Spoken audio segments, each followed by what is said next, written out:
The following video is rated PG for puzzling gameplay. Viewer discretion is advised.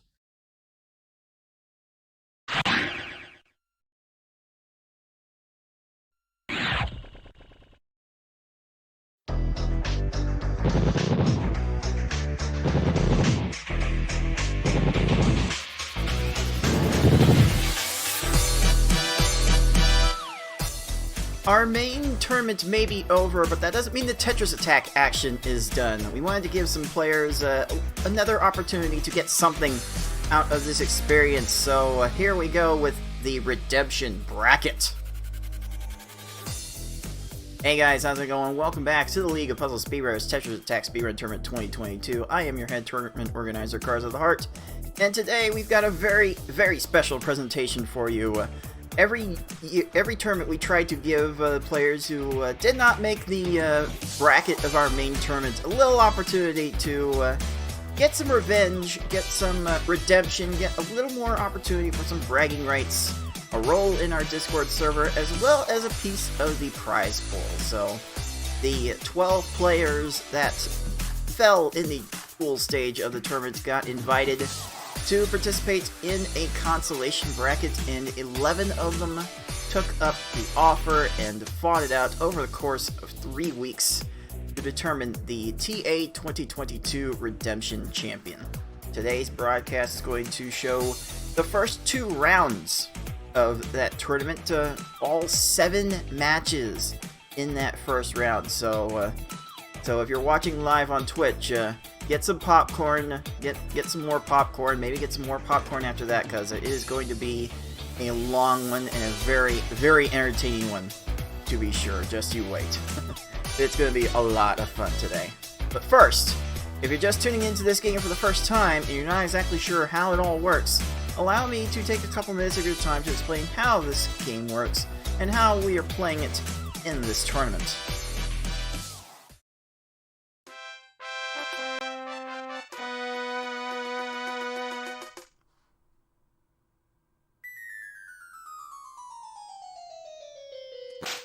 Tetris Attack is a Match 3 puzzle game released for the Super Nintendo in August 1996 for North America and November 1996 for Europe. It was also broadcast on the Japanese Teleview service from November 1996 until the service was discontinued in June 2000.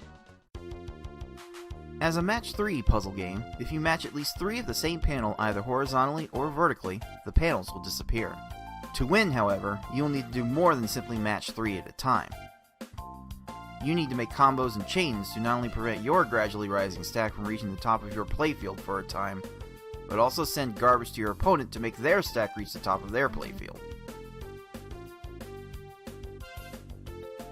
You make combos by matching more than 3 panels in a row at the same time. They don't keep your stack from rising for very long, but they do send small garbage blocks to your opponent that can quickly add up if stacked correctly.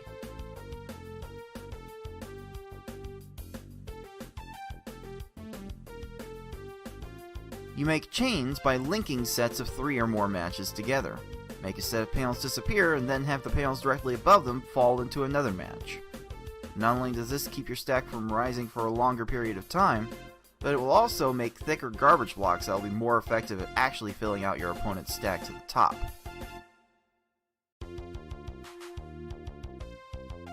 If your stack reaches the top of your playfield and the game tries to break the stack through the top, you lose, so you want to avoid this at all costs and force it on your opponent as much as possible. To beat these computer opponents, you'll have to either make sure that they run out of time while their stack is completely topped off, send so much garbage to your opponents that they can no longer make a move, or send garbage to your opponent in such a way so that they think they can no longer make a move. That said, due to the way this game handles combo garbage as well as the overall speed of these opponents, you will almost exclusively see our players make them run out of time through timely garbage attacks. Easy mode has 10 stages, normal mode has 11 stages, and hard and V-hard, as we call it, have 12. In this tournament, players will be racing through those stages to get to the end as fast as they can. The first player to defeat the final opponent wins the race. The first player to win a predetermined number of races wins the match. Best of luck to all of our players.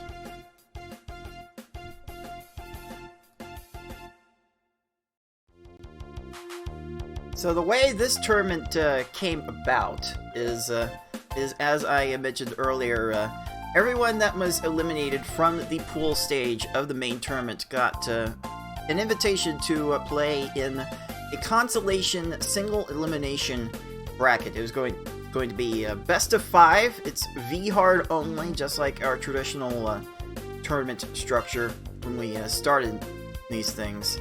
And we're going to pre-record all of the matches, so that way we could have a big bonanza at the very end, a big party, as you will, as it came to be known in the redemption group. So 12 players were invited to take part in this tournament. We got 11 to sign up, so we'll be seeing 10 matches over the course of the next couple of days, and 7 of them are going to be played out in the first 2 rounds of the tournament today.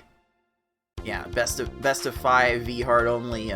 V-hard makes fools out of everybody, so expect a lot of hilarity and a lot of salt. And yes, the winner of the tournament, only the winner gets something, so winner take all. They take home the title of TA 2022 Redemption Champion in our community Discord server, and also 3% of the prize pool.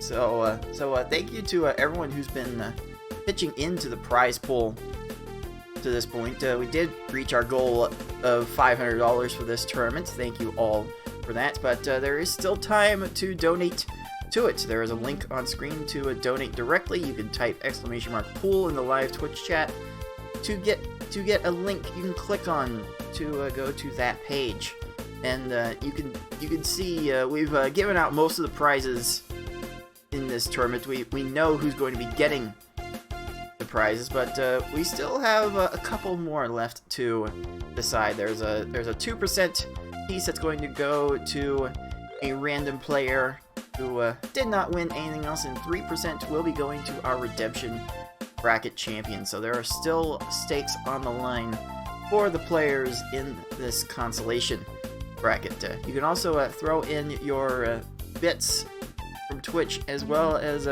subscribing to the Twitch channel will give you the opportunity to add to the pool, and you get a little acknowledgement, like right there when you do. So anything you could spare, our players will definitely appreciate. So please throw in whatever you are able to. But let's take a look at our redemption bracket here.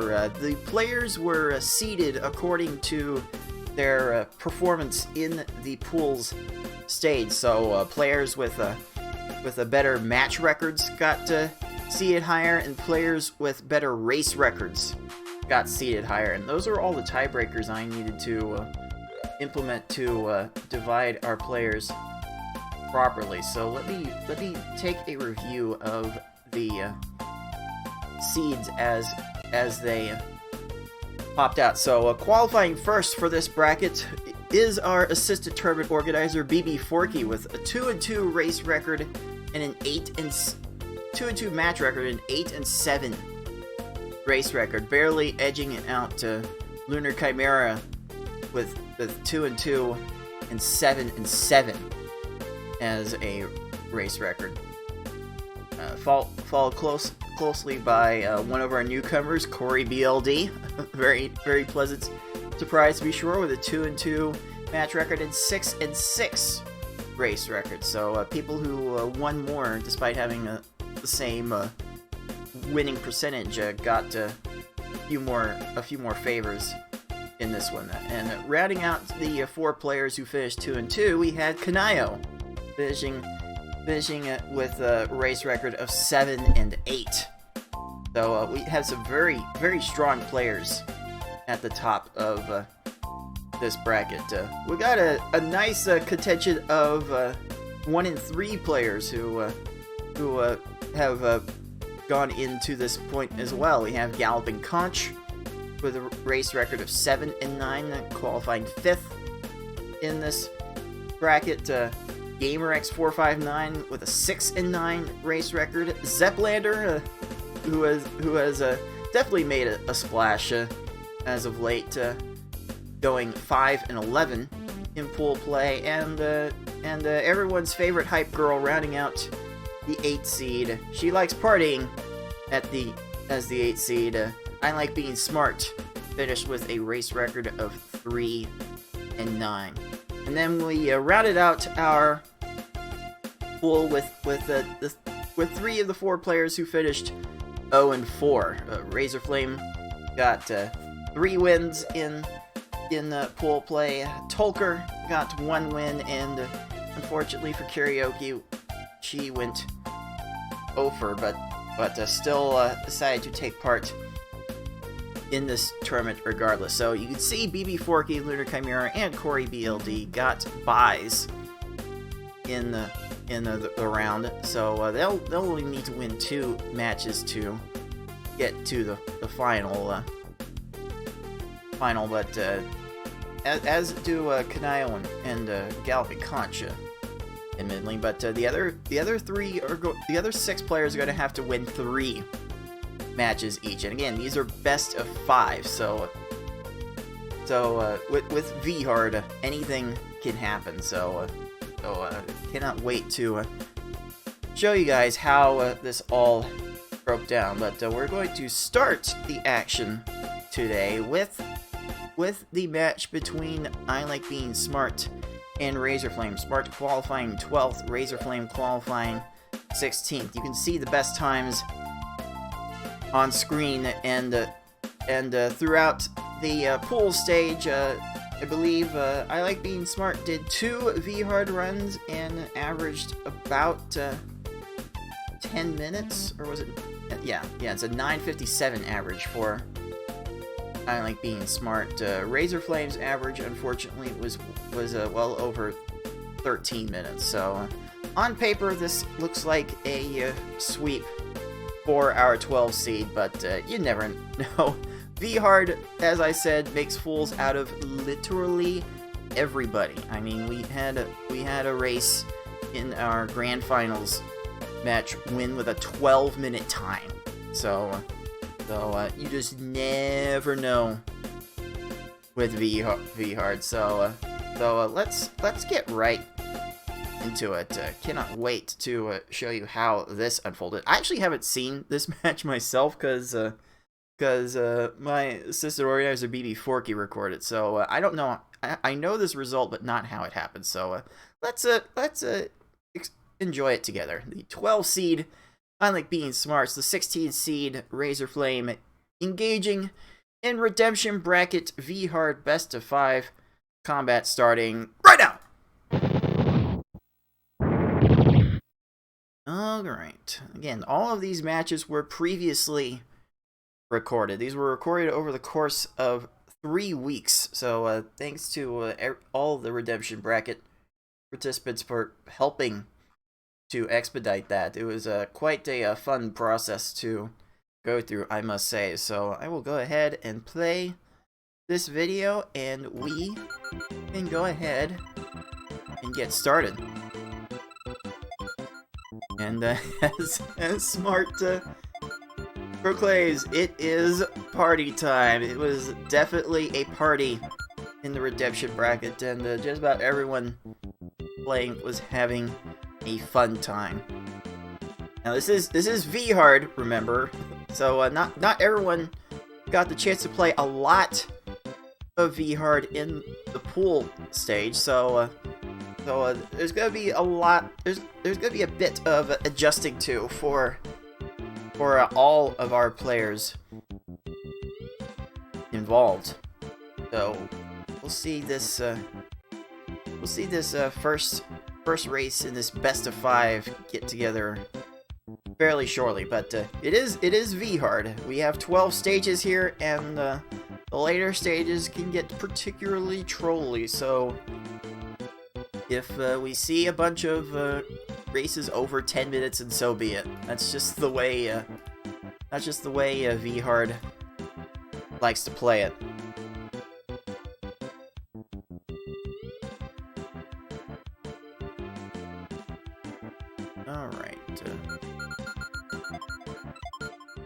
Alright, looks like we are about to get this going again. This was BB Forky recording this match for me, and he recorded several matches in this bracket for me. So thanks again for that, Forky. I always appreciate the help. Forky's done so much for this tournament that I did not have time to do. So his work not only in the preparing things for this tournament, but also just getting the tournament started in the first place. I cannot thank Forky enough for making these things happen. So here we go. It appears I Like Being Smart is roughly 3 seconds behind Razor's feed, so we can go ahead and get this game 1 underway. In a perfect world, we would see these players beat each of these stages in under 20 seconds, sending anywhere between 5, 6, 7, 8 lines of garbage. Ooh, Razorflame need to send 9 though. Eventually 10. So a bit of an unfortunate start there, and also unfortunately for Smart's not really getting anything going either. Just hardly any chains to be had. Now she's working out an X4. I don't know if the combos are good. Oh, Lakitu flattens his stack into a garbage clear, and Razorflame is throwing some chains onto Bumpty. So Razor is definitely getting off to the faster start, but we will see how much that persists over the course of 12 stages. Like we're seeing times roughly 30 seconds for these players so far. That just might be the power level we have to expect for this bracket. Oh, Smart sent 7 lines when she needed 8, and is going to get chained on a little bit by Bumpty, but oh, this needs to drop, and it drops just in time. And Smart absolutely crushes Bumpty under the weight of her garbage, but Razorflame still has to do a little bit for Poochie, and Poochie going Yoshi strats, getting that 9 combo. Getting a chain and clearing garbage. Okay, we need to break out our exclamation mark calm down Poochie in the live Twitch chat, because this is a bit ridiculous. Oh, Smart sent a very sizable attack, but Poochie had a way to make a match on her garbage as well, but it was sizable enough to get 24 seconds, and Razor has to go a minute. Oof. That is definitely not what Razor wants to see. How's Smart going to approach this Wiggler now? 2x3. She's definitely been training herself to find more 5 combos in her attack, so she's got to be feeling good about being able to find a bunch of those things, and that's a very nice stage. 15 seconds. You absolutely love to see that. Ooh, Razorflame getting cute, catching a panel as it's falling for the chain extension, and that is going to be enough for 24. Like, there's some very snazzy things you can do with timely panel swaps.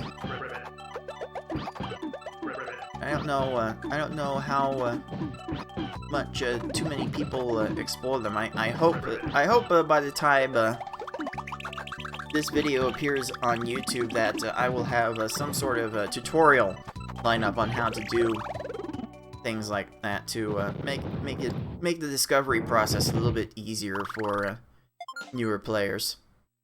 24 from Smart's Froggy. Razorflame still having to dig deep. Gets an 8 combo there to top off that attack, and that will be enough for a 29. Both players look to be on close to 10-11 minute paces thus far. We haven't really gotten to the worst parts of this run yet. In fact, the worst part might be starting in the next stage, depending on your perspective. Okay, Smart followed up with enough combos on that blarg to finish in 26 seconds. Razor Flame make enough combos here. Oh, wow. Wow, blarg doing some timer scamming, making random matches to extend his life. That blarg is going to continue to do work. Meanwhile, Smart has to send something a lot bigger to Lungefish. Lungefish and Raphael the Raven, in my experience, tend to need more than the average amount of lines. I usually recommend 7 lines of garbage for most of these stages, but I find myself needing at least 8 for Lungefish and Raphael the Raven. So that's probably going to require our players to make slightly bigger chains than what they've been exhibiting at the start of this match. They are definitely going to be in for a bad time if they continue to make chains this kind of small. Okay, there's a lag chain there from Smart. Nice little 4 chain building up really quickly. That's kind of a next level strategy to employ in the highest levels of Puzzle League speedrunning. Ooh, Smart may have switched the wrong thing, raising the stacks to the top, but she's going to be fine. She's been around the block with these games a few times. Started speedrunning Pokemon Puzzle League, the N64 version, 2013. She knows a lot about what she needs to do to beat all these stages. A little bit late on a swap to extend that chain for Smart, but Razor Flame gets a much better Lungefish by comparison, 29 seconds, but it was still a bit of a struggle. Okay, is Raphael gonna have time for anything else? Nope, we'll definitely have a chain though. Will that waste enough time? Ooh, Raphael barely gets to the 5 combo in time. Will they have time for anything else? Smart was working on another chain and did not drop what she had in time. Bigger garbage blocks like the ones Smart is sending now do make the screen shake a lot more when that garbage falls. It's more reliable for topping off your opponent, but it's very difficult. It's very difficult to get quick wins like that, and very nice from Razor Flame, getting Raphael to do a 6 combo, the horizontal 6 combo to bodied, and it is Razor Flame entering the Cave of Wickedness first. Now that we're in the Cave of Wickedness, these foes do know how to set up chains, and when they do get those started, they are going to give our players a very, very difficult time. Oh, Razor hanging out at the top of the stack without an immediate response. A little scary there. And this hook bill is going stupid low. So, Razor Flame's going to have to rebuild an attack, and it's going to have to rebuild it from hook bill's garbage, which is going to be a very slow process. Smart has pillars of panels holding up her attack. Not quite going to get the kill there, but it is Razor Flame advancing onward with that 42-second time. Is Hookbill going to run out? Oh, not quite. Sometimes these foes flatten their stacks in dumb ways and get themselves killed, and yeah, this is a good way to get yourself killed. Oh, that is such a satisfying way to kill these opponents, even if it's not always the fastest. Okay, Piranha Plant gets a 4 chain on the Razor Flame. Almost had an opportunity for another 4 chain, but if Razor has set enough, no, not quite. That's going to give Plant time to raise their stack and reload more ammo. Oh, and Razor Flame takes a death. Oh, he might have been trying to do too much at the very top of the screen. You really don't want to take yourself to the top of the screen without any sort of plan. And the Razor did not have enough in place at that point. Ooh, okay, well, Plant's not doing Smart any favors. Either getting chains off of garbage, making combos, more chains off of garbage. Able to set up... that's gonna be an X7, maybe? Ew. That is disgusting. Razor Flame having to send an X7 of his own to a very low-stacked Piranha Plant and gets the Codge kill, as we call it. Shout out to Galloping Codge for being super enthusiastic about tracking those kills.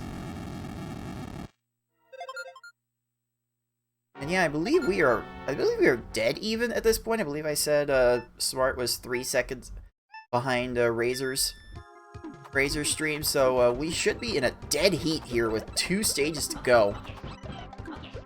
This is going to be nuts. Oh, a little bit of a late insert from the Smart to make the 4 chain there. Oh, not enough combos on the back end to top off Smart's Kamek. And Razor's Kamek is making another chain. And now Razor is in a pretty bad position. He's having to build chains off of Kamek's garbage. And that's going to give Kamek so much time to send more and more garbage. Oh! But wait! But wait! Combos are wreaking havoc on Kamek's board. Oh, because they were lopsided, Kamek didn't do anything. But because they flattened out, he's finally able to activate his CPU to move again. Wow. That is very atypical in this game. We see it in Pokemon Puzzle League all the time in speedruns. It's the primary win condition of the super hard difficulty, but because these garbage blocks tend to be oriented so that the small combo garbage falls on top, you don't see those kinds of kills happen in Tetris Attack all that often. Ooh, Smart Kamek getting an X7 chain. These two have suddenly been in a knockdown, drag-it-out fight with our penultimate opponent of this difficulty. Oh, this is what V-Hard does to everybody. Razor takes another death. Oh no. That could very well do it. Okay, Kamek runs out of time in that second tier of panels, and it will be I Like Being Smart moving first into Bowser. Kind of incredulous that Razor is not done yet, but Razor did continually post 12, 13-minute times in pool play, so not quite out of character. Okay, Smart, I see you. That was pretty alert to keep that chain alive with all the seemingly unexpected matches that happened.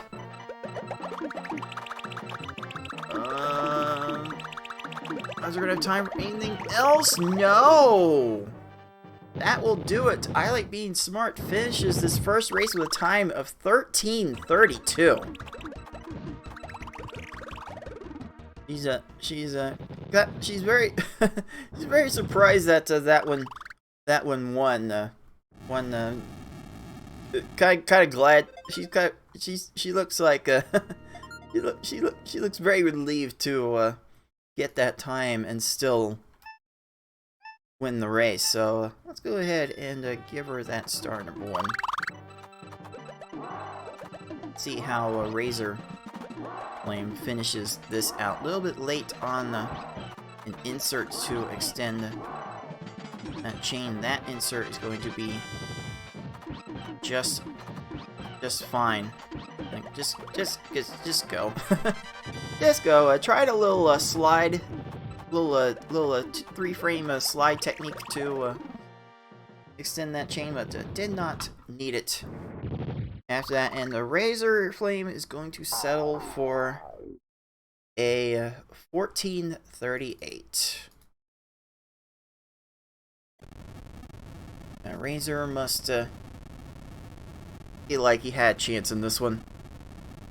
And he most certainly did. Razor did post 12-minute times in pool play, so this was very much within the margin of troll, as most of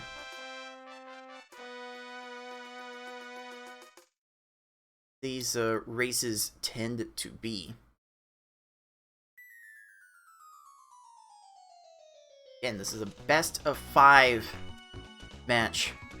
In our redemption bracket, or consolation tournament for the 11 players eliminated from the main bracket who chose to compete in an extra tournament for bragging rights, for a salt gathering, and a little piece of our prize pool, which there's still time to donate to if you are watching live on Twitch, and type !pool. Thank you to all who have supported our players and supported the tournament to this point. Going to get Game 2 started in rather short order. And away.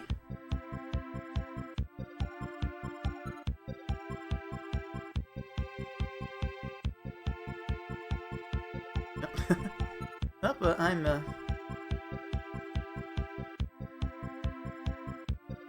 again, I did not record this match myself, so I don't know how much time there was in between races. But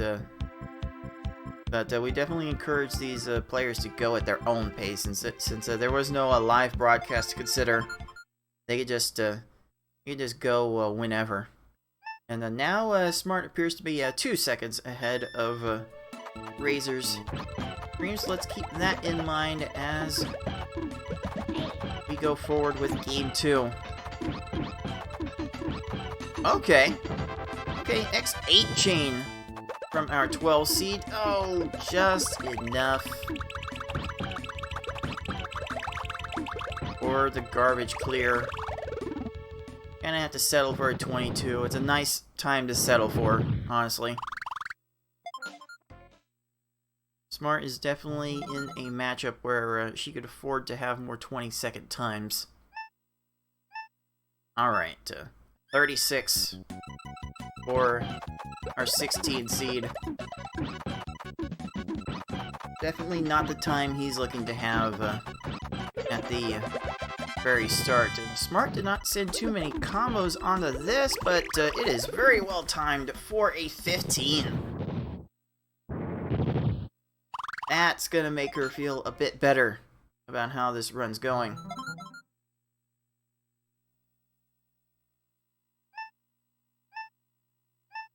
Razor looking a bit sluggish to me, trying to get this, trying to get these chains going.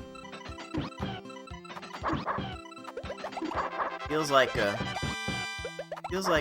Smart is moving quite a bit better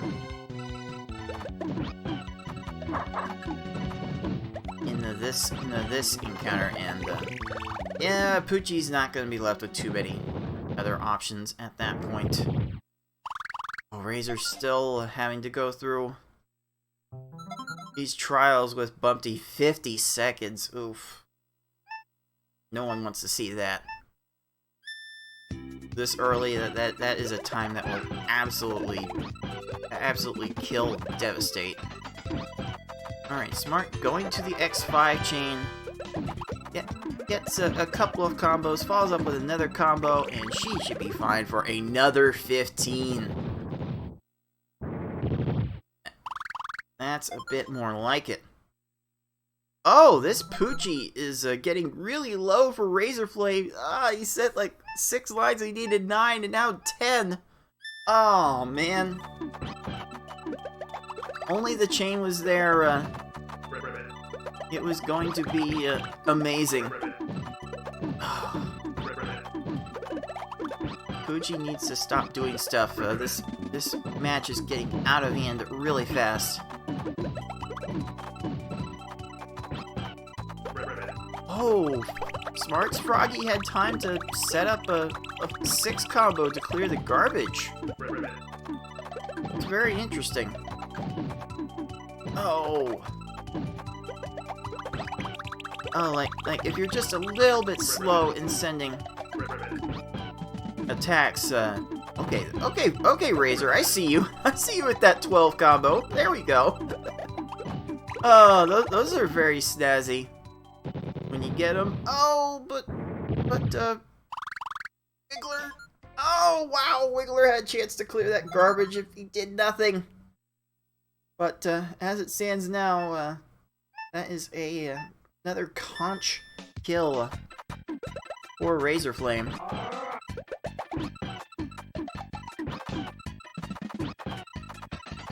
Alright, Smart, a little low on combos it seems, is going to go for a 7 chain. I sent 8 lines to this Lark, and follows up with a 3 chain for the conch. Oh, yes. Very satisfying. Again, not always the fastest tactic, but to assert that dominance over an opponent is always fun to see. This lead has ballooned to a full stage now. Alright, going to go to an X6 chain, catches Luntress raising his stack, and that combo did absolutely nothing to help Lunchfish's survival chances. That is a 16. Very strong time for Lunchfish. Ooh, there's a slide by Razorflame, sliding a panel underneath a falling panel to give the falling panel a little extra platform to rest and make a chain with. Doing it again there. Razor has been playing more in the PvP scene as of late, and has definitely picked up some extra tech from that as a result.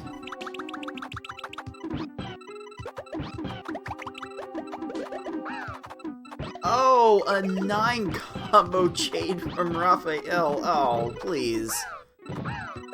Okay, well, this is the kind of thing Raph tends to do. No surprise that this is having to extend even longer. Razorflame is going to get to X7 chain because of this low Lunchfish. It seemed like Lunchfish was just waiting for that to drop before clearing the garbage. Not sure if it actually was, but it sure seems like it. And I Like Being Smart is going to enter the Cave of Wickedness first at around a 6:12. This is about a minute faster than the last run, I do believe. So, she's gotta be feeling a lot better about her pace.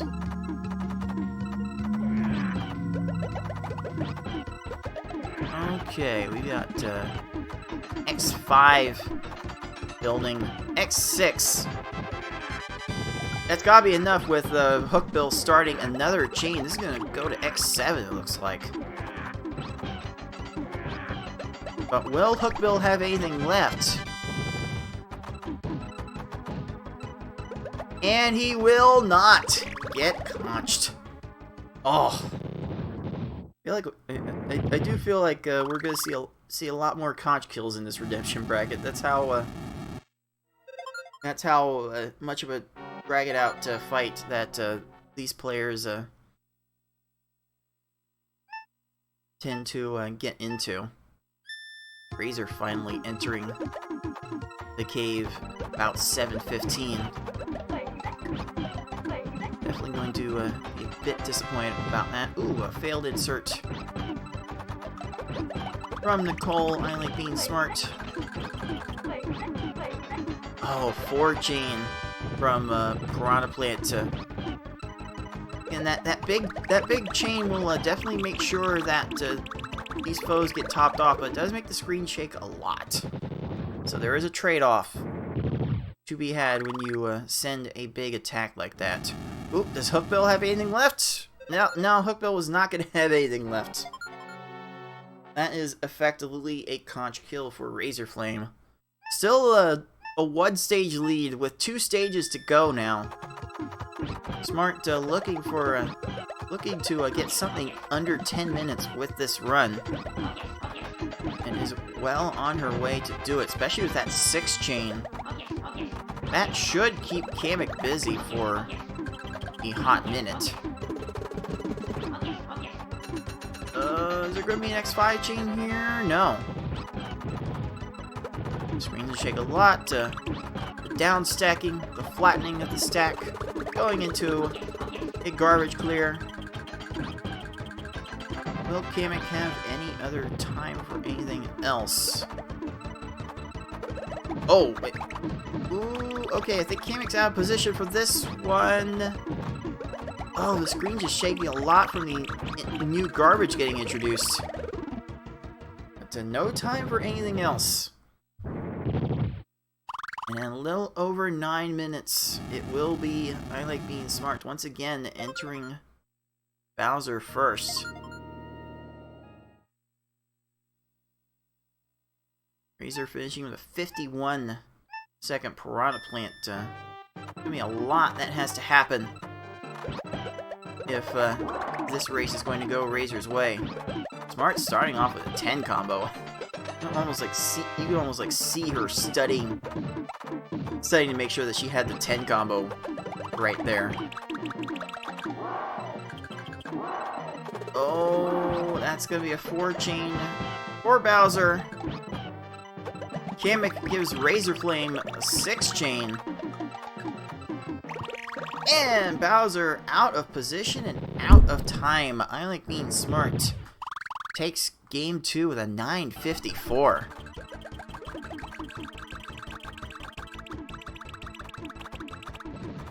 That's a little more like what Smart was playing at in the pool play. Very, very nice.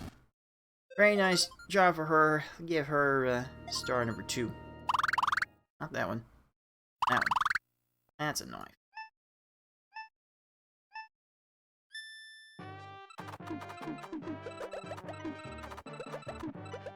Yeah, it seems like Razorflame has had a little extra trouble getting chains started compared to Nicole. Able to find the combos in those chains when needed is... Oh, it's so close! Oh, Razorflame is 1 line short of that conch kill. Will Bowser have time for anything else? There's that. But way out of position now! And that will do it. Razorflame gets 11-13 in race number 2. That would have won the last race. So Razor still has to think he has a chance at some point. Has to be some sort of hope left in Razor for his tournament life here.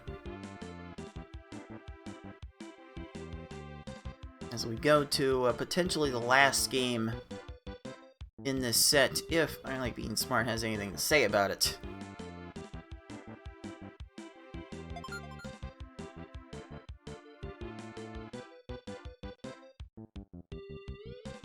But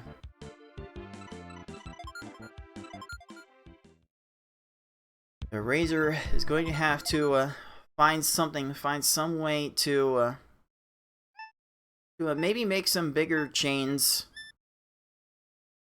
to get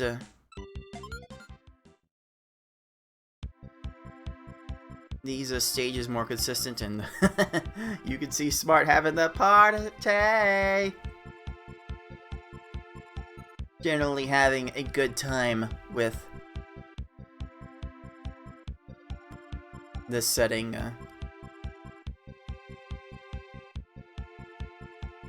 He definitely has some experience with these redemption brackets, so she knows the party that it always is around here.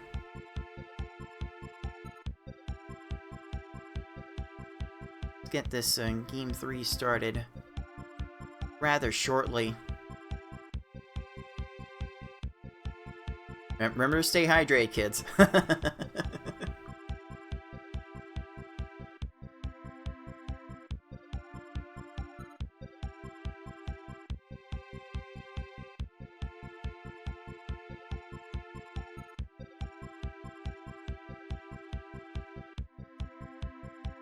Ugh. Yeah, that was one of the better things we saw in this tournament. The password meta. People putting their passwords to give their thoughts. And 8 characters is definitely enough to say some inventive things. Here we go, Game 3. Razor is going to have to find something special to stay in this bracket. Stay in the running for 3% of the prize pool. Stay in the running for that custom Discord server title of TA 2022 Redemption Champion. That attack is going to have to be a bit bigger, I'm afraid. Smarts is not amazing either. Okay, Razor sending a 5 chain. Alright, that'll have to be a 44.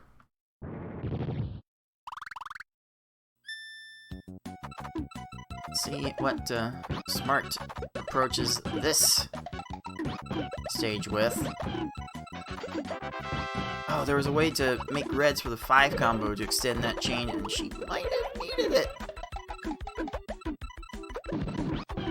Oh, 1 line short of a near 20-second stage. Oh, and here comes another chain. Please, can we ban CPUs from chaining off of garbage? Well, we certainly don't have to ban CPUs getting greedy. That is some grade A greed from Bumpty there, giving Nicole a bit of a gift. And it's a 41 for Razor.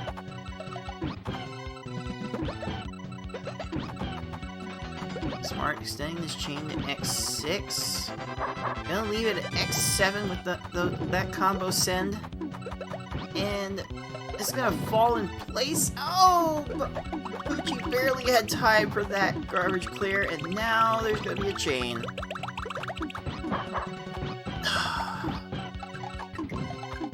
On game. Smart's gonna have to settle for a 32.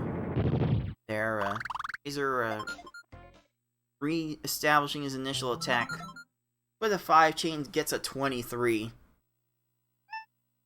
That will help make up a little bit of ground.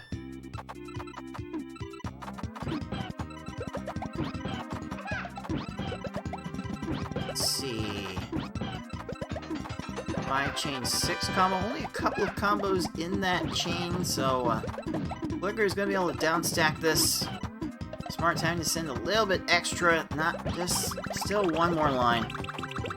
Like, I always say like 7, 8 lines is a good number to shoot for these foes. Ooh, Greedy Wiggler gets gives a Razor Flame a gift. 17 seconds. This will be the first lead Razor has had this late in a race in a fair bit. How will he take advantage of this situation? Oh, a slide was attempted there to extend the chain, but it's an awkward looking timing from that position. Razor needs to be careful with this play at the very top of the screen.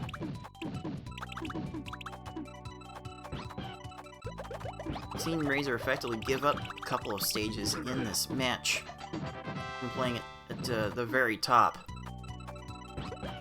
That's not gonna do it. Oh! Nice combo sends from Nicole, getting the 22-second froggy and taking the lead right back. This is how most of these V-Hard competitions tend to go, especially with the players of more comparable skill. They tend to stay close in the beginning, and we don't see the separation too much until the very end. Okay, there's a little slide technique from Smart. She has some tech up her sleeve. And again, that basically takes the length of the swapping animation to time the A press to make that scenario happen.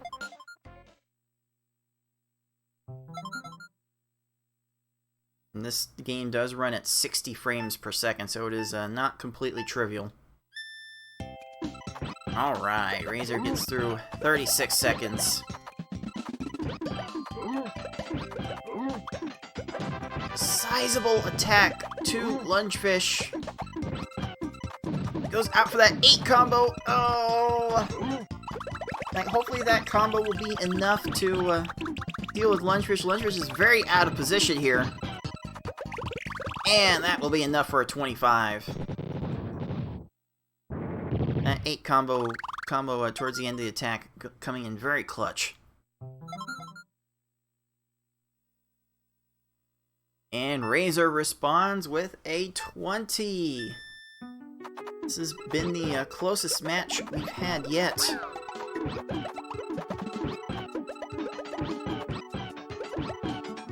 A 6 chain. 7 combo at the end. Raphael is raising his stack. And depleting a lot of his resources. Ugh. That's unfortunate. Not sure how Smart could play that any differently. Gonna be a 31. Razor needs more attacks. Probably another 3 chain would help tremendously. No combos is going to go to an X4. Oh, still a couple lines short. Is I Like Being Smart rolling into the Cave of Wickedness again. Under 7 minutes. Again, you see Hookbill knowing how to make some basic chains. These later foes are definitely fast enough to make even bigger chains than that and waste a lot of people's times. Or even our world record holder can't escape losing 5 minutes on a single cave stage.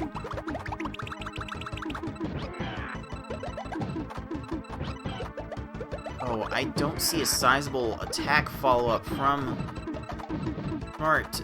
This drops! Okay! Hookbill is out of position, finally gets through with a 57. Razor is right there. X4? Nope, not quite to the X4. But Hookbill is getting some chains. And is going to get to that garbage clear with relative ease.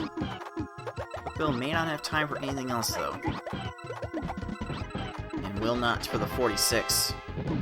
Smart sent a X4 chain, couple of combos, fairly short for most stages, but you can kind of get away with that in the cave if you send enough combos. And Plant is out of position. Oh, gets a garbage clear that I'm not sure not sure it was planning for. But that will be a 32 for Smart, and Razorflame gets a 16. Okay, that's gonna put some pep in his seat. Oh boy, this race just tightened up a lot.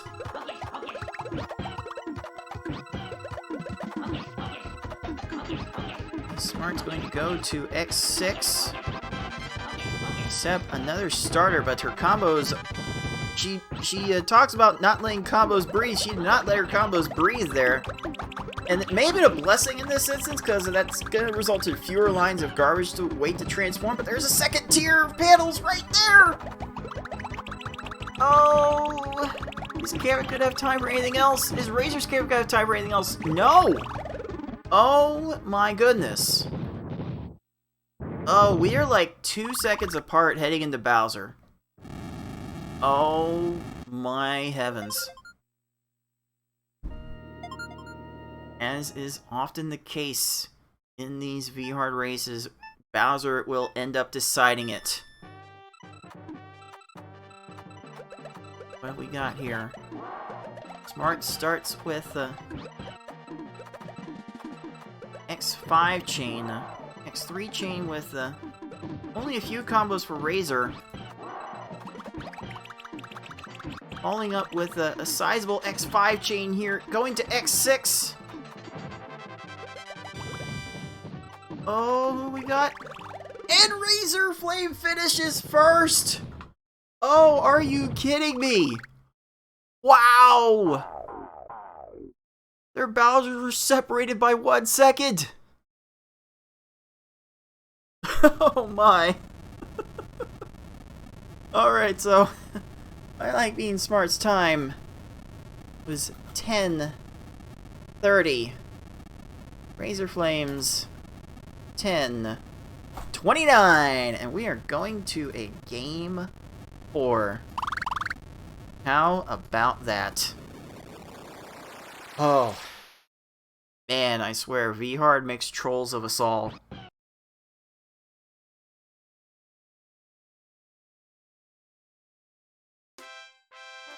Unbelievable stuff. Very, very nice conclusion there, and actually, I believe that's a PB for Razor. Is it? Is that Razor's best? I remember. Oh, not quite. Razor did have an old 1031, I think.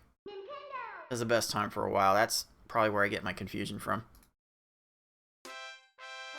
Here we go. You're going to need a game 4. Maybe that run will be what Razor needs to get motivated to get back into this match.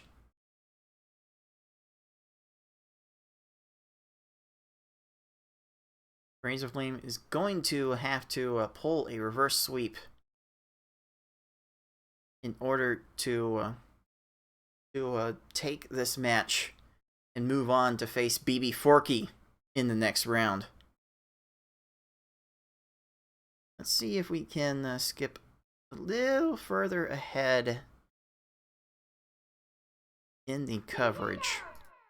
There was a bit of a delay to determine a winner. Not that far ahead. I'm nuts. Here we go. You saw nothing.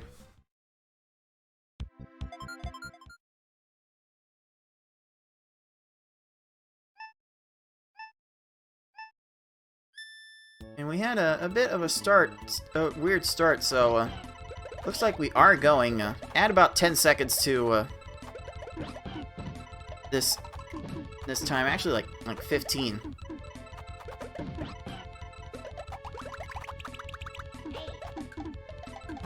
So we'll get this game 4 underway, and that's a nice 20-second stage from I Like Being Smart.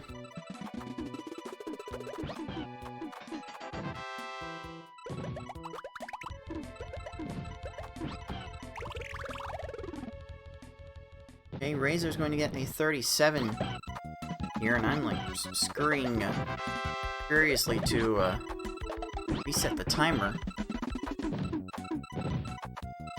Oh, a little bit short there, and it will be a garbage clear for Bumpty, but we'll not have time for anything else on the way to a 25.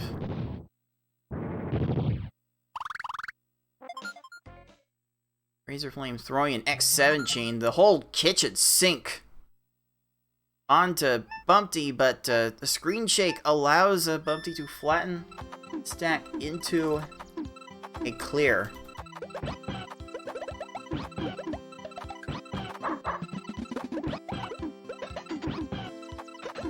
Finally gets down to 28. Smart not sending enough combos to make this chain work. That garbage is going to get cleared.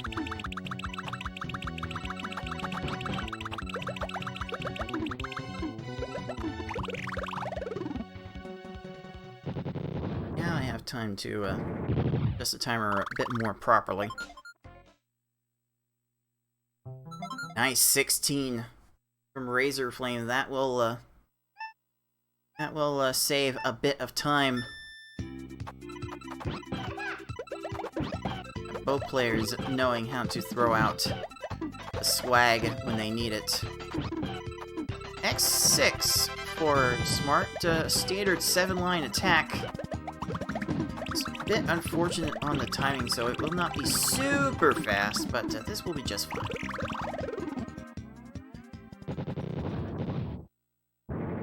Ooh, Razor Wiggler's out of position, gets an 18. Hey, okay, we're still keeping this close. Again, this is a best of 5, and Razor needs to win these next 2 races for his tournament life. We'll insert their X4 chain. Gonna follow up with a very quick X2 with a flurry of combos, and that's still 1 line short. Ooh! These foes do go left to right, looking for matches, and Froggy went the wrong way. Oh, Razor had Froggy pinned, just did not have enough lines. Froggy should not have time for anything else. Gonna have to go up the second tier to get those blues, and will not have that time. I like Being Smart, throwing down the X5 chain. X5 is a very, very typical chain size I do recommend players to send. Also helps if you send enough combos, and Smart knows a thing or two about sending combos. Razor Flame not quite getting a continuous chain attack at the beginning here. It's gonna have to do a bit more. Probably gonna need more than that, unfortunately, for Clark. And Lunchfish is definitely going to need more than that. Yeah, yeah. Again, 8-9 lines is often very typical for Lunchfish and Raphael the Raven, in my personal experience. Okay, Razor Flame is through. They're back on the same stage again. And that's a 3 chain. Very, very rude fish. Might be in the market for some fish fillet after the match. How Lunchfish is treating people.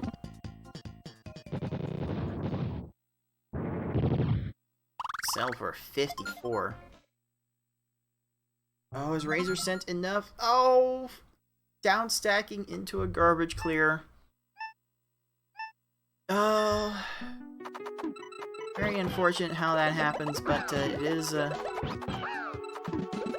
accepted part of this game, despite the conventions, the conventions we try and put in place to ban the CPUs from doing it. Okay, Smart sees the 8 combo, goes for it. That should be enough to keep Raphael preoccupied, except there's a chain in the second tier of pails. No, okay, there's no way for Raph to see what's left. Yeah. Oh boy, here we go. 39 for Smart, 19 for Razorflame, and this is the closest margin we've had entering the cave yet. Oh boy. Are we about to see a Game 5? Oh, the 5 combos coming in. So clutch. X5. A couple 4 combos. With a couple of 5 combos. Oh, Razorflame takes a death at 11 seconds. Oh, as close as this match has been, that could very well be a decider. Will Hookbill have time to get anything else off of Smart? No. That's going to be a 33. Like 30-second times in the cave are not shameful to get, believe me. I've definitely had my share. I'm pretty sure my first 724 that I got in V-Hard had like a 32-second Hookbill or something like that. Alright, Razor bouncing back very nicely with a 20. Gonna need a few more of those in order to extend this match. That's an X5 from Piranha Plant.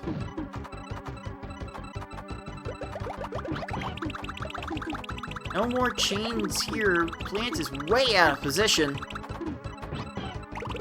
And that will be a 28.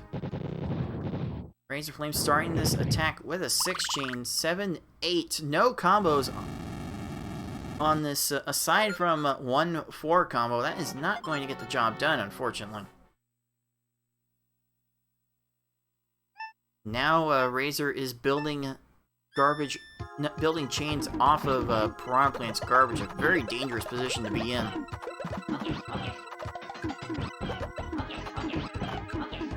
Smart extending to X7.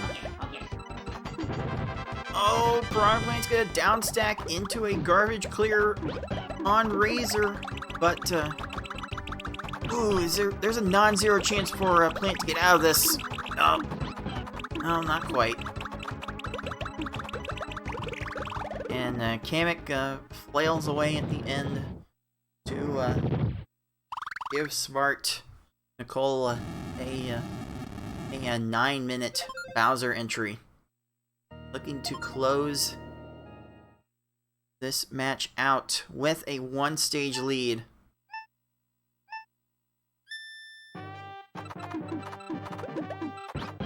Setting up with an 8 combo setup. There was a way to add a 5 combo onto that chain, but if you're committed to an X5 chain anyway, then doesn't matter too much.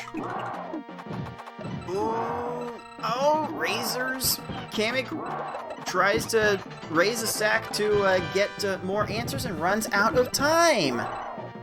Ooh, that's a very nicely timed horizontal 6 combo from Bowser.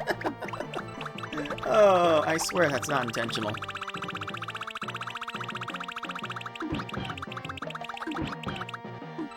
Nothing left here. Oh, there's a lot getting wasted here. Bowser is clutched. Oof. That time clocks in at a 10:03.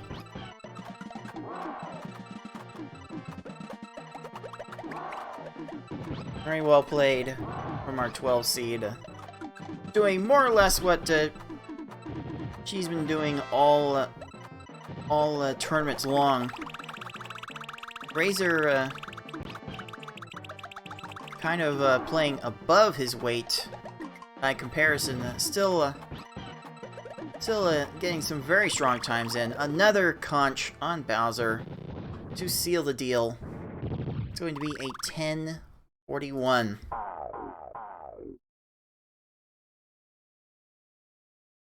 Been unfortunate for Razor Flame. His tournament is now over, but a valiant effort was most definitely had. So let's go ahead and give Ike Being Smart with a by virtue of that 10-03, star number 3, and the win. Again, after that first race, Smart playing very much to the level she was displaying throughout the pool stage. This will give Smart the opportunity to dance with BB Forky in the next round. Man, what a time for Forky to fall into the redemption bracket, I swear. Okay. So that will take care of this matchup, but we do have 6 more matches to bring you in today's broadcast. So we'll go ahead and set up the next match, which is Zeplander against Tulker. So for those of you watching on YouTube, it'll be a decently quick cut. But for those of you watching on Twitch, we will take a little bit of an intermission to set up the next race. So we will be right back. You are watching the League of Puzzle Speedrunners Tetris Attack Speedrun Tournament 2022.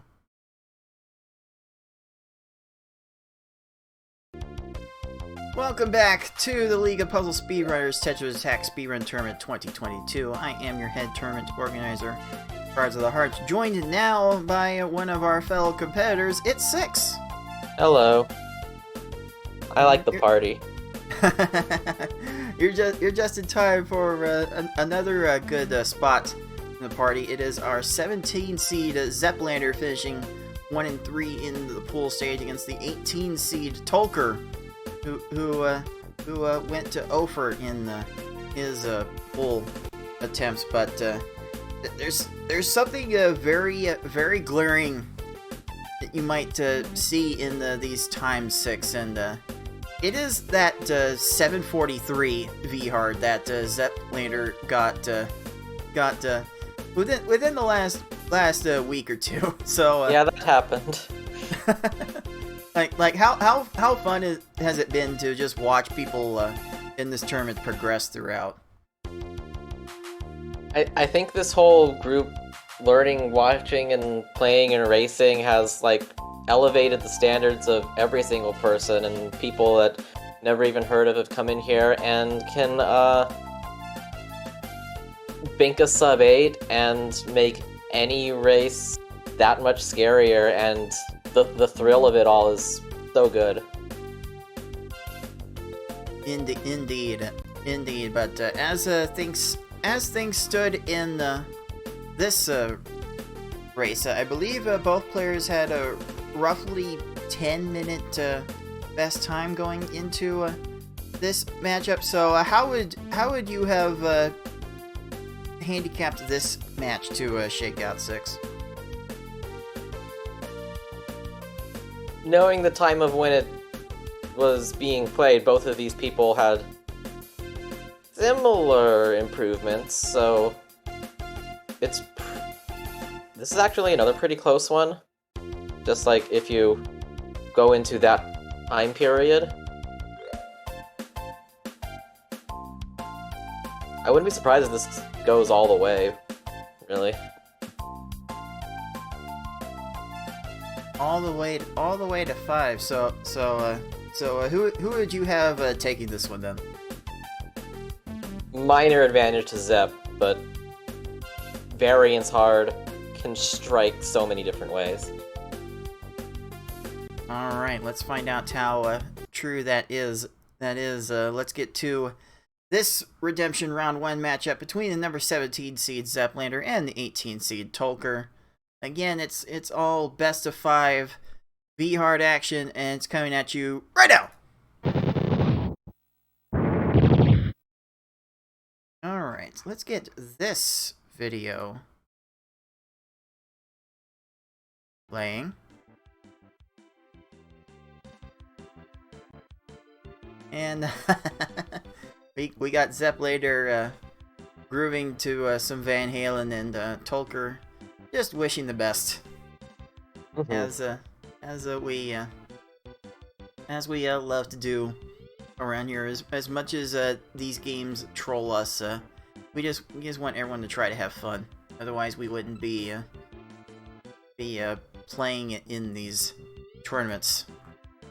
I remember when XD was part of my internet lexicon. Oh boy. Oh boy, the password meta has been a very fun time for all throughout this tournament. Such a cool thing to see. By the way, if there are any extra sounds coming from my microphone, there are storms in my neighborhood, so you might hear a small pattering of thunder throughout this match, so apologies in advance for that. But we'll get this game 1 going very, very shortly. And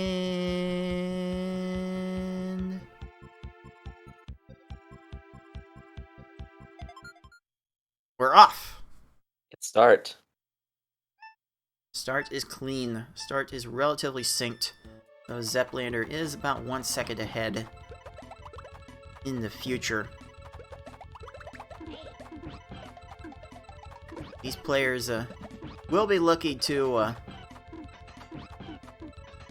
make their best combos and chains. Ooh, yeah, Lakitu tends to want to require 8 lines of garbage. Unfortunately, Tolker's Lakitu needed 10. And the Zeplander did not make the prerequisite combos. Tolker rebounds with a 25, and Zeplander sells for a 30. Low lackeys from both. They sent solid attacks. Took a while to get the remaining finishers up there.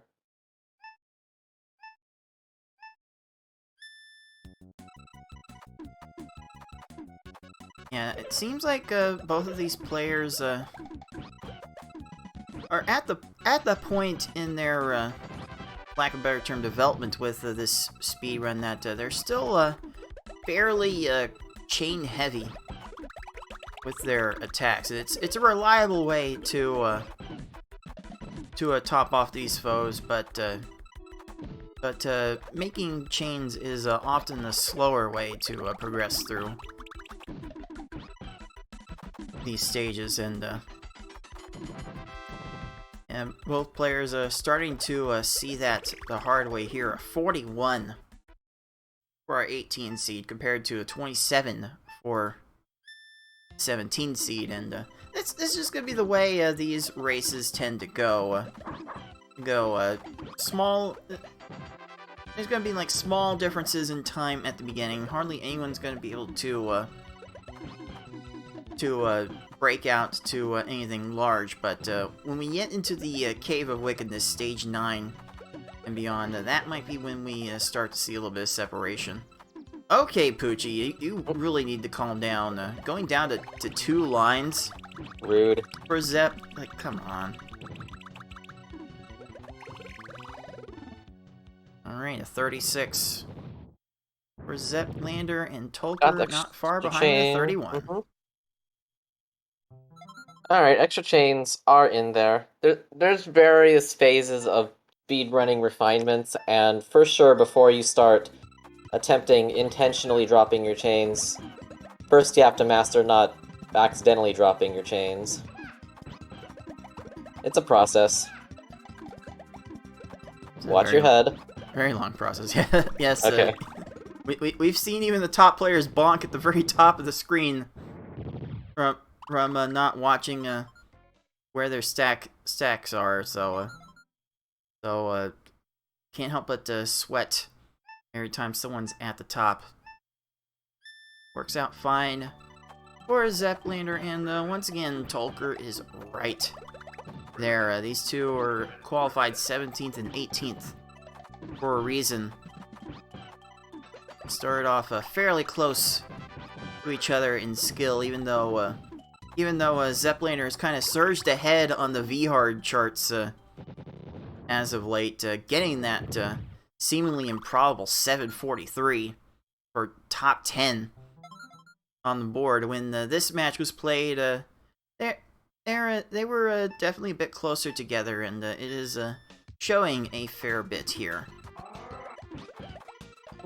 So one cool thing about these races is that it puts emphasis on your average time. Now, don't get me wrong, the having a best time on a speedrun leaderboard is flashy and cool and everything, but I don't think it quite tells the entire story about your true abilities. It just shows what you've done at one extreme end of the bell curve.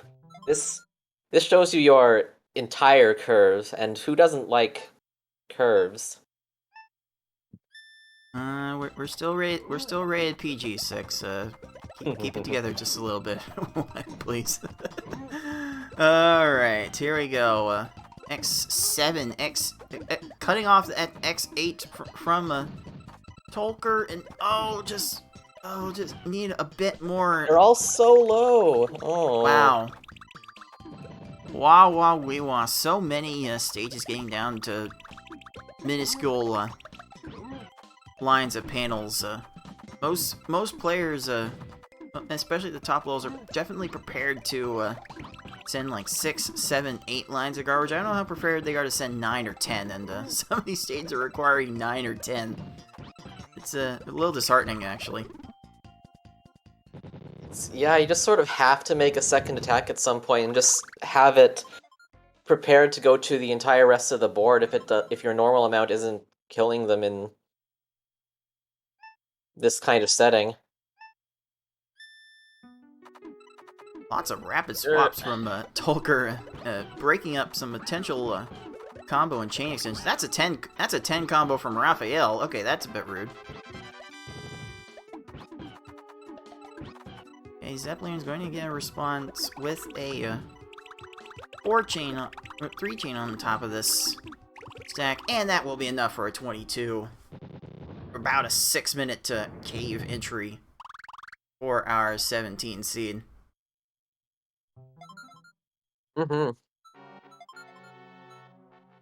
That's the other factor. When you're trying just for a PB or a record, you can send, like, the minimum or close to the minimum amount of lines to get a sort of efficient kill on them, and then if you don't, you can just pretend that run never happened. But when you're locked in here and you need to find ways to get them down no matter where they ended up going to, there's also adaptation in there. How well can you handle being able to do that rapidly? Improvisation is something that we see more expertly from the top players compared to the ones that are down in this level of seeding. The top players are able to improvise a lot better and get more attacks on the foes in board states that feel a bit suspect. It's working out so far for Zeppelander, getting a 30-second hook bill there. Unfortunately for Tolker, this RAF is going on a minute now. Oh, come on. Took too long to find the finisher, and now we've got so many panels. Fortunately, they're not aligned. Wow. Oh boy. I'm gonna have to get some Nickelback tunes to tell people to look at this RAF. Come on. Here we are with our patent-pending 2-stage lead. With 2 stages to go, Zeppelander is in complete control of this race. Definitely seeing signs of of how Zeplander was able to get such an amazing time after this match. Well, there was a hook bill quick kill, but not in the way that we want. Oof. Yeah, that's probably gonna do it for Tolker's chances in this race, I'm afraid. Kamek's way out of position here. Nothing No chaining. way. No time to Okay. respond. Yeah, this is a pace that could give anybody a sweat. I mean, our champion Yoshi won a race in grand finals with a 12-minute time. So anything can happen with V-Hard, and we've seen just about everything happen with V-Hard in this tournament. Yeah, Bowser can punish you so much if you don't have a good attack at the start. This looks pretty solid. Bowser is down stacking, I agree with all of these chains. He's still down stacking. 2 more combos. Keep him down. Oh, there's nothing left. He cleared it with the wrong timing. Anything? Okay. Okay. Trying to raise a stack to get more options and runs out of time. Zeplander finishes game 1 with a time of 9:30. Good enough for star number 1.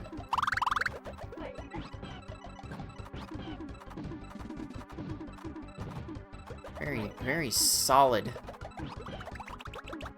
time for our 17 seed.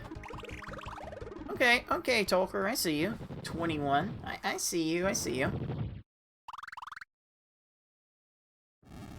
Tolker's trying to get some confidence going into the next race. Some people want to finish out their cave runs, get some practice. Some people just want to get to the next race as soon as possible and forget that that it ever happened. 6, I think you're more in the camp of trying to finish out races whenever possible, aren't you?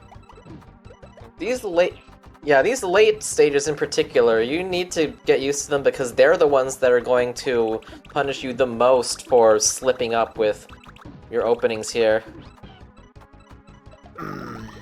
Tolker 1 line short of a conch kill on Kamek. Shout out to Galloping Conch for his enthusiasm in tracking those types of crush kills where opponents have left 0 moves to do anything to save themselves. Okay, yeah. Oh, Kamek, you really need to stop. Can we stop? You have to be pressuring these guys consistently because any little opening you give them, they'll raise their stack and keep trolling you. Now he's topped off, so now we get to the point where, yeah, try to run down their stop time. That will definitely be enough. So hopefully Tolker manages to finish this run off strong. Let me take a quick gander at Tolker's times in this pool stage. It appears that Tolker's fastest V-Hard was a 12:02. This is one of Tolker's better runs going into Bowser.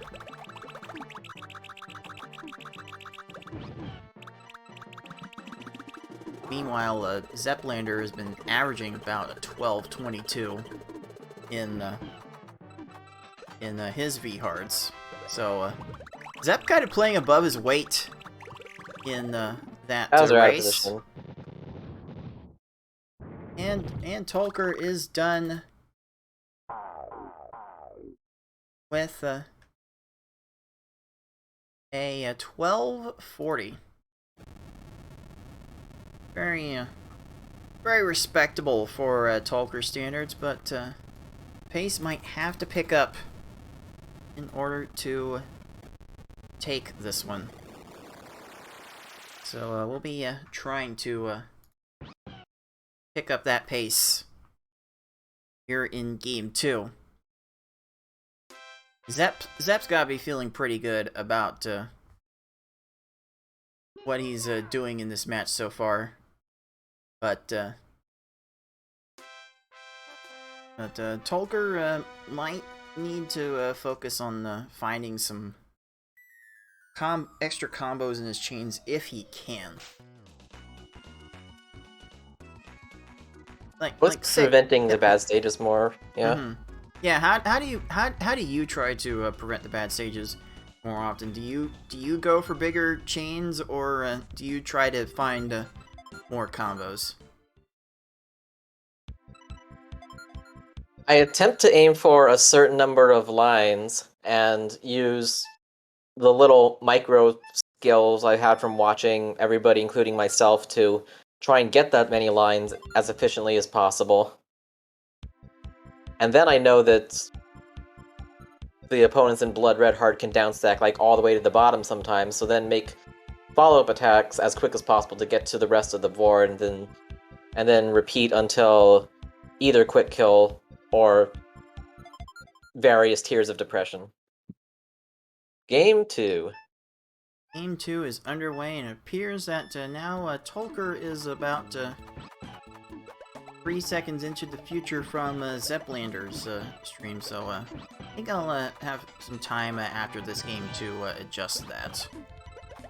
Here we go. Lakitu wasting a little bit of Tolker's time and flattens into a garbage clear. Again, a Lakitu that went down to 3 lines. Some of these foes have been not playing around with how low they're getting. Zeppalander settling for a 27. Ooh, Lakitu getting a little bit out of position on Tolker's board.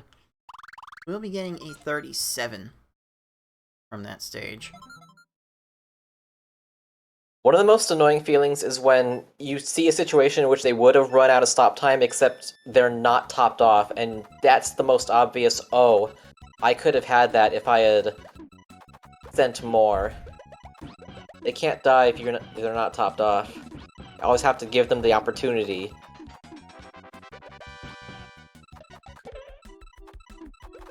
Yeah, we're trying to speedrun, but beating the opponent is the #1 goal. And there are different ways to do that quickly, but no matter what you just got to do it. That's the bottom line. And so far, Zeppalander is doing that a little more consistently. That's healthy. Tolker. That chain helps. The combos on the back of this going to be any good? Doggo does have the ability to downstack. Zepp is continuing into an X5 chain.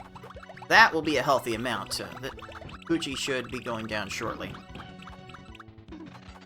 It's after you're able to keep them topped off that's where you go for more refinements, like, okay, I can cut it off here because then they'll be topped off here, and then if they downstack a little bit later, I'll have already sent like 2 or 3 more lines appropriately when they've done that. Once again, we have a relatively close early game. We're separated by about 10 seconds here. A single stage can swing that in a heartbeat, as we've seen all too well throughout this tournament. Yeah, that's a really good strat right there, cutting it off at the 6th chain, but then kind of quickly starting off another chain, because you can see that if you see that they're getting low on rows, so you can give them the remaining ammo. Hey, Tolker gets a 23. Learn experiences. Wiggler keeping pace.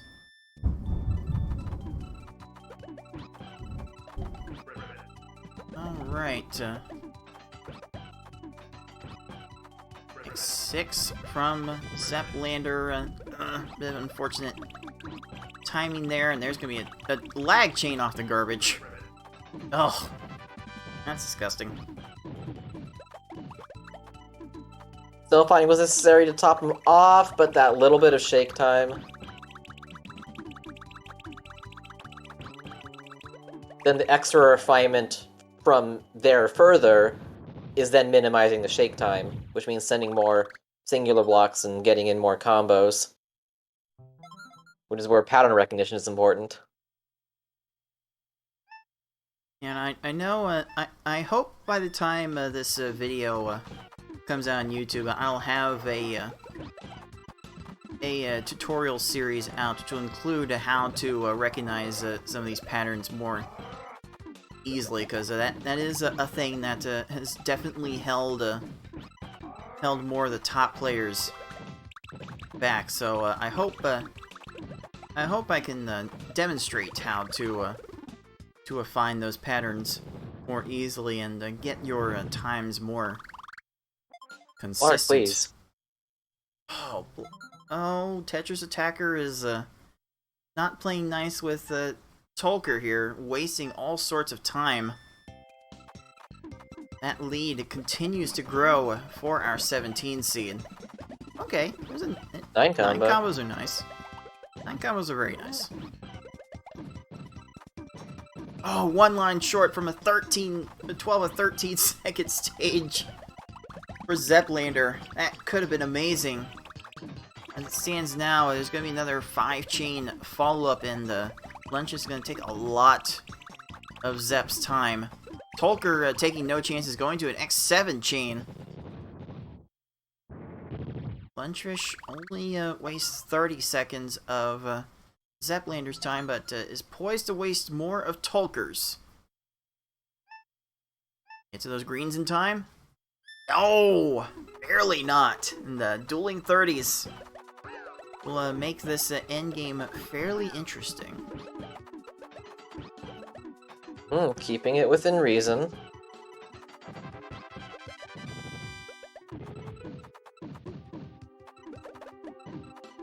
Got 6 here high, big garbage block. lots of wasted panels from Raphael. Raphael's wasting How a many lot of panels was for that? Zeplander doing nothing. Wow. I mean, he got there eventually. But that's like the maximum stall possible without actually clearing the garbage block. Was Tolker sent enough combos in the back end? Yes! Tolker is right there behind Zeplander, heading into the Cave of Wickedness. It's about... It's roughly 20 seconds, I think. So, that kind of margin that can easily be made up in the cave.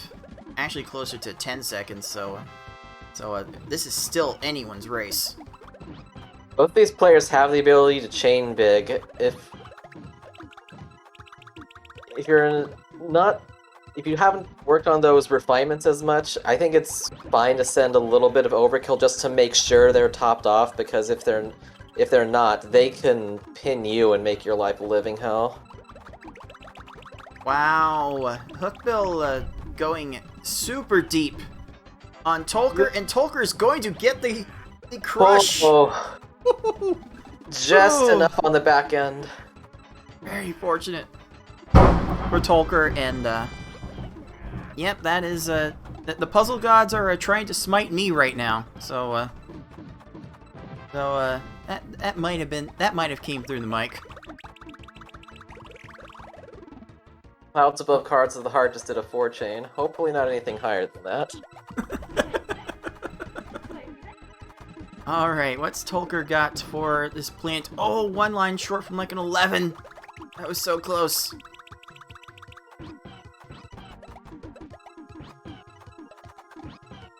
Okay, catching a panel as it falls to extend the chain for Tolker. Okay, kind of an Very nice. accidental short attack.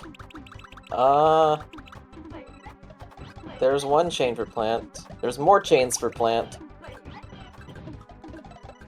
Chains on both sides. Down to 3 lines for Zep's plant. Tolker plant still playing with a really high stack. Hefty chain still isn't enough. Oh man. These garbage blocks might make Tolker's plant very This might make a Tolker plant have some difficulties. Plant is very confused, but just not topped off. Ah! Zeplander moving on to Kamek. Down to the last two stages. Tolker's attack is still continuing. Zeplander. Oh, Plant still has time somehow. Dealing with an X4 chain from Kamek. There's an X3 follow-up from Kamek. Tolker is done with 139. Here come the bigger garbage blocks. Oh, Oh Zeplander's boy. in a bad spot now. He needs more garbage and it has to come from... He's somehow gotta make like Kamek's 4 or attack. 5 more lines. Got him there. Gotta hope he doesn't clear again. He's starting another chain.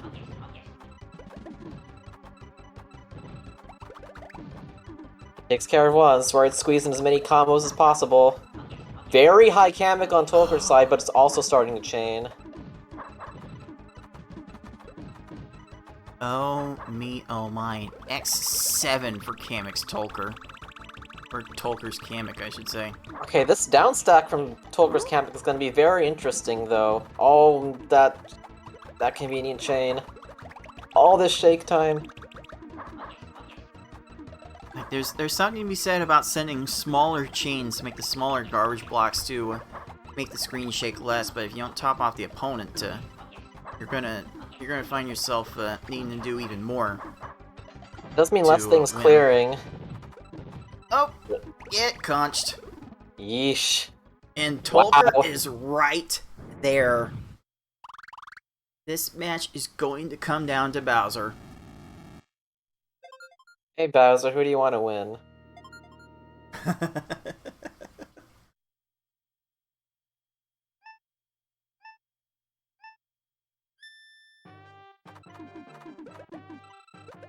Oh, Zep is not starting off super solid.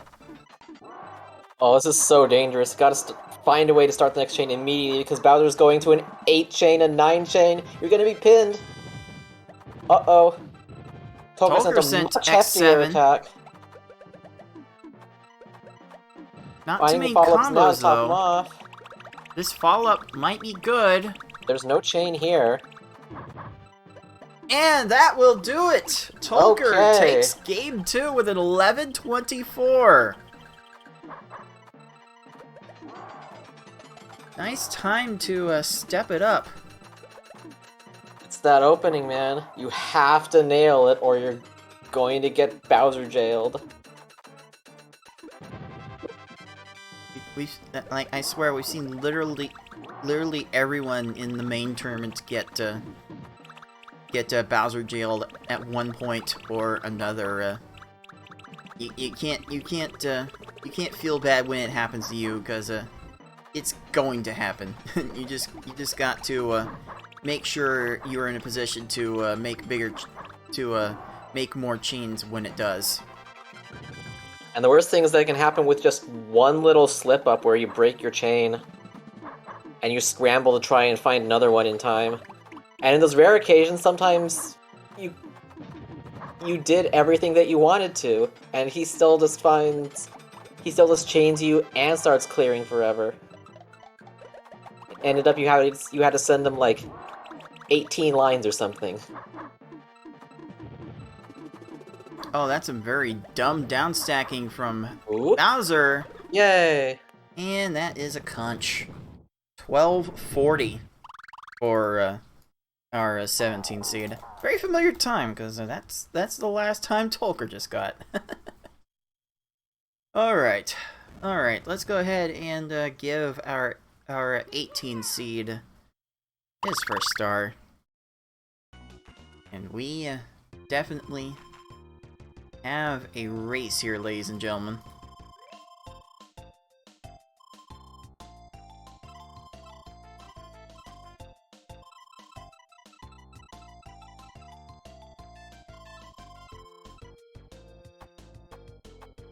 Okay, I'm actually going to skip a little further ahead in this action because Zeplander had to step away from his computer for a little bit. Let's see if I can remember how much I can skip ahead.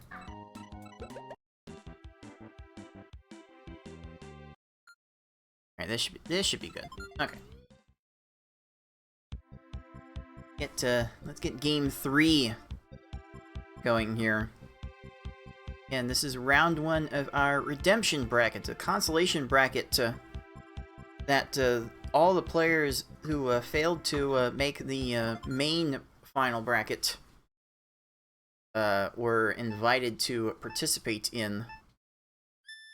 We had 11 players join in on that action, our largest redemption bracket yet, actually. So we're having to show you this tournament in 2 parts to make sure we get it all in. Oh, very fortunate attack from Zeplander. Gets Lakitu in 18 seconds, but Tolker is gonna have to sit through a bit more clearing animation. Both players had to deal with low Lakitus there. They got there eventually. Alright, good combo weaving. Very, very textbook attack. Oh, but 8 lines were needed. Oh, and this follow-up Extra's coming in now. is, wow, I would call that excessive. Mm-hmm. And I would call Tolker's last attack anything but. Okay, well this chain is good. It actually ends up being very nicely sized. Because when you follow up with combos on a chain or integrate combos within a chain, you can see that new combo garbage fall as soon as the chain garbage stops shaking, and it creates very little screen shake. So makes combos very ideal for finishing off opponents. I see the X8 from Zeplander. Right side pillar. Wow! Wow. What? You didn't need all that. So calculated. That looks so calculated. Well played.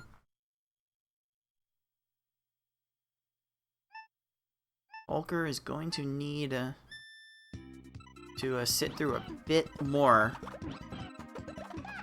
And to send a bit more? Oh, greedy dog bails out Tolker. Zeplander's falling a little behind in his movement in getting some of these attacks to go. Might be the break that Tolker needs. Might finish off with little combos, and he does. That one's very fortunate. I think there's enough follow-up from Tolker here. Just enough. Okay. Very good 17. Anything under 20 seconds is still really nice to see in this area of the game, especially with the relative power level of these players. Bit of an adventurous attempt by Zeplander to extend that chain. A little out of position from Tolker as well. Playing with fire at the very top. Ooh. Oh, when you don't have an immediate plan, it'll be very scary to play up there. Gotta watch out if you mess up any of those little slide techs. You could be suddenly counting down towards your death. Alright, Tolker is out in 34 seconds. Zeplander's still making a 6 chain to Froggy. Didn't need any of that, fortunately, for the 55. That's going to create a massive swing in this race.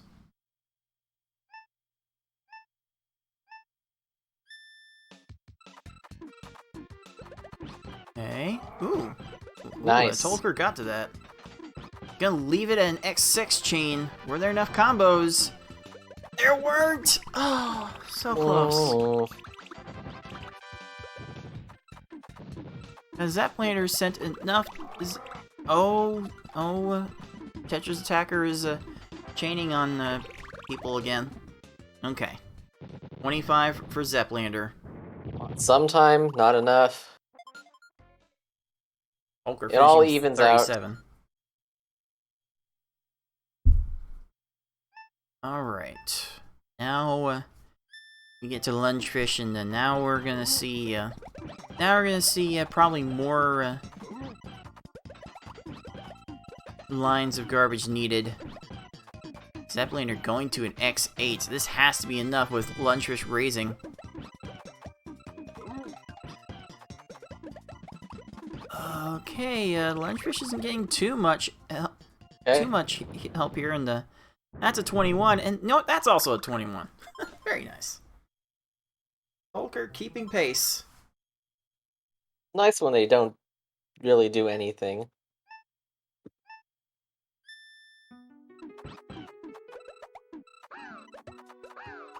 I think Zeppelander had a brain fart there, getting that chain started. Gonna be responding with an X5, not quite enough, even though Raphael raised their stack. Still not quite enough. Both players having to make extra segmented attacks, not getting them in one as you've made a big deal about getting in the past 6.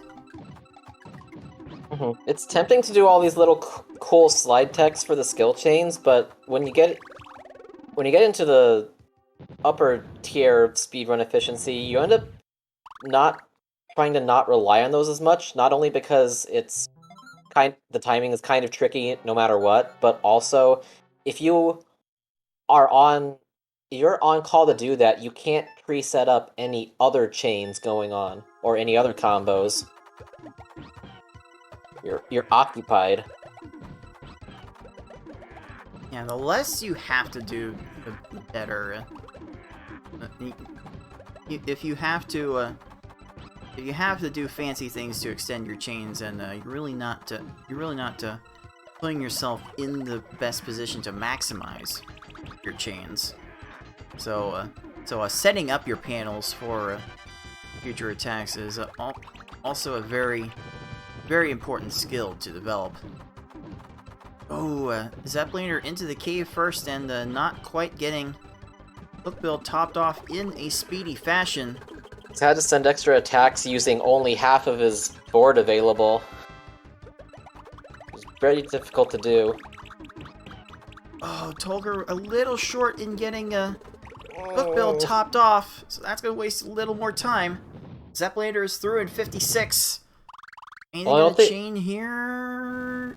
Oh, the reds are right there, and Tolker is going to lose a lot more time.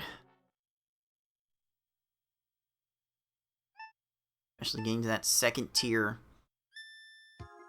of panels on the back end. Oh boy. Tolker might be here for a bit.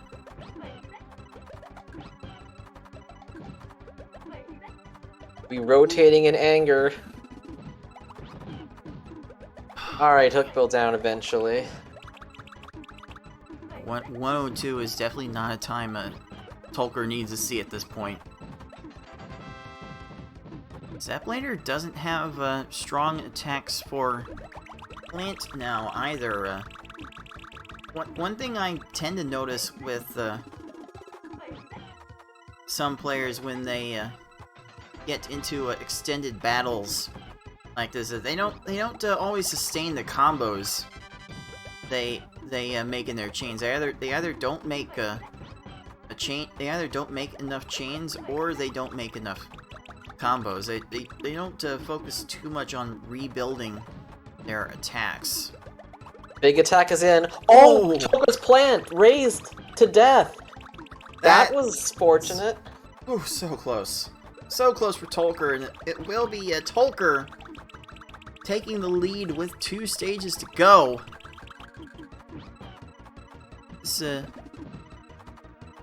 This game 3,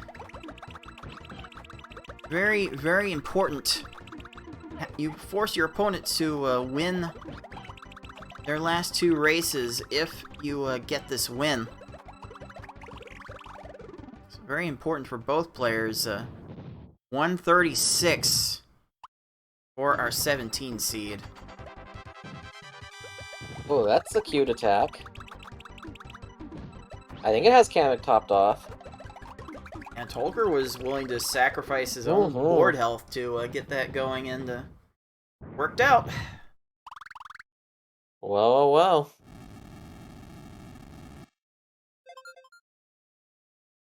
I mean, this would still... I think this would still be considered a minor upset if... Quick kill? No, he's chaining. Never mind. This would still be considered a minor upset if Tolker were to pull this off. Tolker is definitely showing why he entered this tournament. Quite a few good things happened there. Was 1 line short of like a 12-second time. Still short. Oh.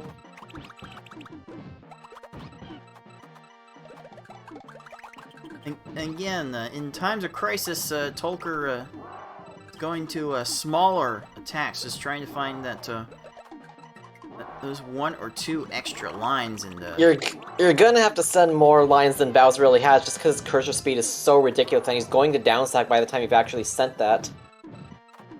Unfortunately, Zeplander takes a death, and that is probably going to do it for his chances in this race.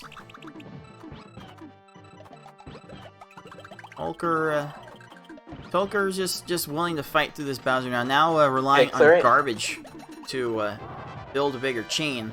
He's clearing a decent amount of chains, but actually still needs more.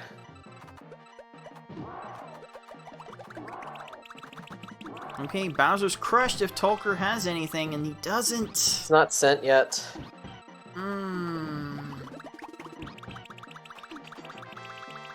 That's a 4-chain with some combo blocks that'll finally have him topped off 90 seconds into the fight. Zep gets the Kamek he wants. How much trolling is Bowser gonna do? Oh, there None. it is. Okay. 135 for Bowser. Wow. Oh my. Well, after he got him topped off, he died like 6 seconds later, so there's that. That's a 12:01 for our 18 seed. Let's go ahead and pencil that in for star number 2.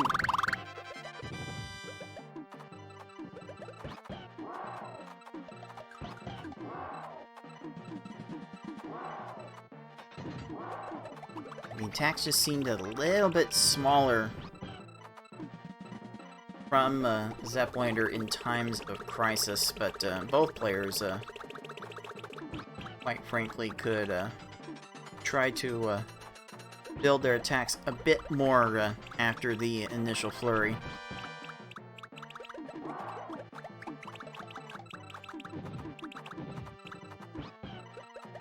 Bowser just continuing to show why he's a bouse.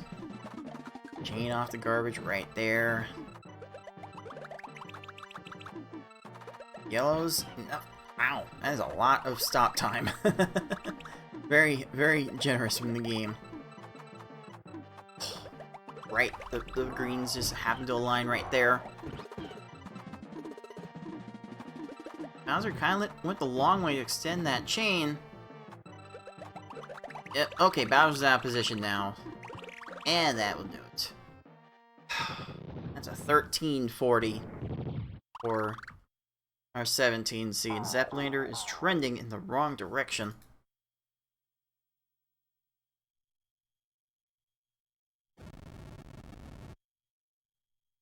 This is not the place Zeplander needs to be. Now is on the double elimination point, as it were. Zep is going to have to win these next 2 races in order to advance. And at stake for these players is a date with Lunar Chimera in the next round. Lunar showing himself to be a very formidable redemption competitor in his own right. Mm-hmm. Can't sleep on anybody. Including the lowest season redemption.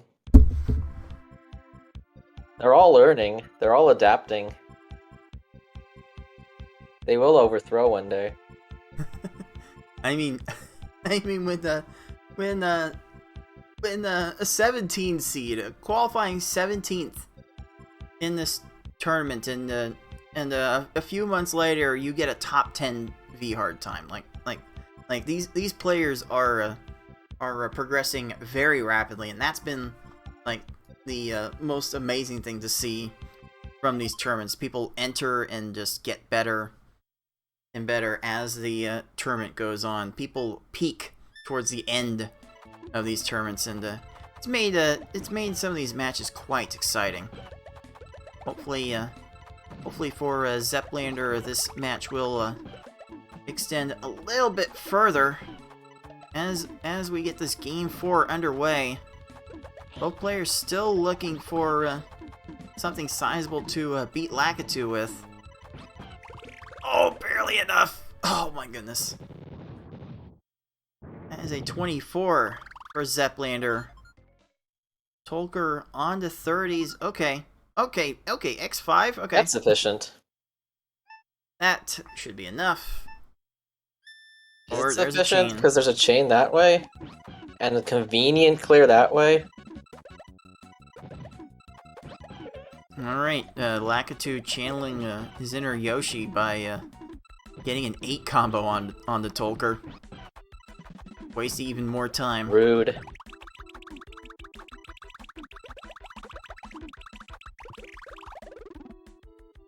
Okay, 23 from Bumpty's, from a Zeplander's Bumpty. It's gonna result in a rather full stage lead already in this matchup. A very uncommon scenario in a race situation. Okay, Tolker, I see you. All those combos in that 5 chain. There we go. Bumpty now out of position, just wasting more time. 3, 3, 3, 6. Chain into a 6. Okay, well, Bumpty will not have time for anything Once you else. use up the last of those? No. Try to dumb stack into that, and that is going to be a thing. Zeplander not getting too much further out in front, though. Only getting a 27 Poochie of his own, so there is still hope for Tolker to close this out.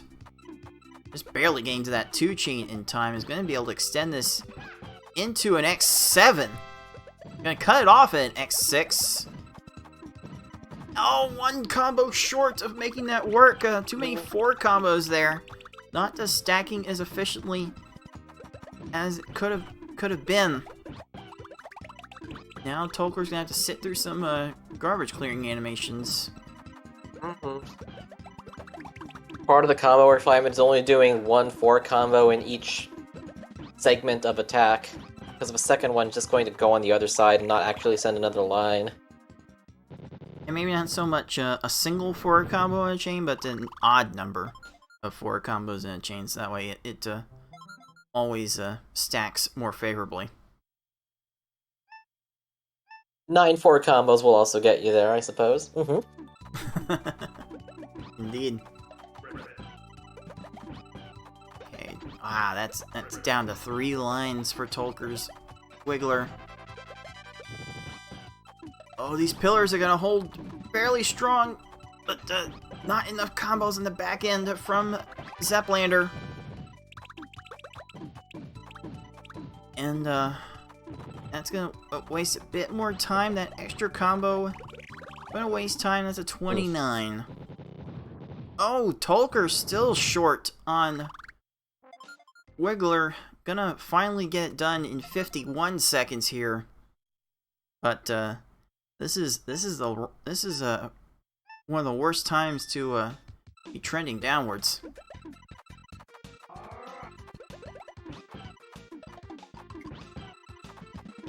Okay, Ooh, rescued that chain. okay, yeah. Very, very fortunate there. I think Very it needs awkward. a couple more combos given Blarg's situation. Yeah, Zeplander has kind of built himself into a bit of a corner. And Tolker's Froggy is out of position for a 17. Very, very nice. This is a much needed pick-me-up.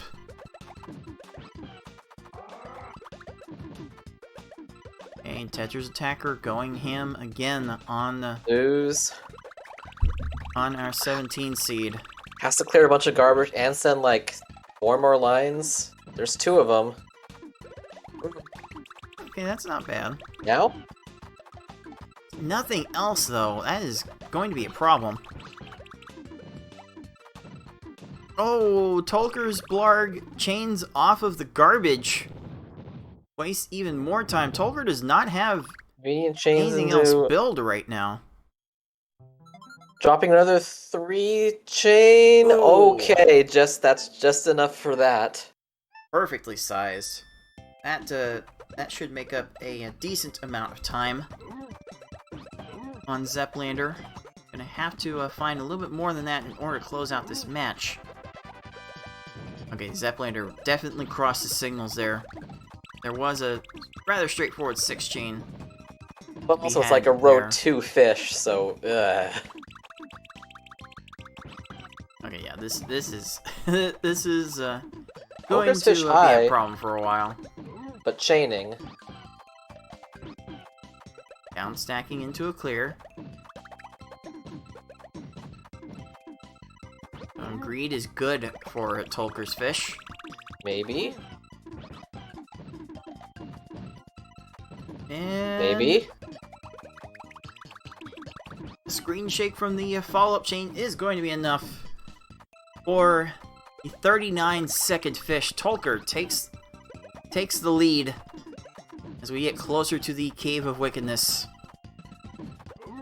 Thanks again to our friends at Tetris Attack Online for helping to support this tournament and giving us the Twitch raid. Thank you very, very much. Zep's been struggling with chaining attacks many times in a row. This should actually top fish off at least. Oh, okay, Tolker. Okay. Ooh. Okay, that was Ooh. that looked very flashy, very snazzy. Okay. Is that going to keep Raphael occupied enough? Oh, wow, it was just right. We'll take those. Oh boy. Oh me, oh my. And for the first time in this match, it will be Tolker advancing into the Cave of Wickedness first. Zep was a pretty healthy attack, but this is another opponent going down to row 2. Wow. Oh, follow-up just in time. Whew. Okay. Okay, that helped Zeplander quite a bit, and that is clutch. That is a 16 hook bill. Tolker sent a very appropriately sized attack for this stage, and this is very much turning in the other direction now. I think Zeplander was a stage ahead in the early going. Now Tolker has completely turned it on its head. Oh, Zeplander was like one line away from a 14 or a 15. Has he sent enough after here? No. It needs to drop. Zeplander's had like 2 chances to kill Hookbill here. Oh my. Zeplander's just been short this entire Hookbill stage. Both players need to find their finishers now. Okay, Tolker does it. Not the worst time. Zep gets a big block, but very late in the stage. This says so much about the game. Zeplander had multiple chances to beat Hookbill in under 20 seconds, and now the stage is taking over a minute. What a cruel, cruel game.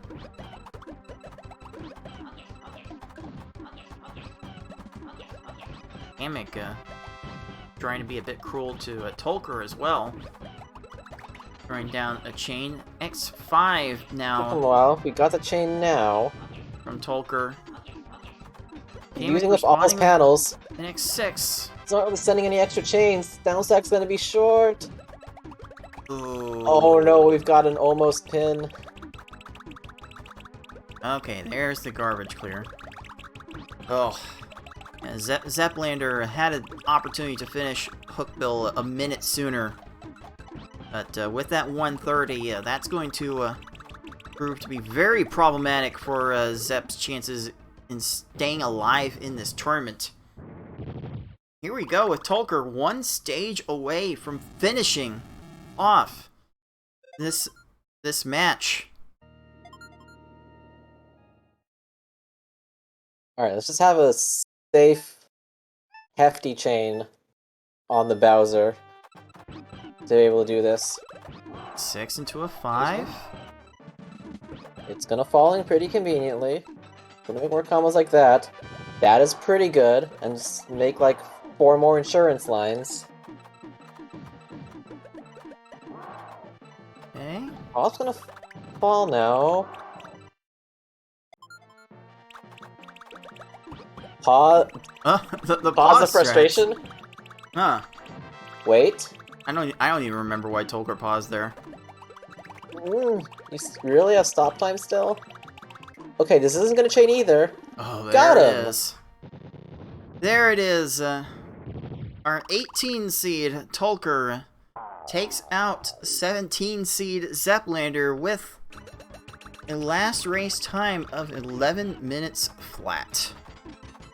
Tolker improved just about every step of the way, and Zeplander slid in the opposite direction.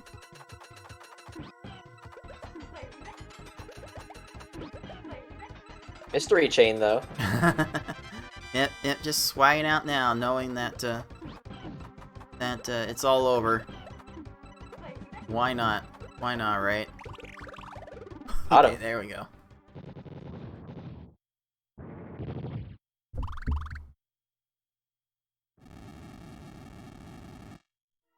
There we go. Very hard fought for both players. Zeplander actually coming away from this match with the fastest V-hard of the match, but did not turn out to be enough on this day. But since getting that 743 V-hard, Zep is already motivated to crack the 730 barrier, and I have a feeling we'll be seeing quite a bit more of this 17 seed in the tournaments to come. So GG's Zeplander, you did some good work in your tournament debut. So much promise, so much hoping to have more heated competition.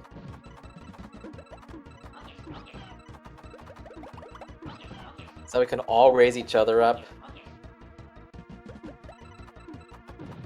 And then all bonk our head on Yoshi anyway. At least in Tetris Attack. Of course, then we still have to deal with Tayman in the Pokemon Puzzle League domain, so I don't know if either area is safe.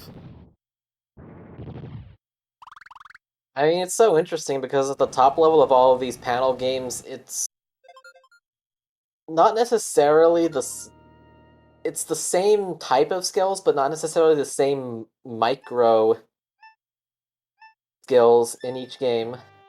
And there's various people that are better at each of those respective micro skills to really refine those times. And it's fascinating how it all can work out like that.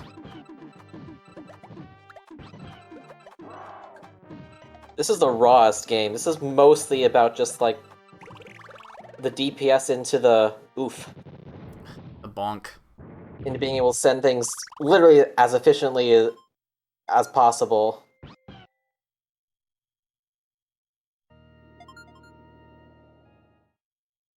And these tournaments, as have been said multiple times, show how consistent you are, not necessarily how fast you are in any one instance, but we've seen the fastest that even our bottom seeds have is still pretty hecking fast. So there's a lot of good signs for this community to develop even further as we continue to hold these tournaments. It's probably better to transition from this game into others in the panel series because of the fast speed that the higher ones play at. And if you go to other games from this, usually the base speed is a little bit slower, so you can have the ability to get to more things. Yeah, having adjusted from PPL to this, I do think the adjustment is much easier going the other way around. So I would recommend I would recommend people play this to get started. Drop it. Gonna drop. Oh, just in time. Ooh. All right. Zeppeliner finishes his tournament run with a V-hard time of 15:54. Not the finish he was hoping for, but I don't know. Maybe getting that 7:43 recently may have given him the last laugh. Consolation prize. Indeed. So let's go ahead and give our 18 seed Tolker the 3rd star and the win. Somewhat uncommon Layer 2 win banner by design in this tournament, but it is getting some use, and it will be Tolker moving on to face the 11 seed Lunar Chimera, which we will see later on in this broadcast. But for now, we still got 6 more matches to bring you. It's time to get the last match of round 1 going. It is going to be GamerX459 versus Karaoke, and you will see how that match came about in just a little bit. You are watching League of Puzzle Speedrunners Tetris Attack Speedrun Tournament 2022.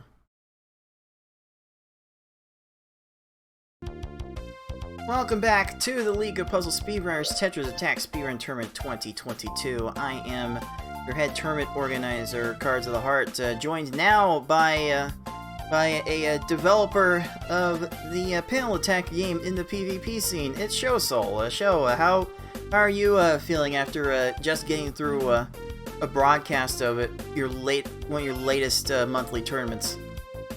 It's alright, it's going pretty good. We've had our champion, Decibel, who's won 11 months in a row now. If he wins next month, he will be our champion for a full year.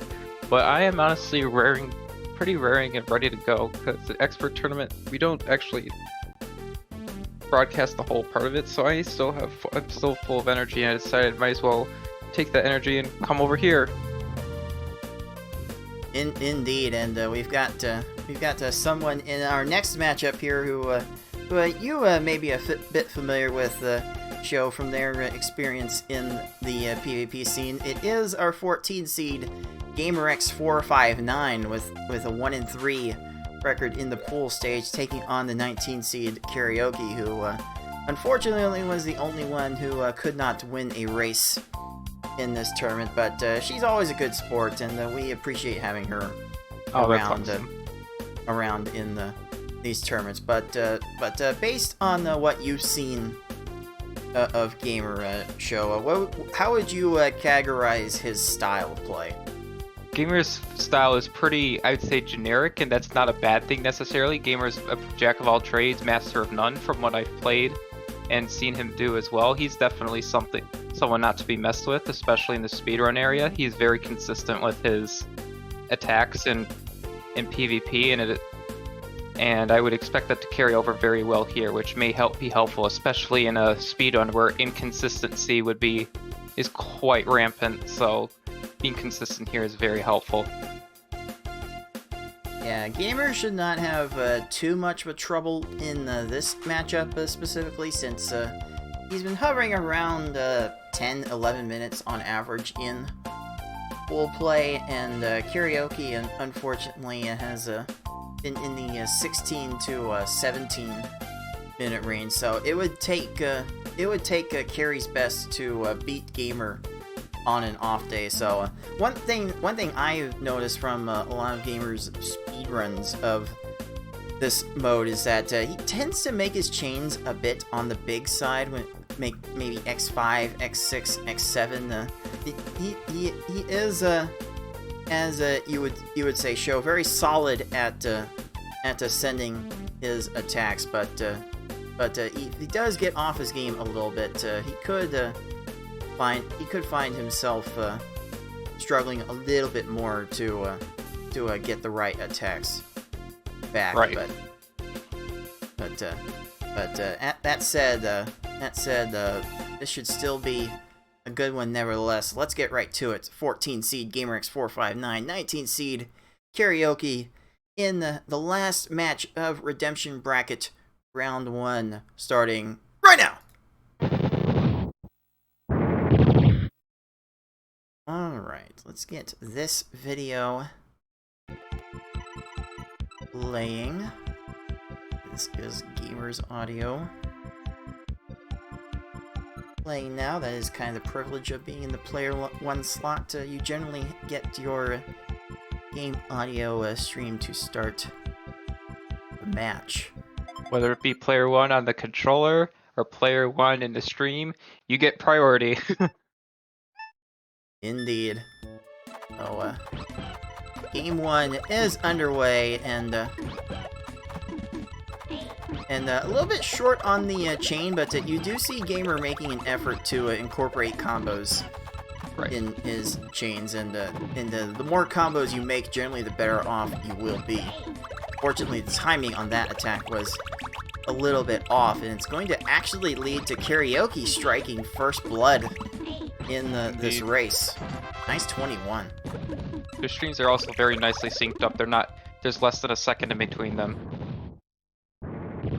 And one of the luxuries of recording these matches ahead of time is that I get some opportunity to synchronize these streams, that I don't have to do so much editing later to get them lined up. It's a very, very nice perk.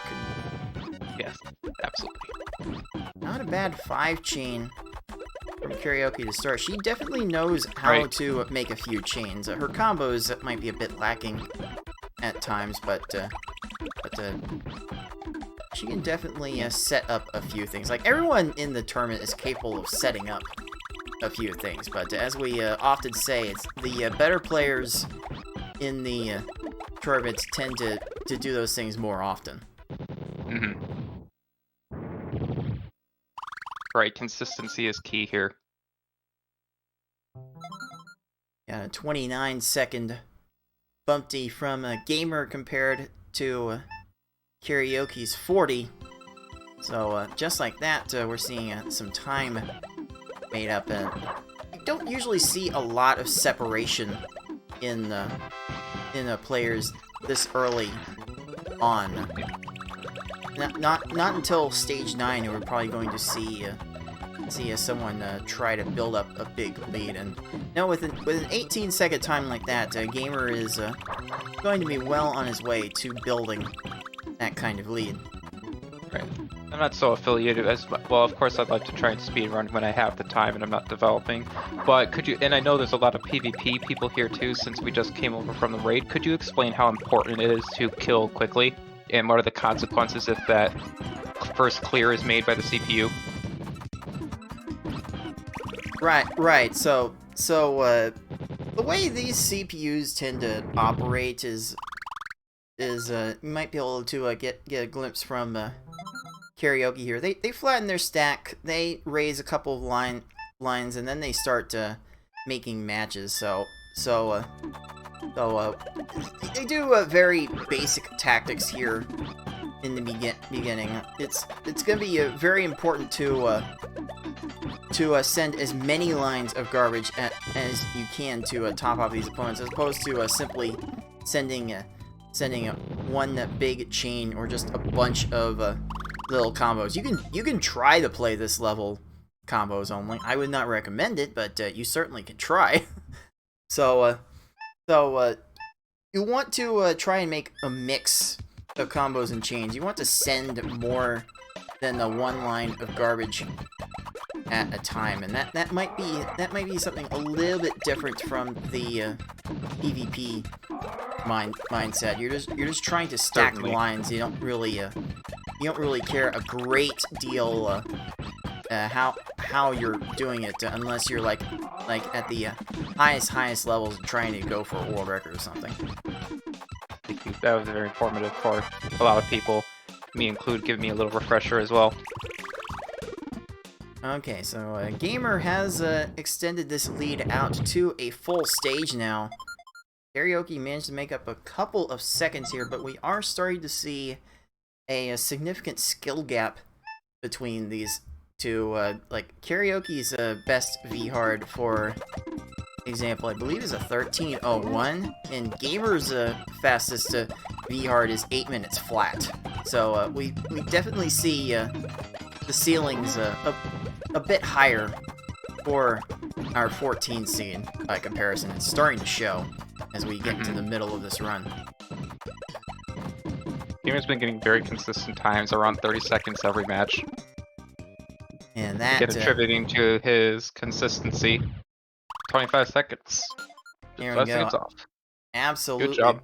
absolutely crushed, or conched as we are calling it in this community. Shoutouts to Galloping Conch, being the most enthusiastic in tracking those. It's very empowering to leave the opponent with no moves whatsoever. But it's not the easiest thing to do against these CPUs, and more importantly, it's often not the fastest way to beat these CPUs. So part of you feels bad when you have to resort to that kind of kill to beat these stages, but the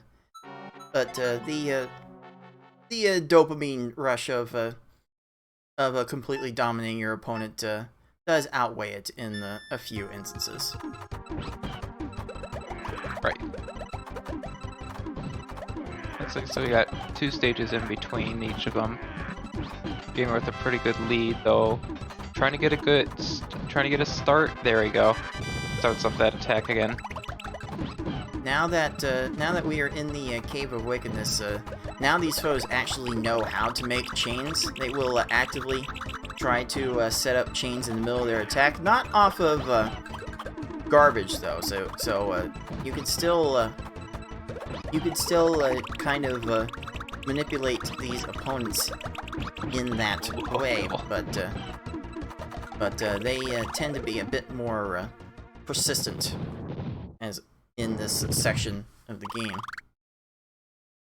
We are relatively synced in kills here.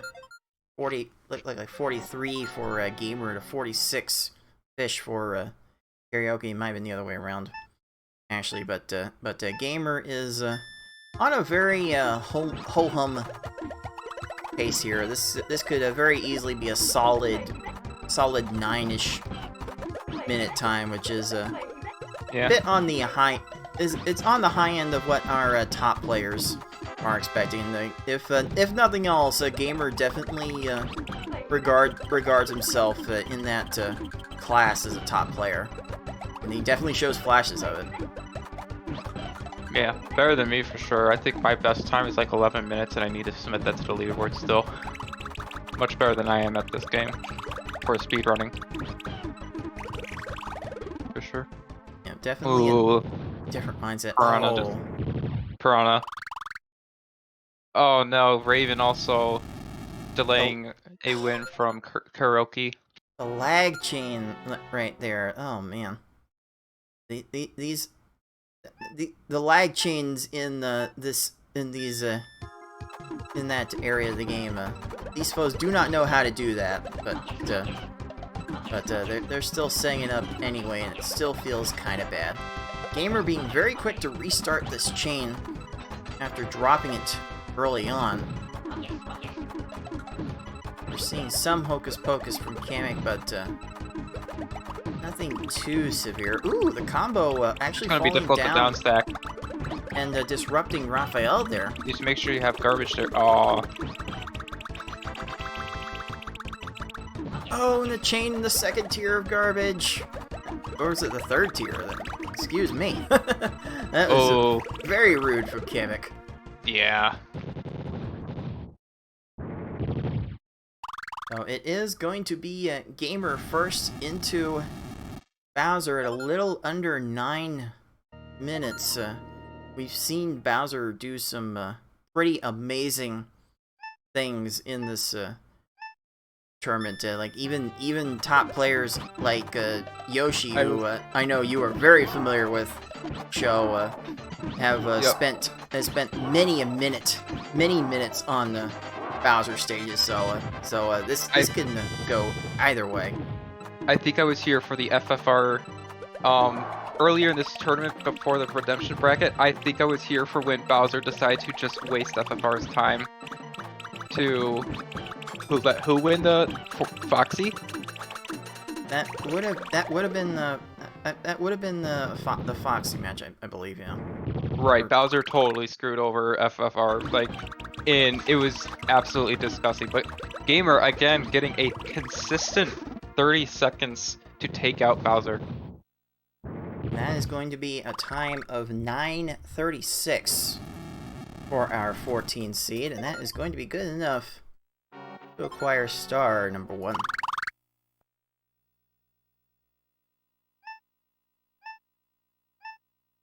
See how Karaoke decides to approach the rest of this run now that the race is effectively over. Come on, downstairs. You got this. Oh, the stack. Come on, let's get those reds over. High. Quick. Oh! Carrie trying Try to for a 4 combo to clear the garbage and just ran out of time, and that is going to do it for her attempt. She throws in the towel after that death and decides to take it to the next race. Honestly, I think that's okay. I would rather, at that point, you would want to just spend your brain. You don't want to spend your brain power on something just like finishing the run right now. I'd rather save it for the upcoming run, so I can respect that. There are definitely different schools of thought on that. Some people want to get in that practice with the late game, since it does tend to play so differently than the rest of the run. Like, the Cave of Wickedness is its own beast, and some people can spend just as much time in the Cave of Wickedness in those 4 stages as they do in the previous 8. That's also a good point. Yeah, that's another way to think of it. There's a lot of, you're right, as you said, you're right. There's a lot of different ways to think about that.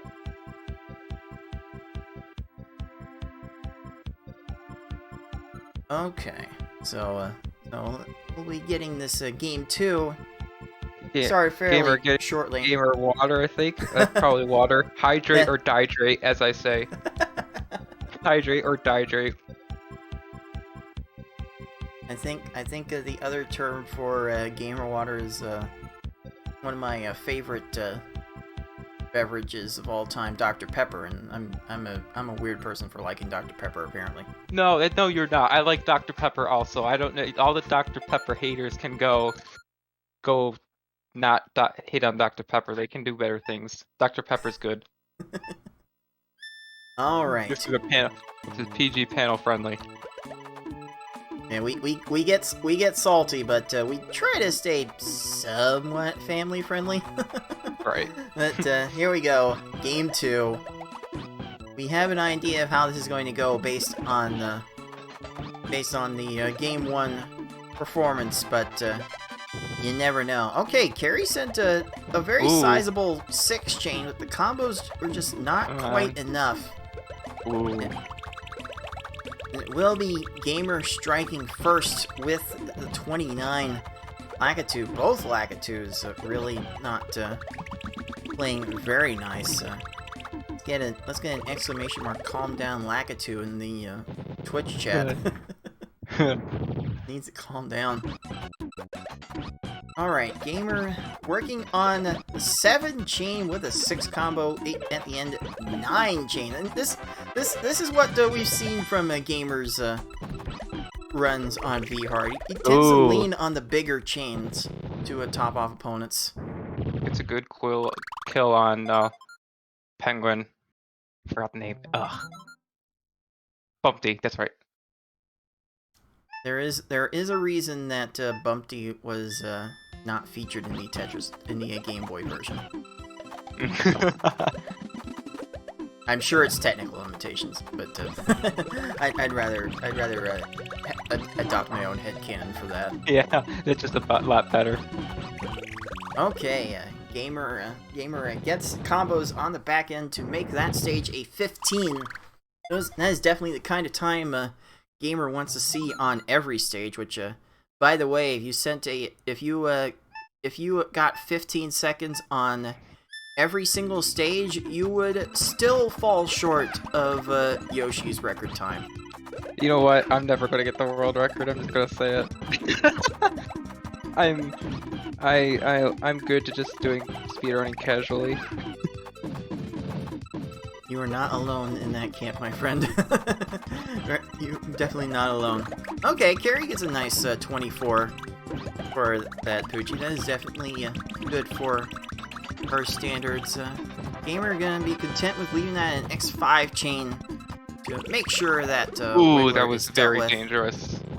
That Wiggler almost decided to perform a little Wiggler troll, and Wiggler's like my personal enemy that isn't Bowser. Also, I believe I was mistaken. The Gamer Water is actually Sweet Tea. For once. Okay. I think that's what was just confirmed in the live chat. But in any case, Gamer is Gamer is still kind of schmoovin' just a little bit. Looks like he's gonna get the kill on. Oh wait a minute. Oh no, there's not enough combos there. How close? Yeah, Gamer is resorting to spamming lines to get the last attacks off. Okay, Froggy, you need to calm down too. Those lag chains are definitely not the way to treat our competitors. We're trying to speedrun here. Please go away.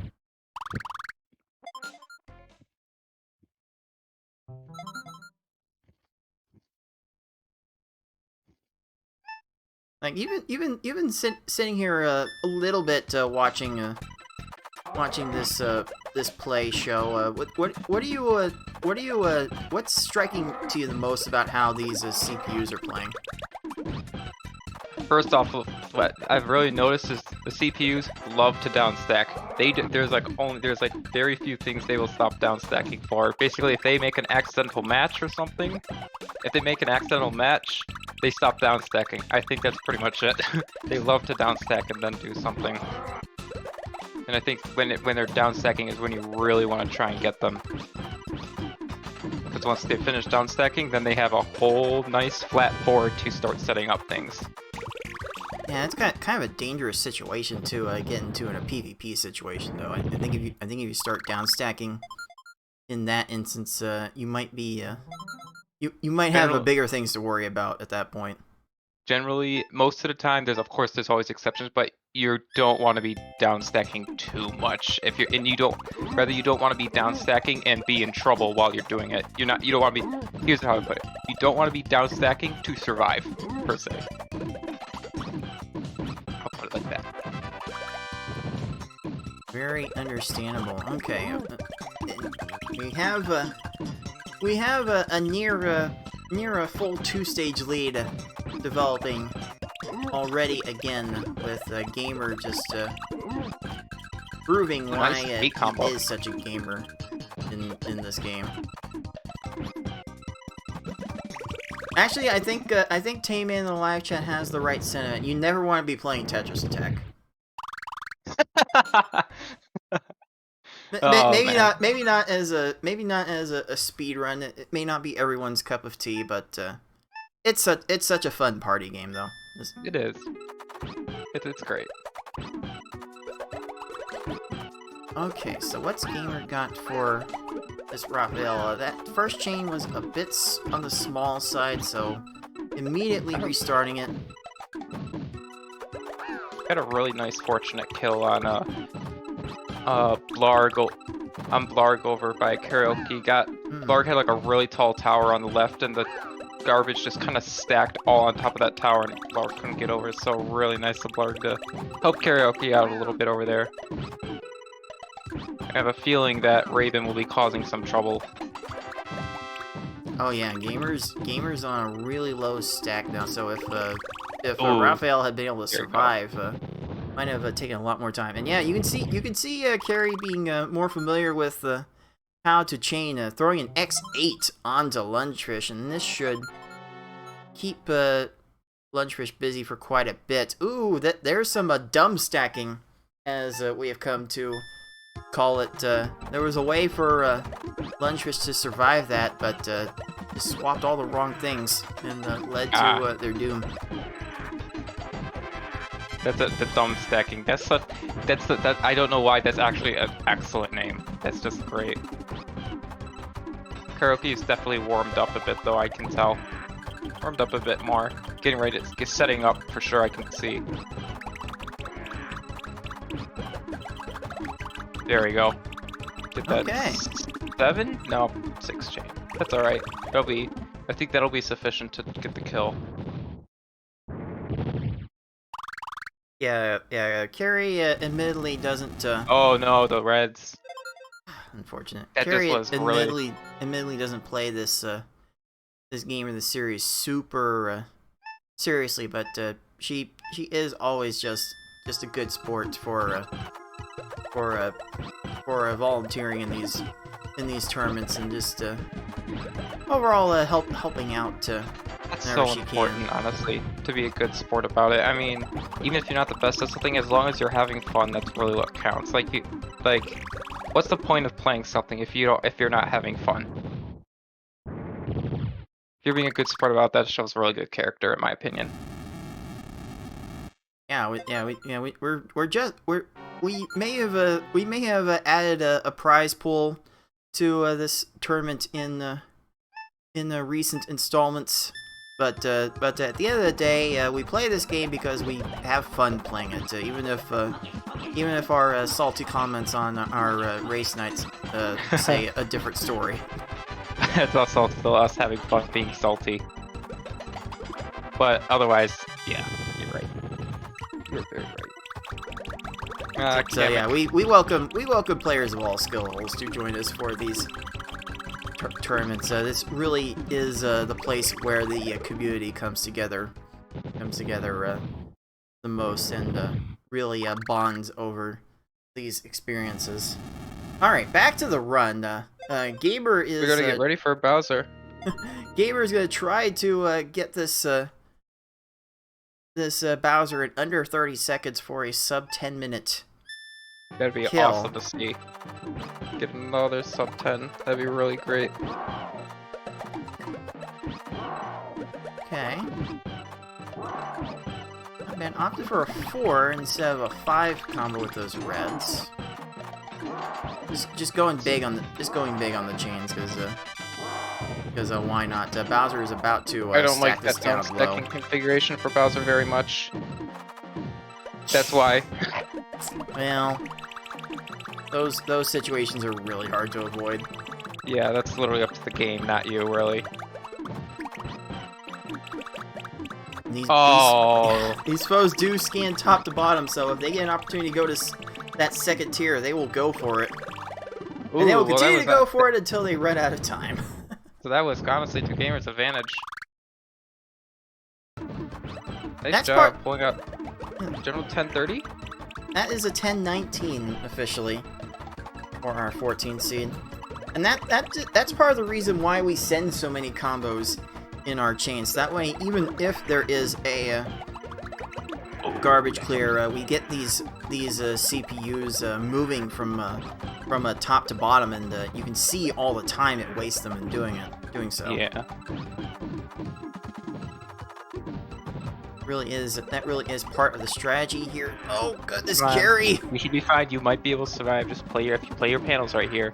Down stack on the left. There you go. Good job. Nice catch. Oh, that was close. And Hookbill went down to one line there. Oh, this is going to take a lot more work. See that 4-chain building, Carrie? So she's still able to do some things. And yeah, There we go. It's so unusual to see the natural rising of the stack 3 minutes into a V-hard stage, which plays at level 6. By the way, those of you familiar with playing versus, so you see how fast the stack naturally rises after 3 minutes, and even these highest level foes are going to have trouble surviving that.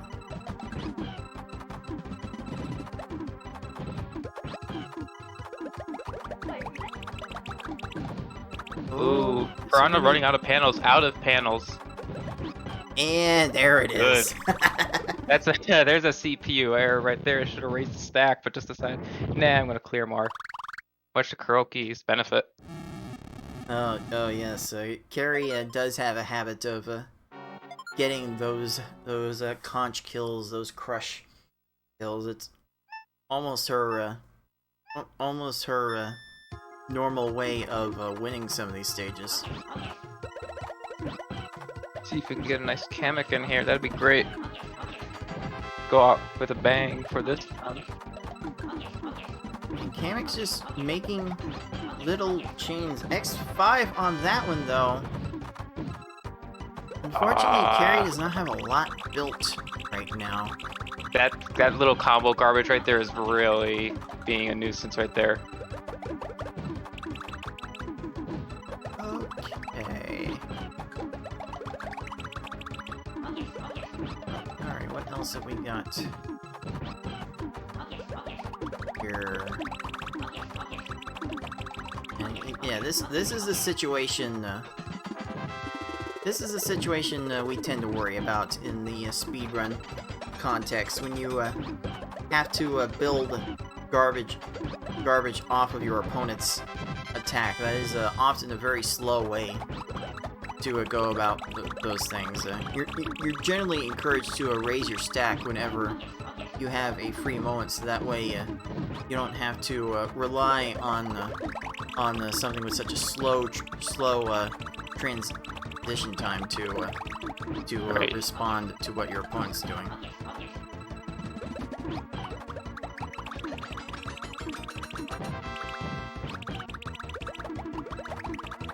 It's definitely a bit different from the PvP matches I'm able to catch as of late, where survival from the garbage almost feels like a requirement. Absolutely. What you said doesn't apply as much, but you're not wrong either, especially for offensively, because you can do something like that to your opponent and you're just going to suffocate their offensive ability if you just like throw a huge chain at them and they have like little panels to work with to make something to keep you busy with while they're busy clearing off this massive chain, which by the way in panel attack you can make as big as you want. It's not limited to 13. You can make it as technically up to 23 size, since that's the whole stack, but you can spend that entire time while they're trying to clear off this big garbage block with little panels, you can just start throwing more combo garbage and start raising your stack and throwing more chains. So it's a super tough position to be if you're really low and just trying to clear garbage super slowly. Because then you're just defensively begging for your life. I feel like once I get into the PvP grind, I would be the kind of person that would try to grind out more. I really want you to matches. commentate one of our tournaments one time when you get time. Of course, you're super busy, and Cars does a great job running this stuff, man. Like, there's so many things and bongs all over this setup that it's way more complicated than what we do over at Panel Attack. So give him some props for how he runs all this stuff. Really great. And Kuroki finishing off with a under a minute Bowser. Nice job. Woo! All right. Something good happened there. A 15:45 is going to leave Carrie a bit on the disappointed side, but Gamer with the gamer shades on. breaking him out a bit prematurely. I don't know. I don't know. I would imagine the gamer would want to get those out for super serious moments. Unfortunately, Carrie doesn't seem to be the one to really bring that out in him. Right. But in any case, let's go ahead and give gamer that second star. After this, please come commentate for one of us. I'm over here commentating this. I want yours. I want what you think on there. I want you to commentate an expert tournament one day. Whenever you find the time to. Definitely got a rain check out for that one. That is a promise. Yep.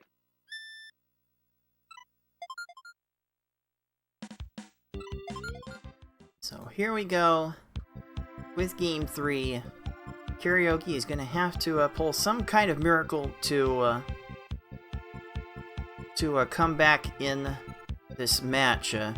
Feels like a gamer's just kind of playing to his normal level. I think. Let me double check what gamer's average was in the pool stage.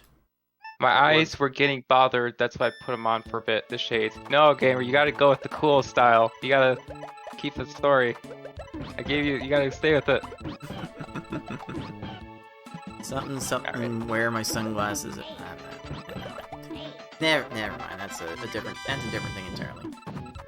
Alright, game 3 is going, gamer is going, and gamer is going off on nice not the same pace that we've been expecting from him lately. And Carrie right now is keeping up.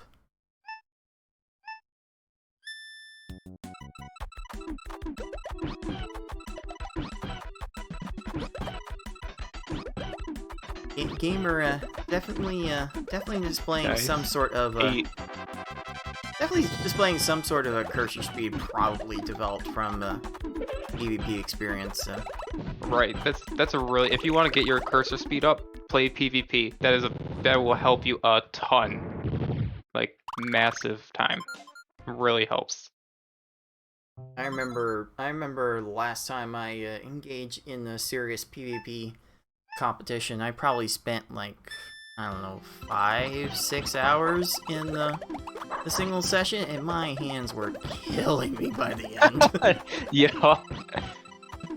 Oh, I feel that. So maybe for others, it might be an experience best enjoyed in moderation, as a lot of things in life. Agreed. Don't overdo yourself. That's the big thing. Okay, gamer is not topping off Poochie yet. This is going to waste a little bit more time. And Carrie making up 20 seconds on that stage, keeping it very close now.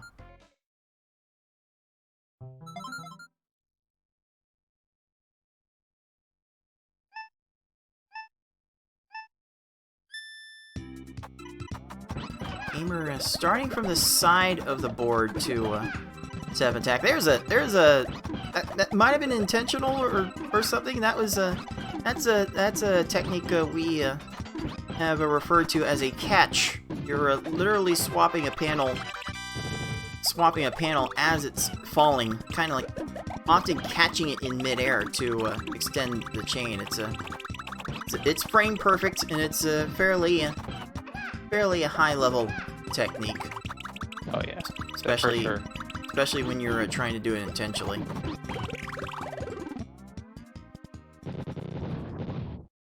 Gamer finally getting through with the 38. Wiggler Carrie still needs to find an opportunity to restart her chain. Gonna get an X4 out of that. As Wiggler There you gets go. an X3 in I was gonna say that might be retaliation. fine for Wiggler, but then Wiggler just got really lucky with that setup.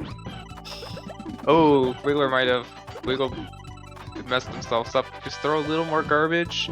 This should be enough. Take it. Yeah, that'll do it. There it is. Wiggler's just There gonna it waste a is. bunch of time while they're at it, though.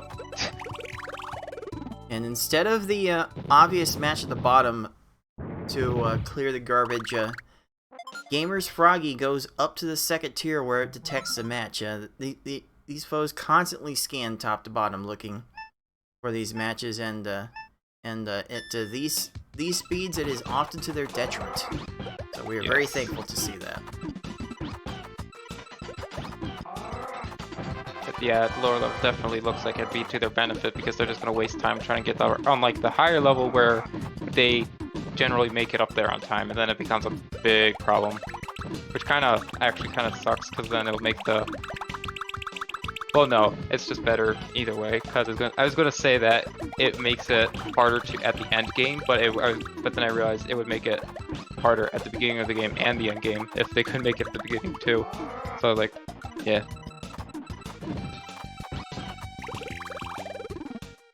All right. This is starting to cool off for Gamer just a little bit. We're starting to see more 30 and 40 second times. Wonder if this is a thing that's going to be an issue going forward. Because sometimes these matches get a bit grueling depending on how intensely you are playing. I would say that karaoke is not as far behind as they have been in previous stages. They are, instead of 2, it is just 1 stage. But that may change soon. And Gamer keeps trying to get the bigger chains to make sure his foes are topped off. Going with another X5. Things are going to start to fall. Things are going to shake a little bit, but they're not shaking very much. Lots of wasted panels. Ooh. Trademark of these CPUs. John almost gave Gamer a bit of trouble clearing all those panels. John just always messing with all of us. Shout outs to John. Yes. Shout outs to John. Maintaining that Tetris Attack online Discord server for so long. Yeah. His perf profile picture just emulates him so well. I don't know how. It just does. Okay, Ooh, Gamer. quick kill. There's a very timely attack for 13. That is not a time you see too often with Raphael. That is not a chain you see too often from Blarg. An X4, little bit of a lag chain there. Carrie getting a bit more of her time wasted, and it will be a Gamer comfortably in the lead, entering the Cave of Wickedness.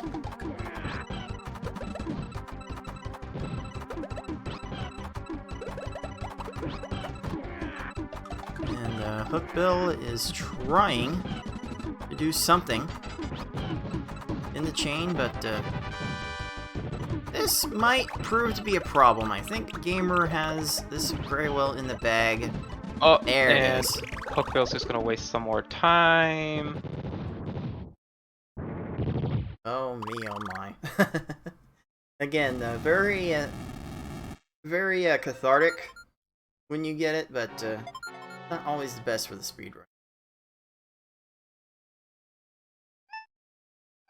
So, Gamer is a few stages away from closing out this matchup and getting a date with one of our newcomers, Corey BLD, in the next round.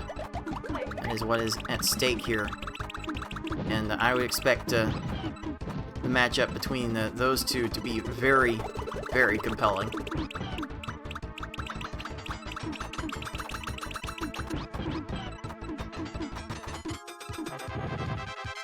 Okay. Oh, another chain off of Carrie's garbage. Lunchfish still not going to make things easy. The horizontal 6 combo off the garbage again. Yeah. Yeesh. Yeah, there it goes down to Fishy. Yeah. Both players dealing with a minute-long stage there. Ugh. If this is the worst thing that happened to these players' runs, I think both players would be kind of okay with it. This is just a thing that happens. Right.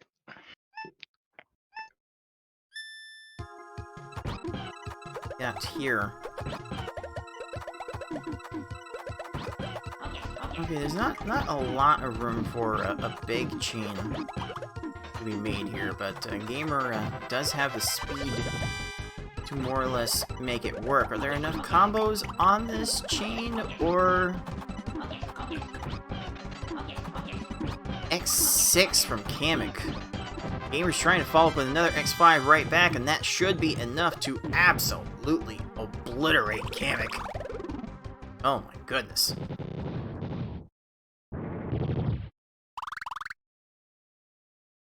Carrie almost had Raphael obliterated. So close. But I'm sure there's lose only a little bit of time there.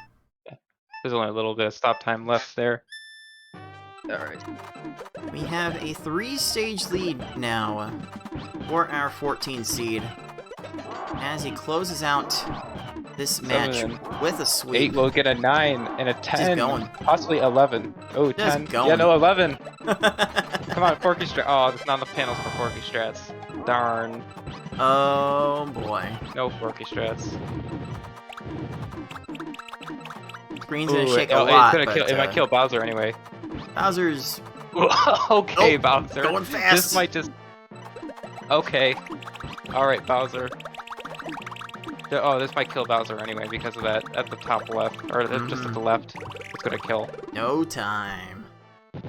GamerX459 finishes this match with a V-hard of 1049. Pause. Kind of trended in the wrong direction a little bit in this match, but it was very evident from the start that Gamer did not have to bring his A game to win this one. However, Corey might prove to be a different story. We'll see how that one shakes out later on in this broadcast. But Carrie, ever fighting, good fight, decides to finish this one out. And honestly, from reading Carrie's comments after this race, I believe she might actually be done with Tetris Attack tourneys for a bit. She managed to win a race or two in the Pokemon Puzzle League tournament last year, Ooh. but Tetris Attack might be a bit outmatched. Yeah.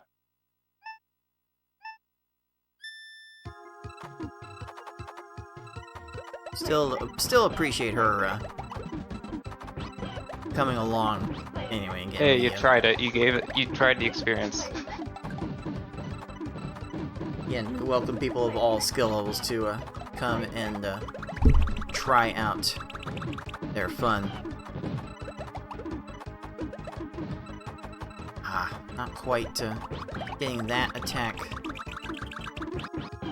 Go. Oh, wait. Was that an intentional catch? Hold up. Like, it looked like Carrie caught a panel to swap into the falling position, and then that fell into a chain? Okay. I don't see that very often. The CPU is just being a bully.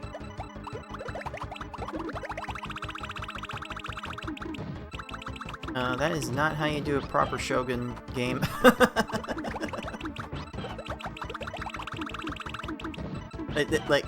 They'll try to line up matches without any regard for garbage blocks in between. Makes me wonder if they think the garbage blocks count as panels, like before they're even popped. It makes me wonder why. Is that why they don't move? Because it's just simply due to programming limitations? Because I think I could, of course, be wrong about this, but I'm wondering if they'll like see the garbage before it's actually popped, and they just didn't want to have to deal with it, and just wanted an easy way to nerf them, so they just made it don't move while stuff is popping, unless you're already in the middle of something. That's just speculation, though. Admittedly, I haven't been able to do a dig in the code in that way to be able to decipher anything important. This game is still a bit of a black box for several of us, especially in how these CPUs operate. It's I need to learn how this game actually works. I need to learn how to be able to do that stuff, because if I figure it out, then I'll do research if I can learn. But then I'm just busy elsewhere. Other coding responsibilities. aside from watching RAM, I have like no idea how to look at this stuff. That's the extent of my programming knowledge. I can do RAM watch. That's pretty much for this and there. I could do RAM watch. That's pretty much all I know for this kind of stuff.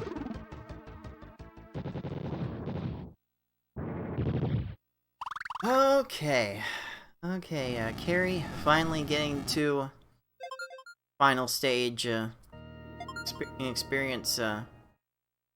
Sounds like from her comments at the end, wants to kind of leave behind her for multiple reasons, but there's something to be said for just being able to finish the run. Right. Now she just sits and waits for Bowser's garbage to come down to make sure she can survive it. She's very adept at this, building chains off of garbage. She definitely knows how to set those things up. So she'll just go ham doing it that way.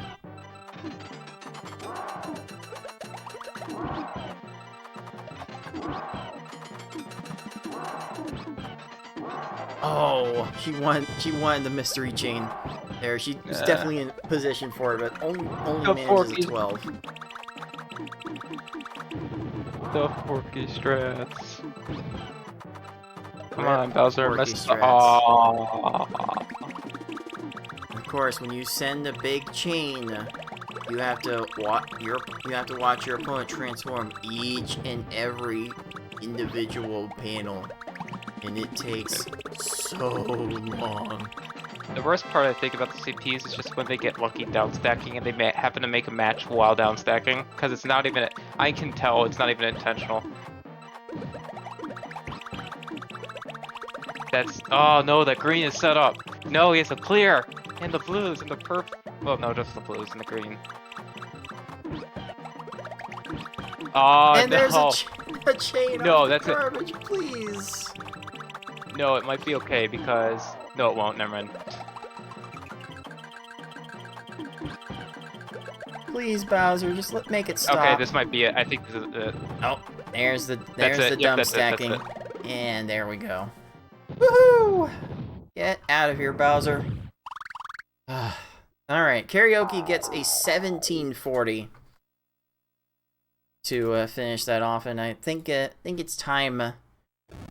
I think she's declared it time to at least have an extended break from Tetris Attack Tournament. So we do thank you, Carrie, for participating, and we hope to at least see you on the Pokemon Puzzle League side a few more times. So thanks for playing.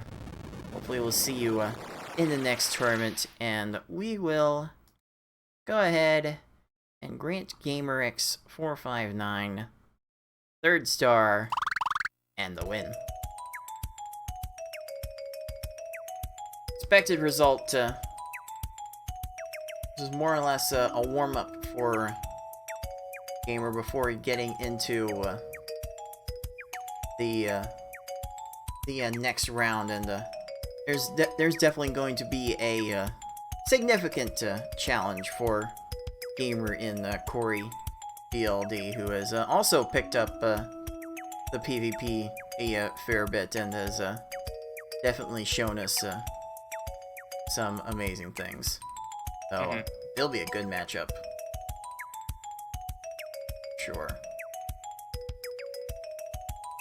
Alright, one of these days I will see this bracket updated, and then we'll be able to see what is up next. It doesn't seem like it's going to happening too much anytime soon, so let's go ahead and throw it to a bit of a commercial break while we set up the next race, which is going to be our assistant tournament organizer, BB Forky, taking on I Like Being Smart in a clash of the old boys and girls, as it were, in our quarterfinals. So you'll want to stick around for that, and thanks again, Show, for helping out with commentary on this one. Always appreciate getting the PvP perspective on these races, so thank you. Yep. Thank you for that. I'm probably gonna take my leave for a little bit. Maybe I'll come back later if there's like no one here, but I'm probably gonna go grab something to eat because I've just hopped from TAO all the way to here to commentate more. Yeah, yes, I've been please. surviving on Reese's Pieces. Oh, please take care of please take care of yourself first and foremost. That's one thing I always tend to preach. So we'll step aside here. For those of you watching on YouTube, it'll be a bit of a quick cut, but it'll be several minutes still on Twitch before we can set up the next race. Again, that is the 9 seed BB Forky going to take on the 12 seed I Like Being Smart in the first matchup of the quarterfinals of this Tetris Attack Speedrun Tournament 2022 redemption bracket. So stay tuned. You are watching the League of Puzzle Speedrunners. Welcome back to the League of Puzzle Speedrunners Tetris Attack Speedrun Tournament 2022. I am your head tournament organizer, Cards of the Heart, joined by PPL 2020 champion Tayman ND, and after those hotly contested battles, we are now down to our quarterfinals. We have BB Forky against I Like Being Smart, Kanayo and Galloping Conch, Lunar Chimera against Tolker, and Corey BLD against GamerX 459. Tayman, when you look at these matchups, which one looks most intriguing to you? I think this one right here between Forky and Smart, definitely at the top of my list, but gosh, these are all so good. All these players are so evenly matched. I'm gonna say Kanayo and Galloping Conch. Kanayo's really come out of nowhere, joined this tournament as their first tournament, and has put up a solid performance. And like, this is the salty run back against Galloping Conch. They had a very thrilling matchup in the main in group stage of the main tournament, but these are all going to be really exciting, evenly matched showdowns. Indeed, and we'll be getting through all of those matches in this broadcast by the time we aren't done with it. So let's go ahead and get started looking at the next matchup here. It is the first one in our quarterfinals. It is the number 9 seed BB Forky coming into this bracket with a 2-2 record in pool play against number 12 seed I Like Being Smart and her 1-3 pool record. So we would often joke why Forky had fallen into this redemption bracket. Forky's been able to contend for championships before, and now Forky's here in the intermediate bracket, for lack of a better term. Tayman, how do you think this matchup is going to go with someone who's used to competing in a higher stage versus someone who's very comfortable with competing for championships on this stage? Well, there's a reason that everyone picked BB Forky to win the Redemption Tournament. Definitely one of the top players in this Redemption tourney, like really just a victim of being in such a stacked group stage. Forky is a top competitor, has really good board vision, sends compact attacks. So I think he's going to be the favorite here, but we should not sleep on I Like Being Smart for sure.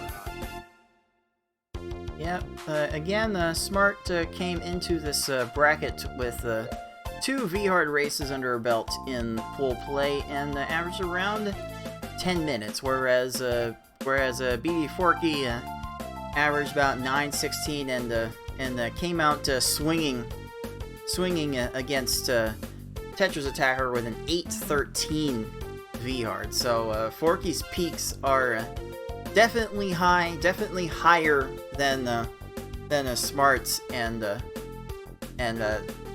do you think we'll see Forky's peak in this matchup? How do you think this match will end up playing? I think Forky is gonna bounce back a little bit, but he's gonna have to fight against Smart / Nicole, as we know her in the community. He's been taking this game pretty seriously. It's made a lot of improvement over the past year or so. I want to say that Forky takes this in 5 games. I think it's going to be really close. Ooh, a spicy 5-game prediction. Nice, like it. So let's go ahead and jump right into it, and we'll see soon enough if that prediction comes to pass. It is the number 9 seed BB Forky against the 12 seed I Like Being Smart in Redemption quarterfinals competition, and that's gonna start right now. Immediately. And again, all of these matches to this point have been pre-recorded, so I will go ahead and play the video as apparently Forky's going to vote for Foxy Man in 2024, and Smart just wants to say hi. That is some devotion from our competitors right here. They got the password meta going, even though this was not a live match. So they're like someone that plants a tree that will sprout 20 years ago, 20 years in the future that they may never see. Oh me, oh my! There's so many good things that have blossomed from this tournament. The password meta being chief among them. So okay. Smart has a cry for help coming here. Nope, the game throws an error. There's gonna be no praying from the game for Nicole, unfortunately. But but she's definitely gonna try to give it her best, if nothing else. She's gonna try to put on a show. We should be in for a show regardless. Again, this is V-Hard only, best of 5, so it will take 3 races to win the match, 3 races to light up the three stars at the bottom of the screen, and we'll see in very short order who is going to be capable of pulling it off. Here we go with game 1, and very measured attacks from BB4. Kind of just taking what the game gives him there, and oh, it was almost a 13. Oh, it was like right there. Fortunately, Smart also having to deal with a garbage clear and basically the same time from both players. We're not going to see a lot of separation early on here. Equal opportunity trolling from Lakitu. Hate to see it. Okay, Forky going for extra combos in the chains, finding a combo in like every single link of that chain, just building 2 rows at a time, just very solid. Bumpty? Okay. What Wow. the 18-second, not the official crush, but had to send, what, like 10 lines? That's pretty good. That was 10 lines required, and to get that in 18 seconds is a feat in and of itself. So well done by Forky. And Smart's right there. Like, let's not discount her efforts at any point. She's also keeping up fairly well, but Forky is just being very solid, sending 7, 8 lines, following up with the Gotta send this. combos when needed. Oh, No! one more line. Oh, we're crying out loud, game. A little bit short there. Bad dog. No! What? Okay. And a chain? What are you doing? I don't think you had time to get over there. But whatever. We're gonna... You can file your complaints with the intelligence systems at a later date. I mean, we're gonna be praying for this stop time when PPL 2022 rolls around. That is going to be brutal, as it always is. And we love it for some reason. Okay. Again, Forky finding ways to incorporate the combos in these chains. So many combos in there. Very solid 7, 8 line attack. Wow. There we go. Smart is right there too with a 14-second wiggler. So she's also pulling out all the stops. This is set to be a very good one. We see some common strategies from Nicole, or maybe strategies that have okay, I need to actually slow down a little. So like Nicole definitely pays a lot of attention to the top runners, and I think a sort of meta has developed amongst the top players, which is like, don't raise your stack too much, start your attack soon, and weave in as many combos as you can. And like we definitely see that she's trying to go for that. Like she's always trying to push her game and get better as fast as she can.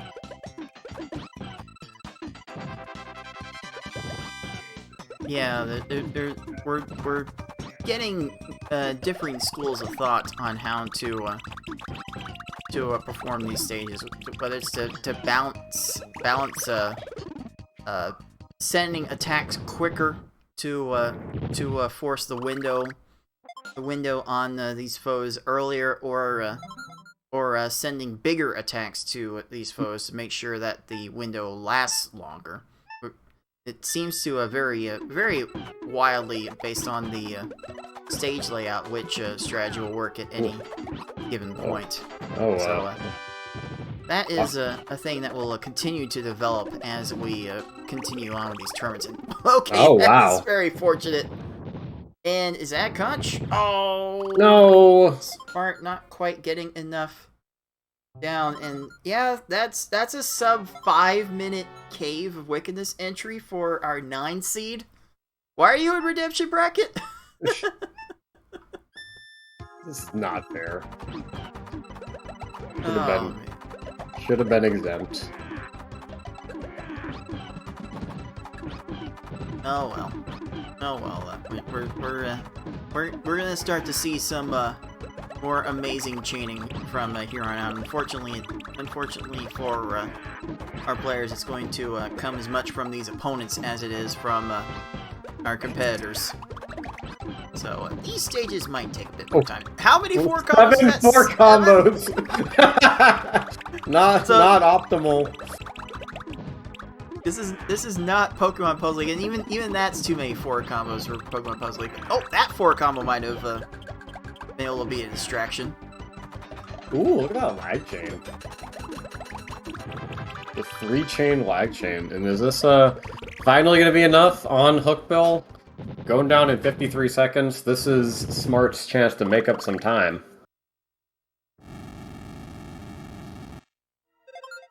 Okay, okay, she's gonna get, ooh, little surprise popping. There, build the chain that she wanted.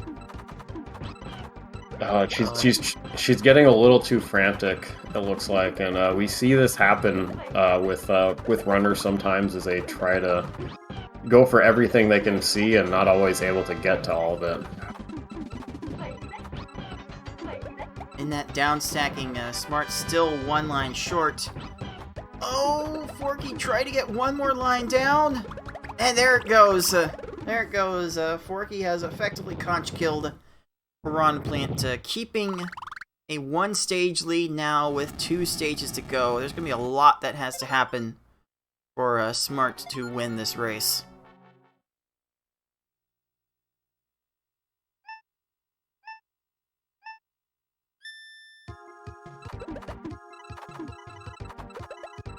Okay, Forky building a very solid 8 combo in the middle of the board. I do encourage building from the middle of the board for maximum flexibility.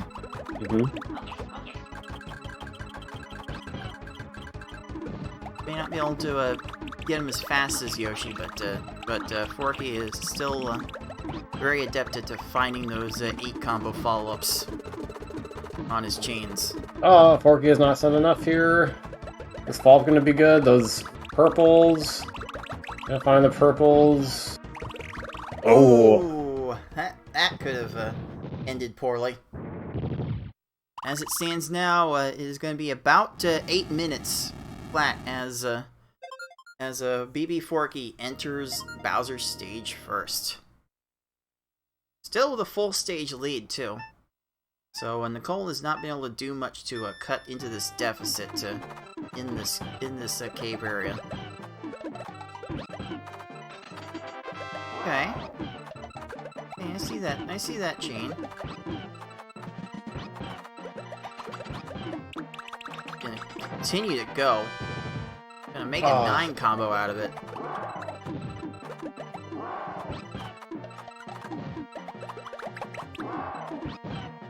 And Bowser found that to keep it going. Don't look now. I like being smart. Giving herself a chance. okay. Entering Bowser's stage. Oh, that's... Oh, what? What? And what? Oh, okay. Come on. That's not allowed. Actually, not allowed. But, okay, there's like nothing left for Bowser. So, it will be BB Forky finishing race 1 with a time of 9 minutes 3 seconds. Very solid time. Yeah, that's all it is. It's solid. it's just very solid. And sometimes, as we saw in the main tournament, solid can be enough to win a few races. So well done. Just avoid the bad runs. Never know what's gonna happen. Alright, let's go ahead and give Forky that first star. And unfortunately, Smart is going to wail away at this Bowser, who is lag chaining. Please. This is going to be an X10. Excuse me. What? Oh, jeez. This is cruel. And now Smart is going to be building further attacks on Bowser's garbage, so he's not going to be able to send any big response back in a timely fashion. Especially as Bowser continues to go off with X7. Bowser! What are we doing here? Oh, I don't know if this is gonna fall in time. No! No! It was right there. Bowser's gonna have, like, very little time to do anything else, though. And that will be it. Oh, that is a 10:53 for our 12 seed. A time that she knows is not gonna be good enough. It is the time she ended up getting.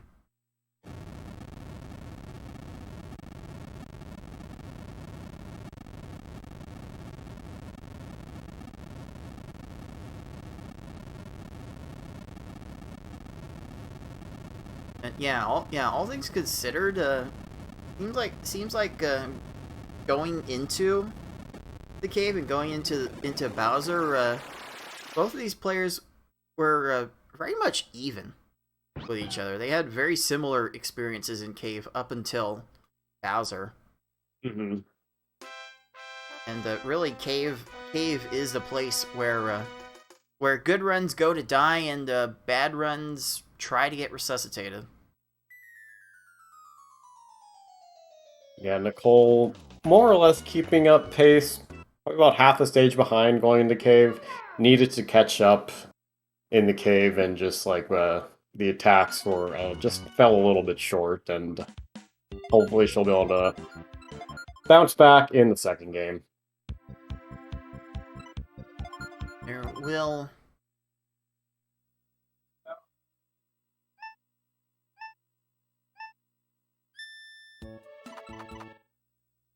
There will definitely be some retooling be done, I suspect.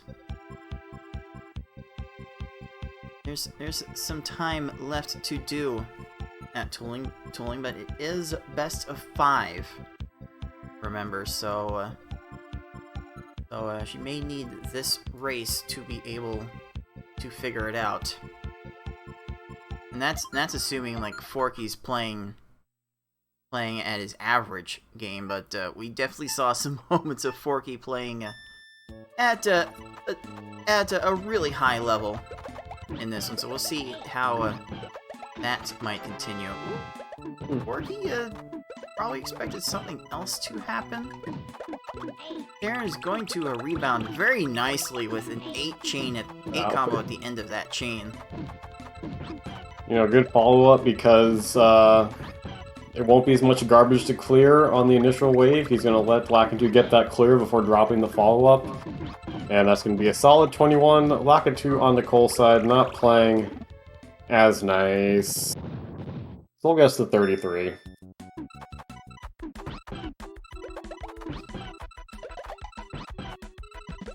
Okay, there could have been a lag chain for Forky there, but he looked to be potentially cutting it. 11! That's an 11! That's a result. Oh, my goodness. Holy moly. What an attack. It feels like Nicole's just barely moving to enough to get to these attacks, and even when we poke fun at Forky's relatively slow cursor speed compared to the top players. He does get to a fair bit of stuff. Yeah, because he sees the blocks that are closest to his cursor and gets those, and he doesn't have to go as fast. And our main tournament winner Yoshimitsu was actually in Smart's chat a couple weeks ago and was offering some advice and saying that Smart's cursor speed was just fine. It's more about working on that board vision like that. That goes for everyone, no matter what their cursor speed is. And he said as much in his post-victory interview. Play smarter, not harder. A little early in Forky's attempt to swap a drop down for chain extension, but he's got more than enough to finish Wiggler off from that. Smart, however, does not have Wiggler dealt with. It's gonna still take a little bit yet. Ooh. Fortunate Wiggler went in that motion for the down stacking and gets Smart a 31.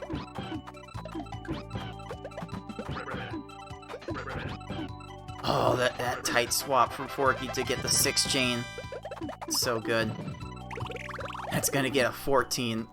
Man, imagine being rewarded for playing well. It feels like Forky's actually getting rewarded for playing well right now. What a concept. Imagine. Oh, that's not enough for Nicole. Froggy's down relatively low, but not much with that opening attack. The 2-4 combo's only gonna make a single extra line. Gets the 27. Oh, what timing on that setup for Forky and Blar getting another sub 15 second stage.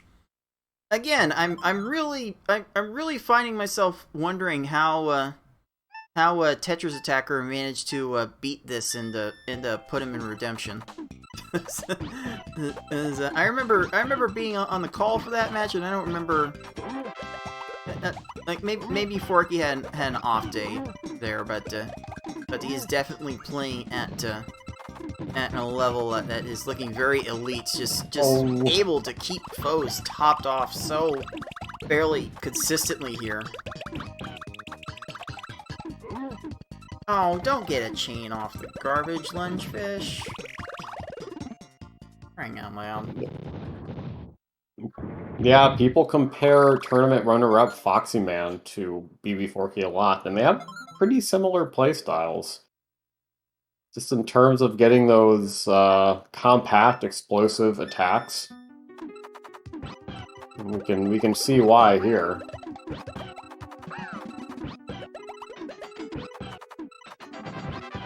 And there aren't always flashy lag chains with him, but he's still often able to find ways to make 2 lines of garbage at a time. It still results in scenarios like that.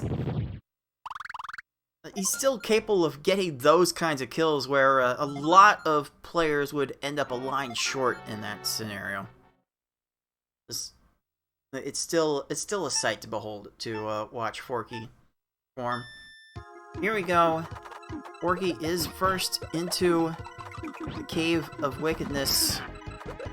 Opting for the 4 combo at the end of that instead of the 6 combo that was also sitting right there, but almost there. Okay, what? No, that was not. Oh, there's no. that is hilarious. Reverse set right that up. That is also a good scenario to get into. The more time you can waste the opponent in their cursor scrolling, the better off you'll be.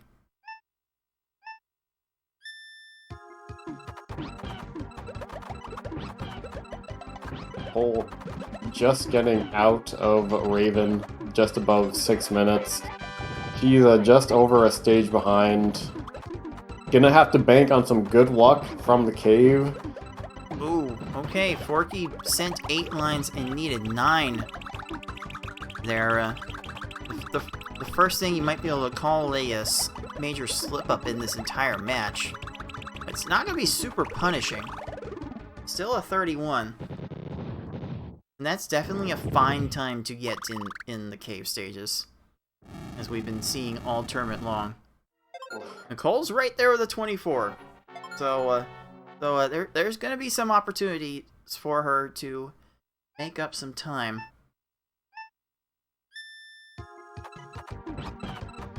Forky opting for a 4 combo. There's going to build into a 5 combo, which leads into the lag chain. That is probably a good size of chain to accommodate these combos. Oh yes, that is phenomenal. Absolutely stellar. And yep, that is about a 732 Bowser entry. Yeah, Goodness. That seems normal. Okay, a 30 from Smart's Piranha. That's solid. Unfortunately, solid is not even gonna count very much in horseshoes at this rate, because BB Forky is a man on almost literal fire with this. Oh, down stack. Oh! Down stack to death. And Baby Forky will be taking home that race with a time of 8:06. Unbelievable. Like, 8:06 managed to lose races in the main bracket, and we're having someone pull him off in redemption. Forky, why do you do this so often? It's like that 813 he pulled against Tetris Attacker. It's so it's alarming how common it is.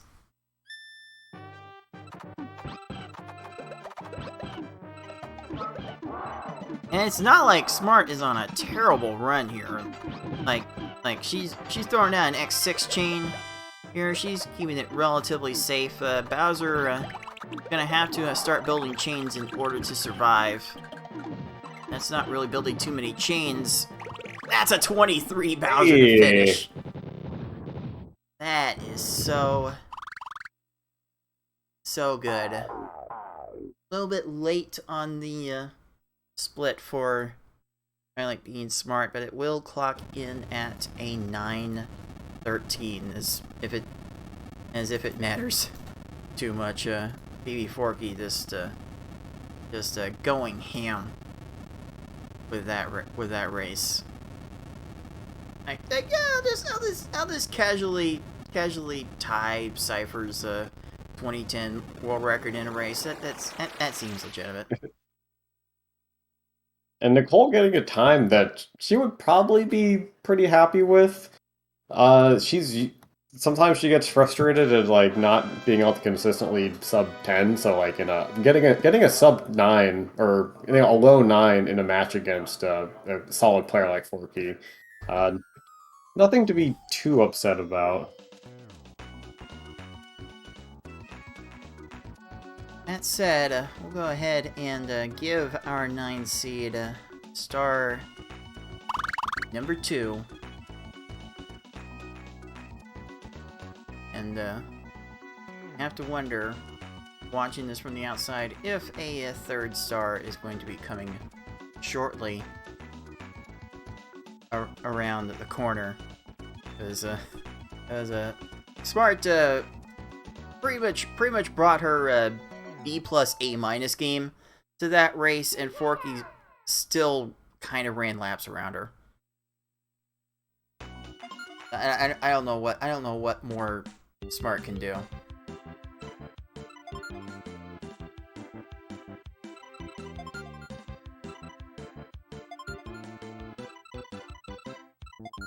There another is there well. She's resigned herself to her fate. Oh, why does password meta have to be so strong? Oh, that is precious. The shenanigans in our community are second to none, I will say.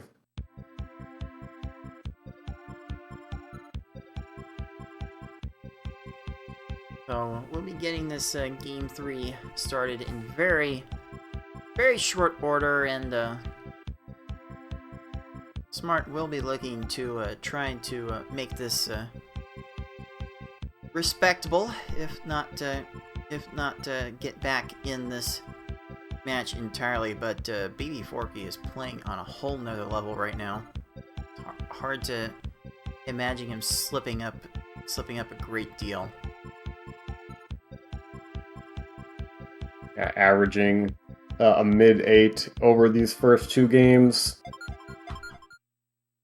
Smart is going to have to put together some solid runs here if she wants to come back, and hope that Forky will just lose a little bit of his magic here.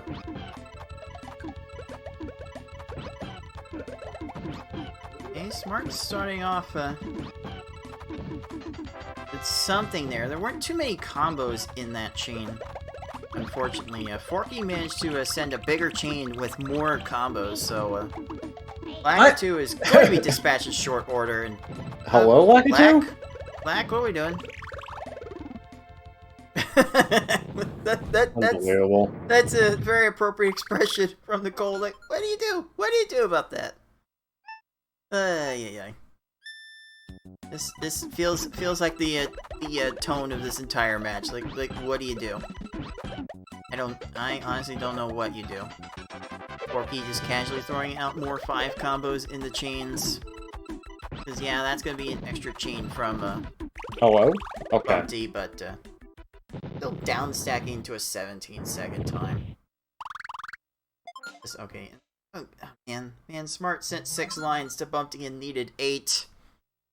Bit of an unfortunate circumstance there. This has just been a series of unfortunate circumstances for our 12 seed.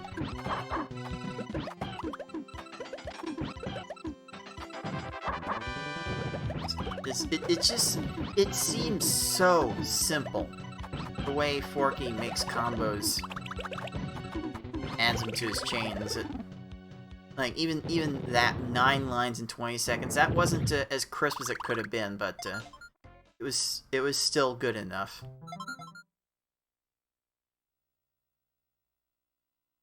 Nicole has not let this breathe enough. Follow-up should be good, though. Alright, 16 is definitely fine. It's just very straightforward play from Forky. Like the chain doesn't need to be too fast, but just make a combo every time, and yeah, you play for the 20-second stage every time instead of playing for like 10s and 30s alternately. It's not quite enough. Tortoise. It's not quite Tortoise beats the hare, but there's an elegance to it all its own. Okay, Forky. Wow. What are you doing with that fast swap? Okay, we've seen some flashy tech now. That had to been like a slide across the controller, a thumb slide across the controller to get that handle out to two columns in one swoop. Here I was thinking Forky was doing things slow and methodical, and then he pulls that. Like how much more do you got style on Nicole? She's already resigned herself to her fate. You gotta kick her while she's down too. Still hanging in this race. So probably 20 seconds back at this point, so that's still very much within the margin of troll. For sure, but it might be a matter of you could get one really bad stage to put you far back, further behind, or it could happen to Forky and they could pull even. But we've just seen this a lot from Nicole, where she'll only send the chain plus 2 4 combos, like, and that only adds 1 extra line to the attack, not where our competitors want to be. And she's been trying to improve her combo game. It's gotten a little better for sure, but still seeing lots of 4s here. And here we're seeing still 1 line short, and this is putting her further back. Not what she needed here. And again, Forky's just playing solidly, just sending all the combos and just trying to go kind of overkill on the attack. And we saw how displeased Nicole is with this situation, just ready to get it over with. A little bit of a late insert from BB Forky to try and extend that chain. Still throwing down an X5 on the top of that. It's going to make the screen shake a bit, but it's going to work out eventually. Okay, there's a nice 21 from I Like Being Smart. That will perk up the spirits a little bit. Forky still entering the cave just under 530 with that Raphael. But yeah, there's still room for something kooky to happen.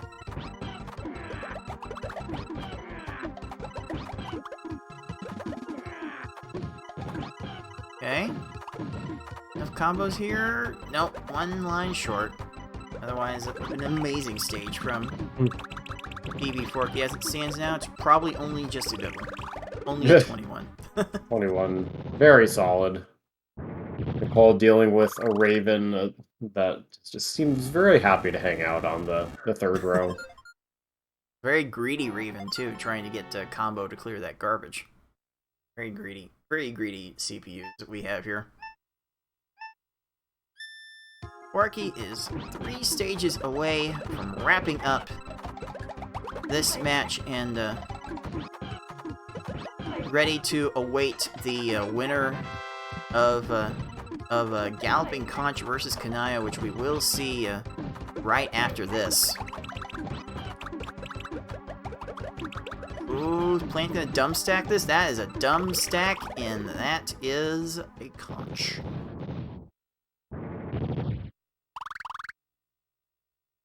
Fortunately, Smart's Hook Bill's down stacking was not quite as dumb. Still a little bit of a waste of time. This is solid. This is solid for I Like Being Smart. You just run out of time to need solid though to go back. Oh, Forky barely getting to that in time to make it a chain instead of an extra combo. Down stack, down stack, down stack. Ah, the screen shake is gonna keep it from being a cheese kill, but maybe after this garbage falls, it's gonna be a 25. Forky's on pace for another mid-8 stage. Yeah, this is just Forky things. this is just like Forky's top form, how he expects to play every time, and yeah, there's a pleasing aesthetic to it. And, we're glad to have Forky around, and glad that he's able to also help out with the tournaments at the same time. Sure, you're glad for that, Cards. I definitely appreciate the help, let me tell you. Right, Bowser, are we okay? Okay, I guess. We good? We done yet? Okay. That's wow. That's whatever. Was that? Wait, that wasn't this. That's average for Forky. Average 825. Man, Forky putting up times that would be competitive in main bracket. Here in the redemption, it's just such a scam that that he's down here in Redemption, but we're glad that you decided to participate.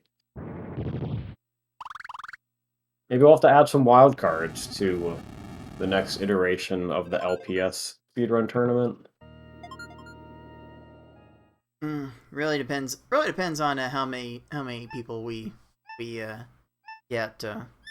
Like top 8 feels pretty good for our current tournament sizes, but if it gets much bigger, then we'll definitely have to expand the pool, because we're seeing or even in this tournament, even we had a 5 seed that was capable of winning it all, and a 9 seed that's playing like that 5 seed. So quite a bit of a competition to be had here going forward.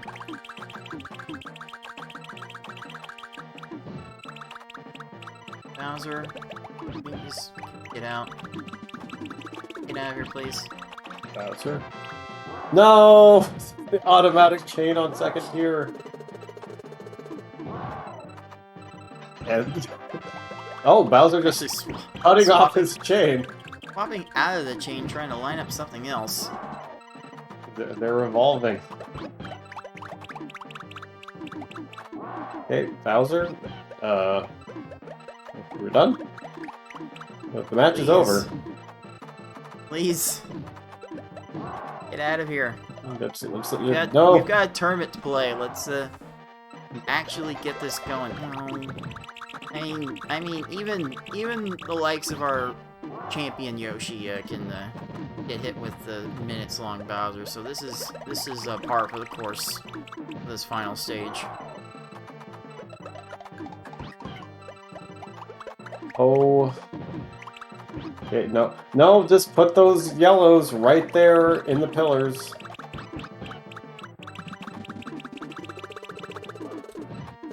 That does not fall into a chain, and that will do it. Oh, man. That the 2-minute Bowser is definitely a mood, for sure. So that is going to be an 11-17 for our 12 seed, and we will say farewell to I Like Being Smart in this tournament, but she definitely put on a show, as she always does. That entertainment is the #1 factor for how she judges her play. So definitely glad to have you around. Thanks again, Nicole. Did well, but yes, for sure. Not meant to be today. With that 8:25 at the end, BB Forky will be capturing star number 3 and the win. Just the times were very fast, but his play just looked solid. There weren't a lot of risks taken, and there weren't too many fast chains either. Just hardy sized chains with combos. So sometimes that's all you need.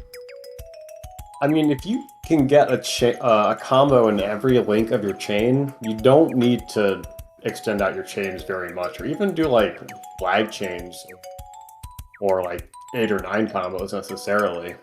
Just super solid stuff from BB Forky. I Like Being Smart. Unfortunate that she's exiting the Redemption tournament, but I'm sure we'll be seeing her around in the PPL 2022 tournament and just around the community. We love hanging out with these two, and good stuff from them both. Good stuff indeed. Well, Tayman, thanks once again for hopping on the booth for this one. And yeah, absolutely. And we've got still more where that came from. We've got 3 more matches in this round for you guys watching. We're going to next see an epic rematch, the winner of which will face our very own BB4 here is going to be the 15 seed Kanayo in the player 1 side this time, taking on the 10 seed Galloping Conch. So you will not want to miss that salty run back. It is going to be something else, let me tell you. So stay tuned. You are watching the League of Puzzle Speedrunners Tetris Attack Speedrun Tournament 2022. Welcome back to the League of Puzzle Speedrunners Tetris Attack Speedrun Tournaments 2022. I am your head tournament organizer, Cards of the Heart, and next up in the Redemption Bracket quarterfinals, we have a pool rematch that is poised to be quite the epic affair. It is our 15 seed Kanayo with a 2-2 pool record, going against the 10 seed Galloping Conch with a match record of 1-3. And there's definitely a clash of styles to be had here. Kanayo has a way with just getting to very, very sound attacks, not trying to do too much. Whereas it feels like Conch tends to go for more stuff, tends to go for more risky plays, and we've seen it come back to bite him a few times. Like even in their V-Hard race in their pools match, like that is a Bowser stage that we are going to be talking about for years to come. Like that is like Bowser has reached a new level of bad, mostly because of the last match between these two players. So if we even get one of those kinds of races in this matchup, one that even comes close to that level of a craziness, then we'll be in for a very good one. So let's get right into it then with the 15 seed Kanayo taking on the 10 seed Galloping Conch in Redemption quarterfinals, and that's going to start right now.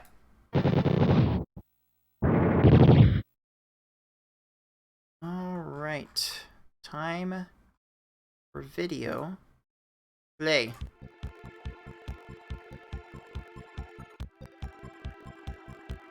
See both players preloaded into V-Hard right now, ready to get this thing moving. And forgive me if a Kanayo's feed looks a little bit on the choppy side.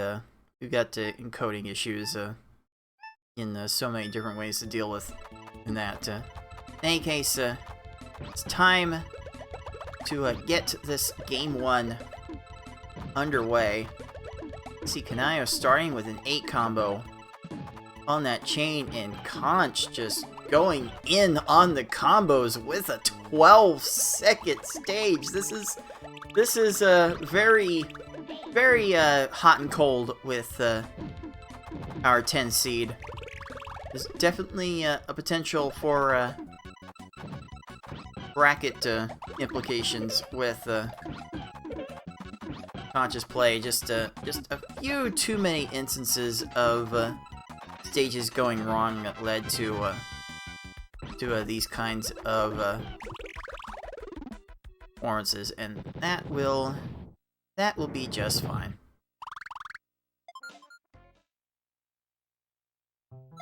I'm also not sure now that I am hearing it if there is a little bit of a desync between the sound playing and the video coming out of it. I had to go through a bit of an effort to salvage the remainder of the footage anyway. So this was always going to be effort regardless. But so far it is it is a Galloping Conch getting out to a bit of a short lead, getting to 6 chain with all of those combos. Fairly ho-hum pace thus far, but it is all working out. Conch is getting some fairly steady times. Kanayo appears to have been short with an attack or 3.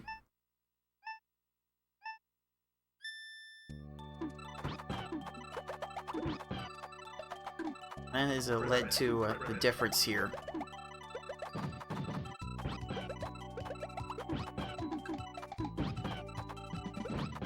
And Conch getting an extension there. Kanayo is going to get the Conch kill on the Wiggler. Unfortunately, it's a bit too late to claim the bounty for the Wiggler Conch kill that Conch had put out there earlier on in this tournament. And just like that, getting about to the midway point, and Conch has a full stage lead. This is kind of what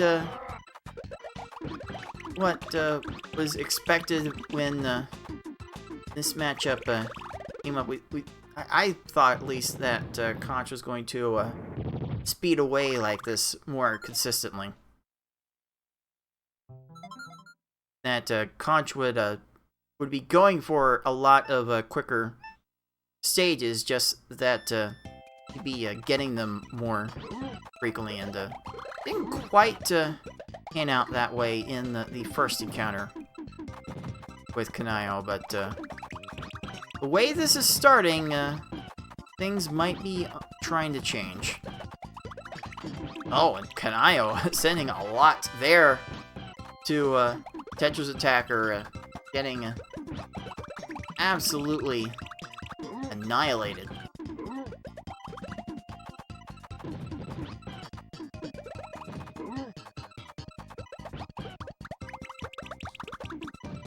Okay. Finally, Lungefish decides to go down in 42 seconds. That's gonna give Kanayo an opportunity to catch up here. Another solid time from Kanayo, 19 seconds. Now the combos are catching up with the required attacks, and Kanayo's starting to get rewarded for it. Kind of an adventurous attempt from Conch on that stage, but still timed fairly well. It's going to lead to a Cave of Wickedness entry at about 5:17. So very, very solid time there. Kanayo's right behind there, about 15 seconds behind. That is still very much within the margin of troll, as we've come to call it. This is anyone's game still.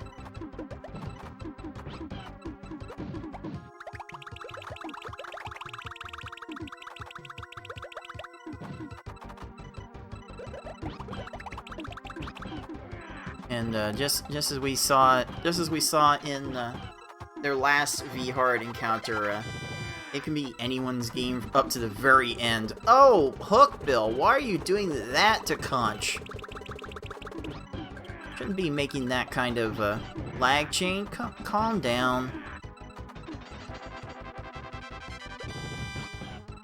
And Kanayo is out of Hookbill first. This is the thing we have seen with Conch's cave stages.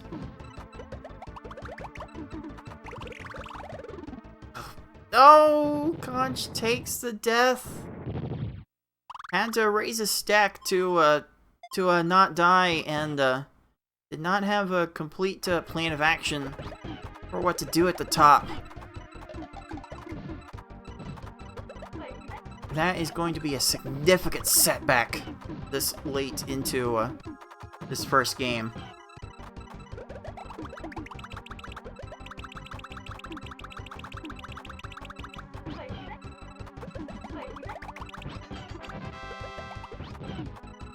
Okay, okay, a little bit of a chain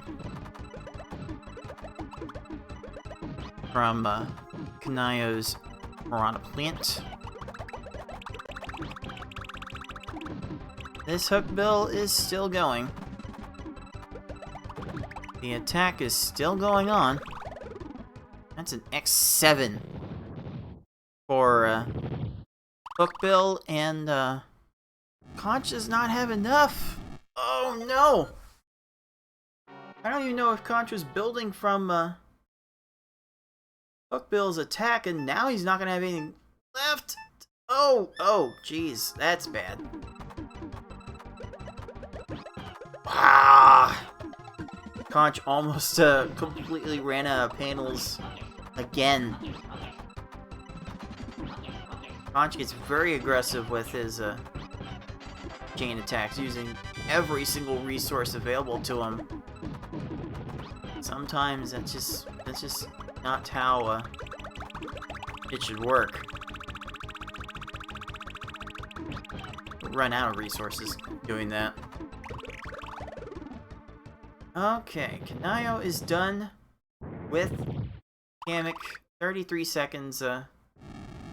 Looking for some mid 9-minute time with this run, but it is Bowser, so just have to hold our breath. We've definitely seen what Bowser can do to these two specifically.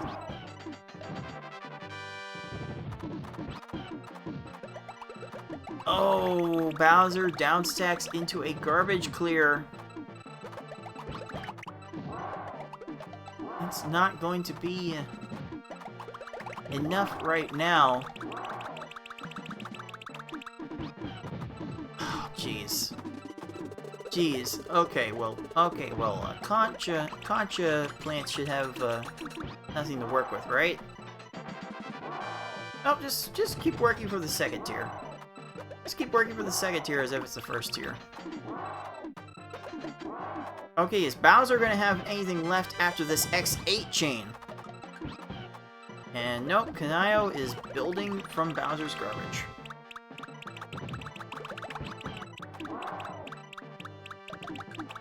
So again, this is the situation we've seen countless a player fall into. It's so hard to get out of it once you realize you're stuck.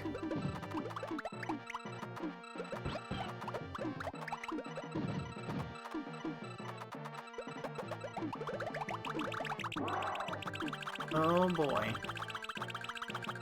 How will Bowser get out of this one? Yeah, Kanayo can't build up a suitable attack because he has to wait for garbage to transform the entire time.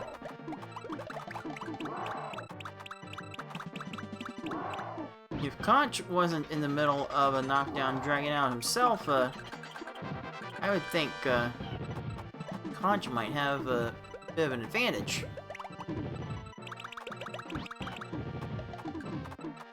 Well, Kanayo is nothing else if persistent. We've seen Kanayo sit through really long Bowser stages, and like eventually this is gonna work. Oh boy. Oh my goodness. Oh boy. A big sigh of relief from our 15 seed. And Kanayo will be taking game 1 with a time of 11:07. Valiant effort from Conch, just Cave was doing too many cave things.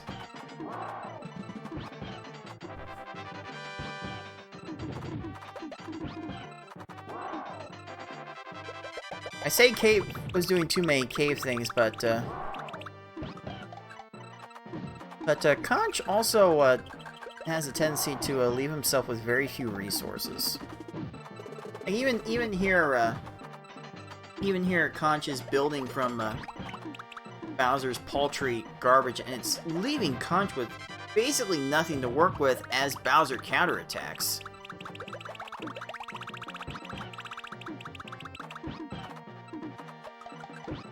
Like, I don't know. I don't know. Sometimes the best move is not to always clear on your opponent's garbage. Sometimes you just don't want to deal with it. But that's going to be it for Conch's Game 1. 12:27 is the time there. Definitely a sense of disappointment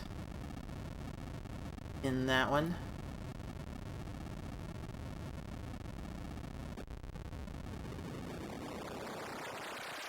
But there is still room to progress in the upward direction. First, we give Kanayo star number 1.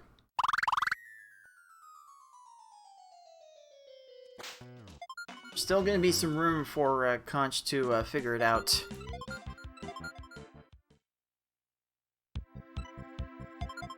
And play along for the rest of the match.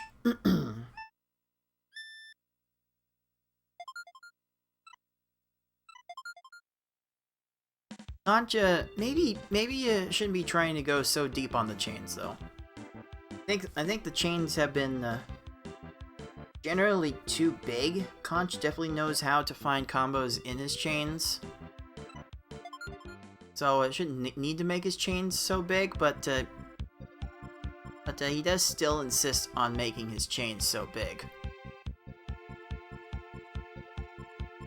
So there is that to consider. Aside from that, maybe raising the stack a little bit higher, and you don't always have to deal with garbage. Might be another plan. Just spitballing. Here, trying to think of how I would adjust in real time to this, but no more time to worry about the adjustments. It's time to get to the game. And Black is being a rude boy. Having to send a conch kill to Lack for that. Whew. That is not the kind of start you want to see.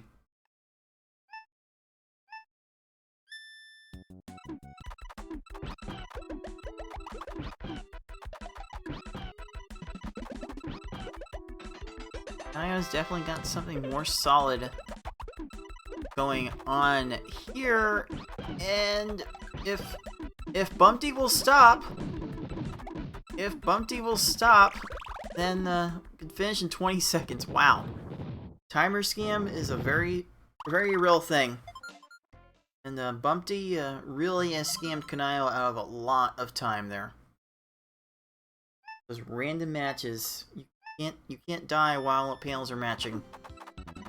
And these foes seem to be professionals at avoiding certain death by making random matches.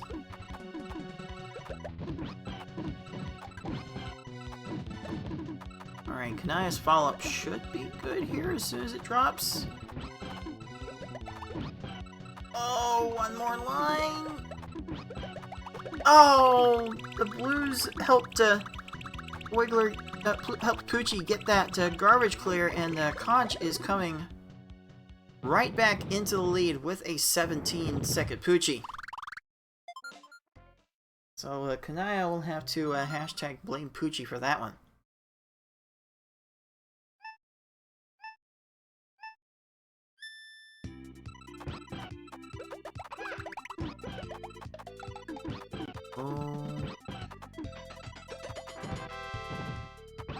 Nio working on an X4 chain work, effective on a high stack like that Wiggler, just having to deal with a few extra garbage clears. And Galloping Conch will be extending the lead just a little bit further.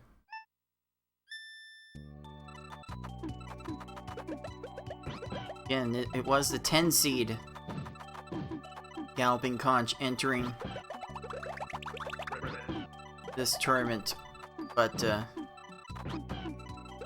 feels like Kanayo has showed a bit more promise and progress throughout these proceedings. Like, it feels like there's not much more for Conch to reasonably do. He does have a sub 8 V hard under his belt.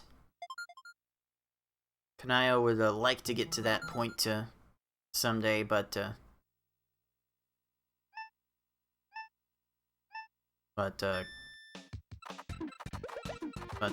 Conch has done it, and Conch is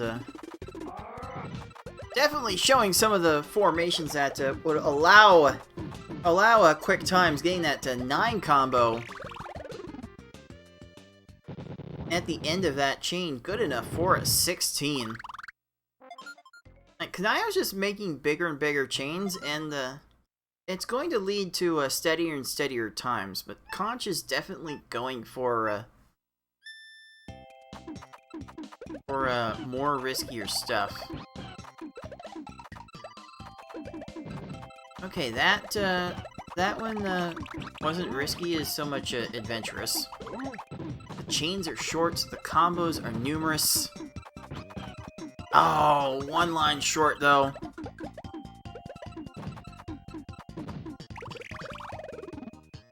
That will end up being enough. Oh, Kanayo sent 8 lines immediately and needed 9. So Lungefish is going to waste a little bit more time. With that 3 chain, a lot more time. Ugh. Disgusting.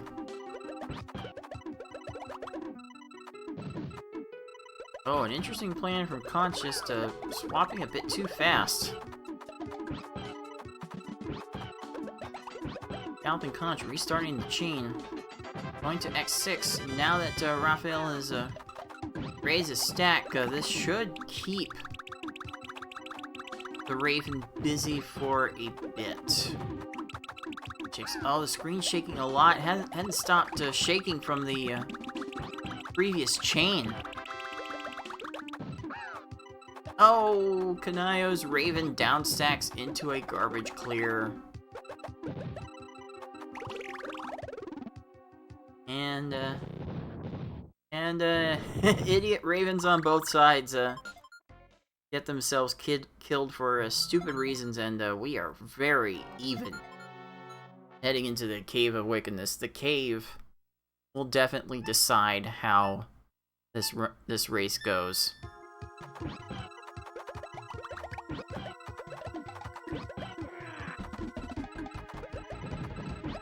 Conch getting lots of combos in that opening chain, going very short on that chain as a result, and that will be rewarded with a 16-second hook bill.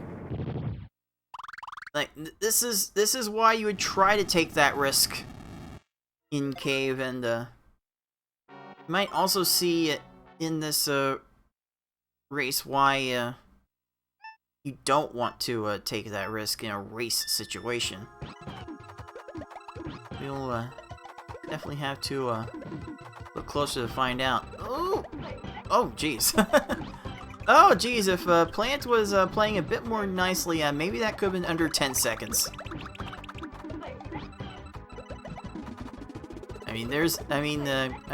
Conch does have a 7-second Bowser on record, so Conch definitely knows a thing or two about cheesing late game opponents.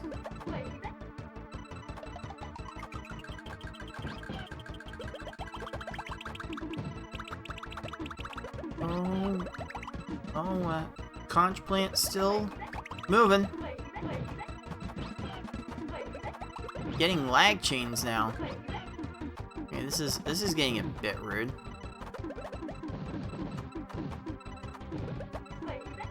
Ooh, Kanayo Plants is not gonna have anything left. No way it can see the Reds to position them for a suitable match, and both players experiencing a conch kill for Naval Piranha Plant.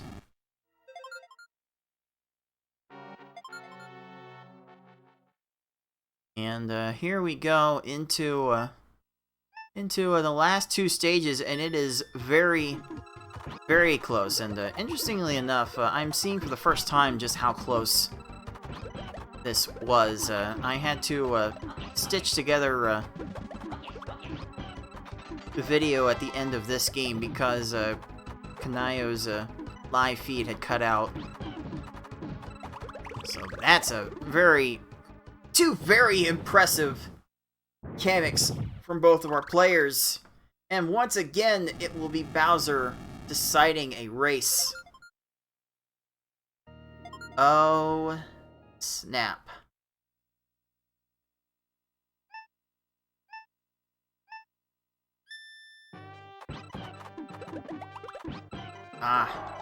Kanayo caught a bit out of position there.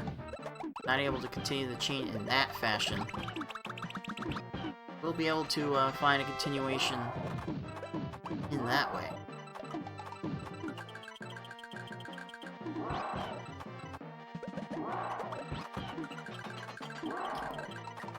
Ooh, Kanayo Bowser starting the chain. Conch Bowser continuing the chain.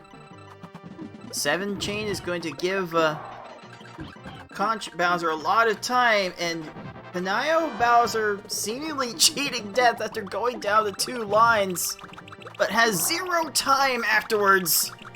And Kanayo wins that race with a 9:39.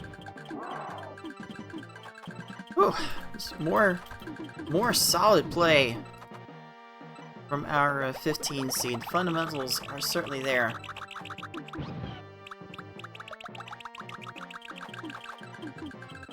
I'm styling at the end with that 12 combo. Completely unnecessary. But that is how it will be. 10-11 for our 10 seed. Just like that,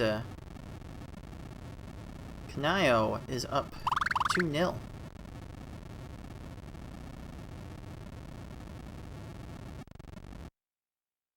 Surely we can't have a sweep here, right?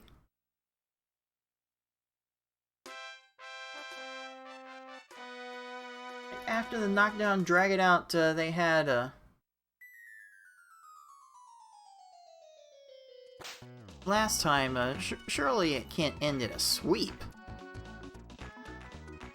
Well, we are about to find out. As I did mention earlier, Kanayo's stream cut out live at this point, so there were many minutes of troubleshooting to be had to get Kanayo's stream back up for the sake of this recording. So let's skip ahead to a little bit further in the coverage, like right here. And about right here. Alright, this'll work.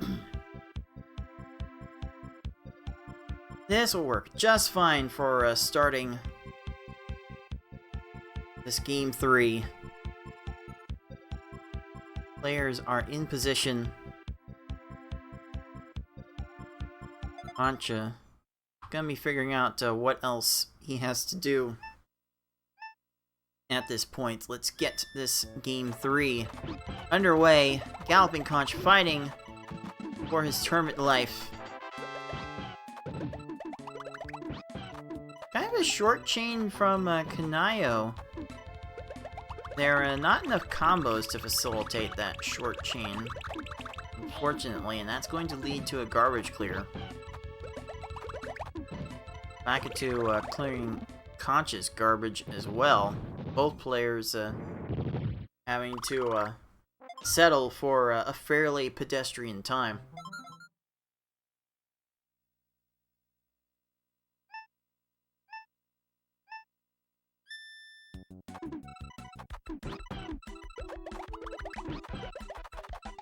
Okay. Launch started that attack very high up on the screen, did not allow a great opportunity to build that chain forward. Still ends up in a 15, even with a garbage clear. So there's something to be said about that segmented approach. I do wonder if that could have been done any faster at all. Fortunately for Kanayo, there's certainly a way his Bumpty could have been done a bit faster.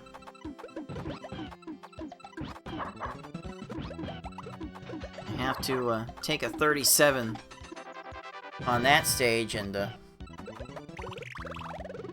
Conch just setting up so many combos on those chains. Gonna be getting another solid sub 20-second time. And again, this is the hot and cold nature I've observed of Galloping Conch's play. When he's on, he gets like the top times of anybody, but when he's off, there's a bit more panic in him than in most players. Just like that, we have a full stage lead.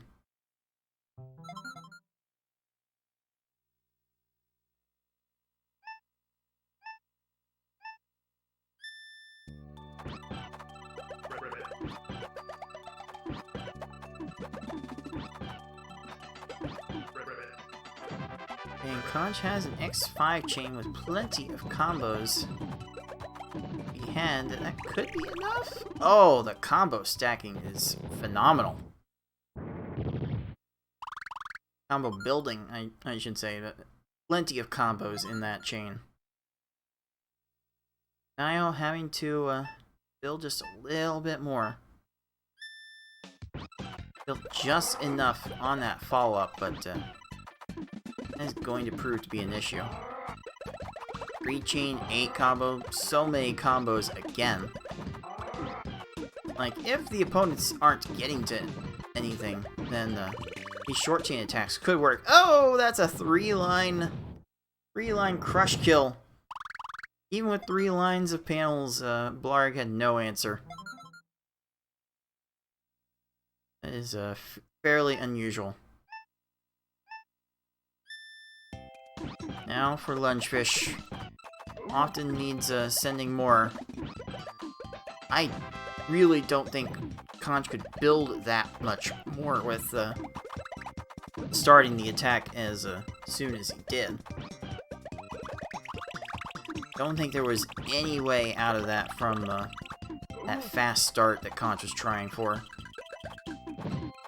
Chain in the second tier of panels. You hate to see it. Another chain from transformed garbage. Into that in time as well. Kanaya was 1 line short from like a 16-second stage.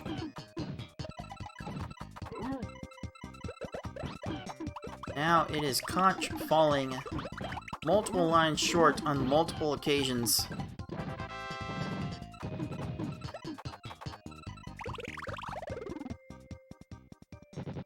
Minute stage. There will definitely be a break for Kanayo to take advantage of if he can convert on his fish.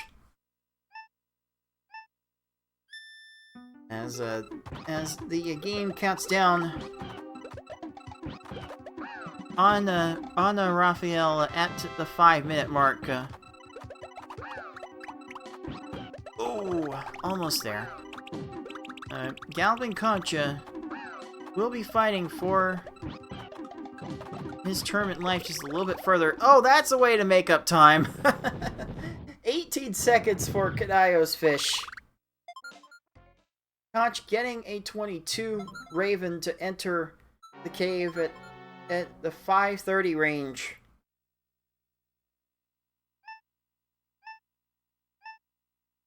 But Kadayo appears to be doing the right things to come back in this race, just not quite the right panel arrangement to continue that chain. Oh, the down stack to garbage clear for Conch's Hookbill. Will Hookbill have anything left? Gonna get those yells in time? Yes. Time for anything else? No. Okay. Okay, Conch doing what he needs to do. Get back in this match. Oh, Kanayo is still 2 lines short on that attack. Going to get chained on from the garbage. Raphael is still going to do work.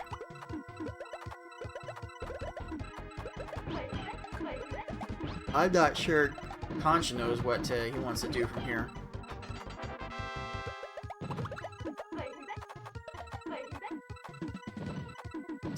This feels like very lost panel swapping right now.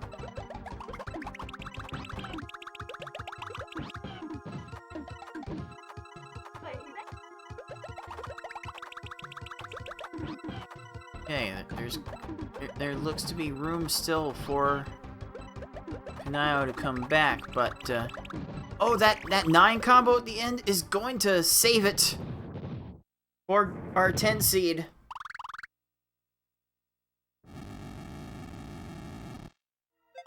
Oh, and that down stacking right there will give Kanayo's Hookbill a little extra time to respond and get a chain and clear garbage, and that could very well do it for Kanayo's chances in this race. Galloping Conch is barely in control here. And that's a 12-second Kamek. Oh, it is so feast or famine in the Conch's style, and it is actually chef's kiss when it all works. Now Galloping Conch needs to work for one more stage to stay alive in this match.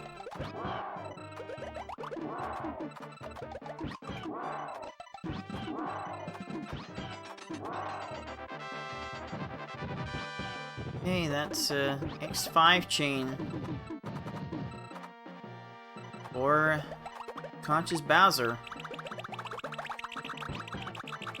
Hey, Kanayo's trying to make the comeback happen again. We saw this in these players' last V-Hard encounter. Unfortunately, Conch will not be spending minutes on this Bowser. Gonna be taking it home with an 858 to stay alive.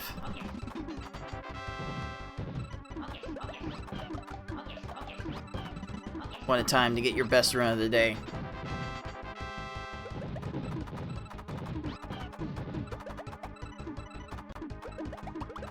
And Kanayo's gimmick making in the garbage shake the screen a lot. From the down stacking. Oh, the small combos. We're looking to help. Okay.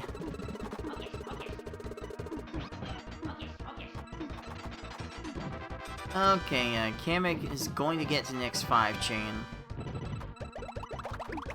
Kanayo's kind of buried under garbage right now, so if this doesn't work, it's going to be in for a bad time.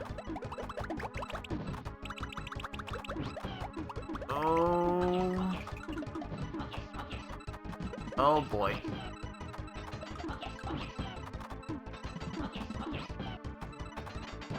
That is an X6 chain.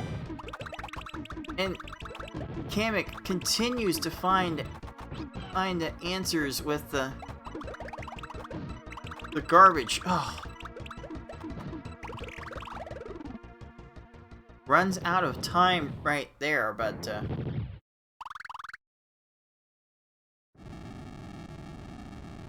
it's hard to imagine that there was going to be any different way to play that Kamek. Not sure how come back from that.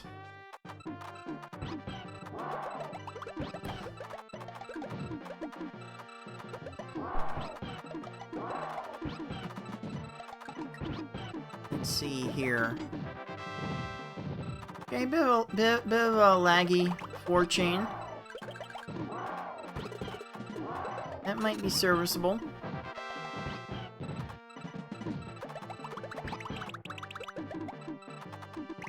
Missing a bit here. Okay, good enough. Good enough for a slightly better Bowser. And Conch got still only an 11-22. So, definitely some stuff there for Kanayo to clean up before commencing with this Game 4. But, yes, it is a Game 4, so we need to give our 10 seed his first star.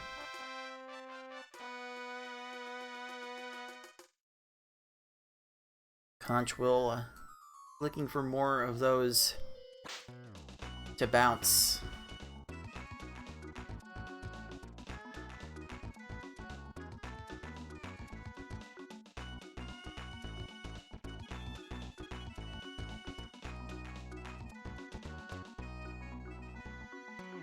Alright, we'll go ahead and skip ahead a little bit to this next race here because Conch did take a small break. Not that small. Not that small, idiot. Okay. Alright. Alright. Game 4 is about to go underway. Galloping Conch, once again, fighting for his tournament life. And the stream apparently fighting Kanayo's connection to stay alive as well.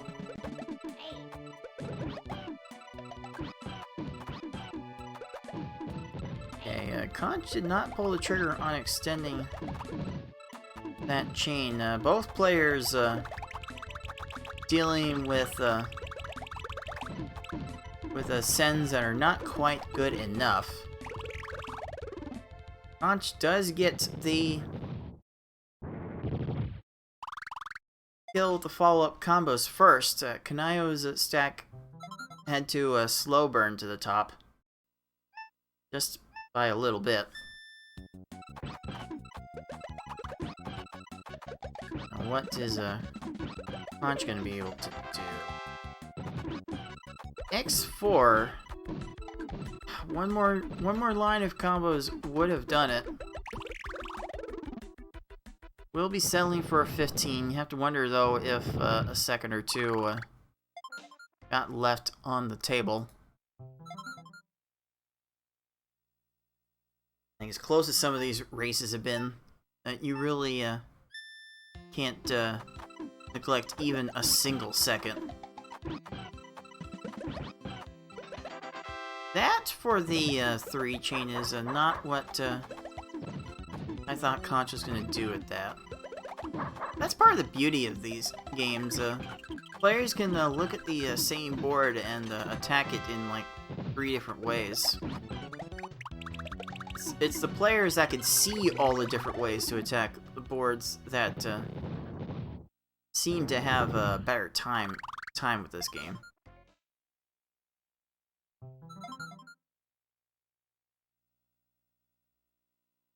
Alright, we are separated by about 15 seconds here. Yeah, I lied, it's like 10.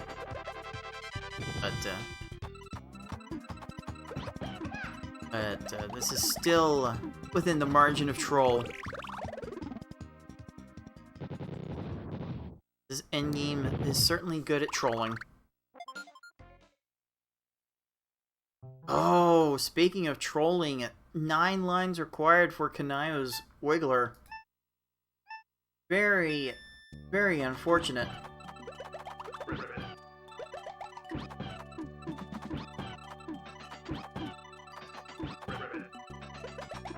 Conch ending with a 5 combo on that 6 chain. Oh, might have been too much. Hard to say. The screen's gonna shake a lot with that bigger chain. Fortunately, the combos came down in time to minimize the screen shake and minimize the damage.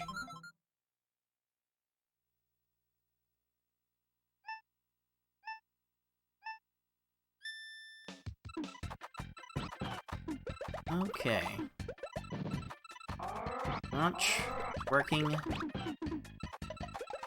on some sort of T-Seb. Okay. 3 chains, 7 combo. Lots of combos there. Down stacking into a garbage clear. Not much could have been done about that. Now just continue to build. You must rebuild it. We have the technology. These players definitely show some of the technology they need to rebuild their attacks. Now Kanayo gets through Froggy, but a very time-consuming affair. Conch going to an X7 chain, trying to cut it off with the right amount of combos, just not the right amount of combos. Oh, almost there.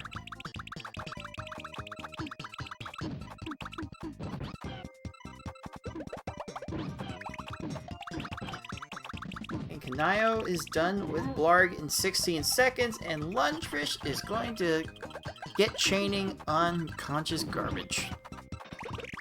Rude. Alright, Conch is finally out of there in 42 seconds. Gonna lose this lead if he has too many more of those. Kanayo starting off a bit slowly on this Lungefish.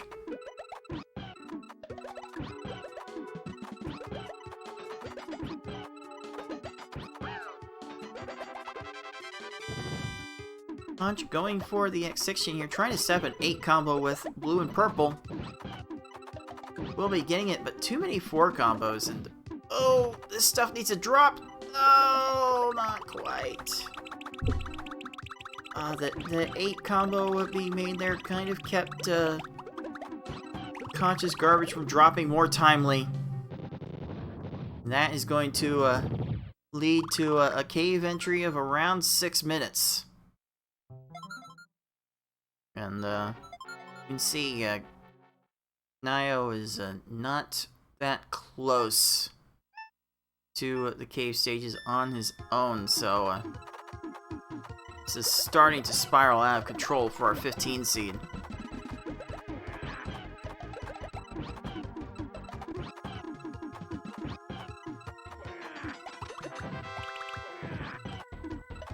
Conch throwing an X4 chain with a few combos. Oh, the garbage clear will waste a little bit of time. Screen shakes a lot from the follow-up chains, but we'll run out of time. Kanayo still going on this Lungefish, going 2 minutes now. As Kanayo continues to try and build an attack, I can beat Lungefish finally after 2 minutes flat. Oof. That's going to make this very tough.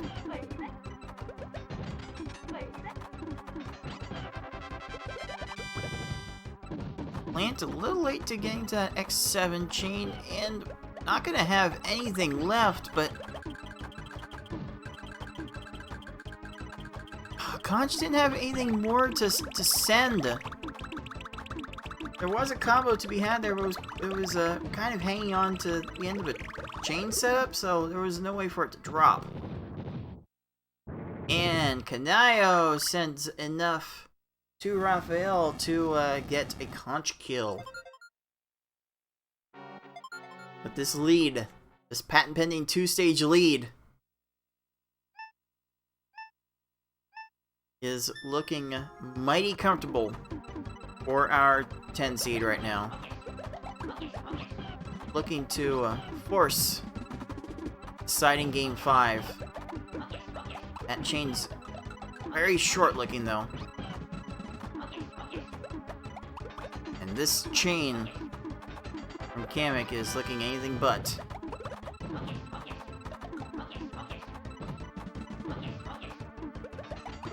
So much hocus pocus, my dude. Flatten, flatten. Oh, how did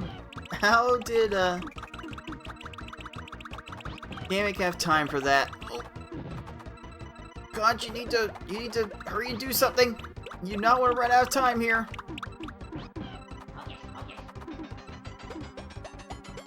Okay, and that 4 chain feels pretty good. Getting the 6 chain after that also feels okay. A little bit of a quick swap for X8. In terms of getting the kill, it's probably gonna do the job eventually. Unless that purple on the left is gonna, you know. Is there anything more? Is there anything more for Kamek to do? Definitely more for Plant to do. Nayo gonna lose even more time to the Plant with this chain rebuilding X6?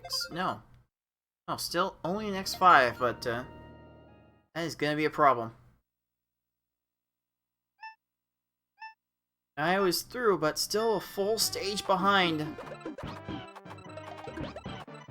With Bowser poised to make Conch's life a living hell in order to get back. In order for Conch to get back in this match, Conch has to win this one.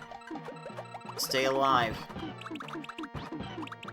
There's one more stage, and it's not enough! Conch's attack was too short.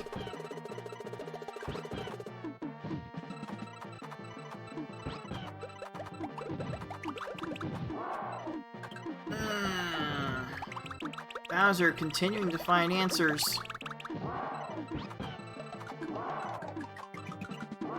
Kanayo's Kamek continuing to find his own answers. Oh, his Bowser's... Oh, Conch needs this to drop! If it drops, it can go to game 5! No! It was right there! Oh my goodness.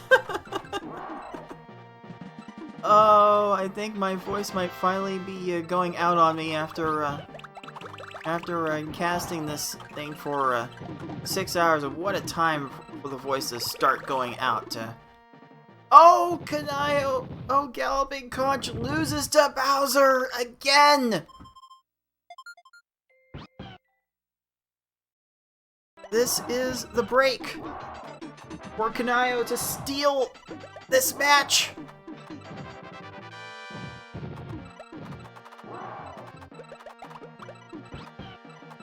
Oh, there's a garbage clear. Bowser's way out of position, though. Oh, gonna get that clear, but will there be anything else? No! And Kanayo steals that game with an 11:53! Oh, I can't even.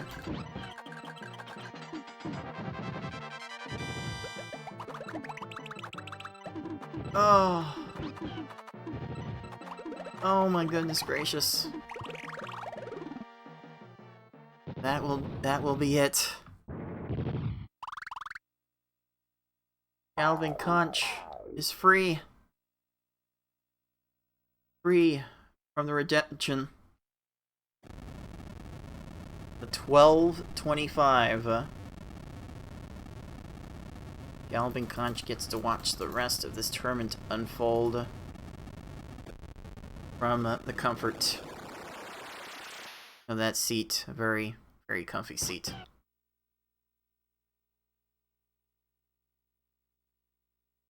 But it is Kanayo with that 11:53 getting star number 3 and the win. And getting to take their shot at our 9 seed BB Forky in the redemption semifinals, which we will see on tomorrow's broadcast. You'll have to wait for tomorrow to see how that match turns out. But Kanayo definitely had some flashes of brilliance to make Forky sweat just a little bit. Here's the thumbs up from Kanayo, showing that it was all good enough, and that's all it was there. It wasn't pretty on either side, but it ended up being just enough. So that will do it for this matchup. We've got 2 more matches to bring you in this quarterfinal round, and we will start that with the 11 seed Lunar Chimera making their redemption bracket to their TA 2022 redemption debut against our 18 seed Tolker. So stick around. You are watching the League of Puzzle Speedrunners Tetris Attack Speedrun Tournament 2022. Here we are back to the League of Puzzle Speedrunners Tetris Attack Speedrun Tournament 2022. I am your head tournament organizer, Cards of the Heart, coming at you with our 6th match in a row. Second to last match of today's action is our redemption debut for Lunar Chimera, our 11th seed, finishing 2-2 in pool play against our 18th seed Costa Rican Tolker, who got their first win in the tournament in the redemption bracket against Zeppelander. So both players coming into this from very different directions. Lunar had a very, very tough match against 6 to try and get into the main bracket, but fell just a little bit short.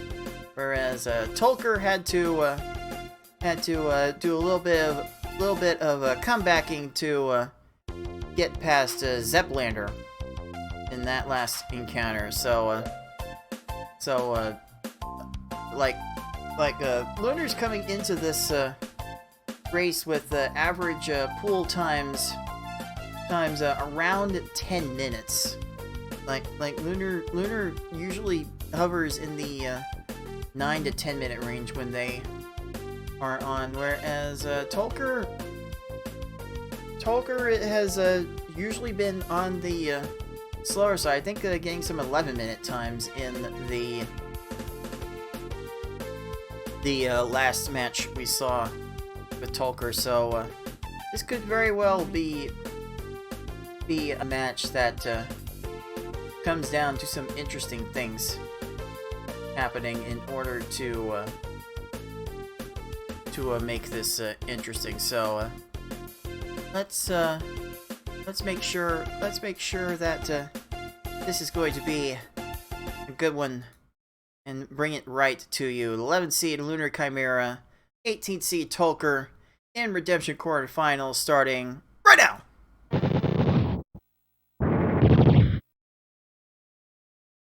Alright, again, shoutouts to BB Forky for helping record some of these matches. Forky actually recorded this one as well, so I don't really know how this one is going to turn out. Let's watch together, shall we?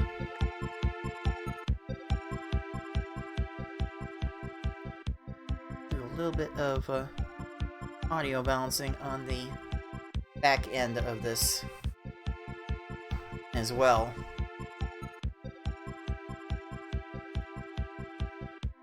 It feels like Lunar plays a bit closer to the vest compared to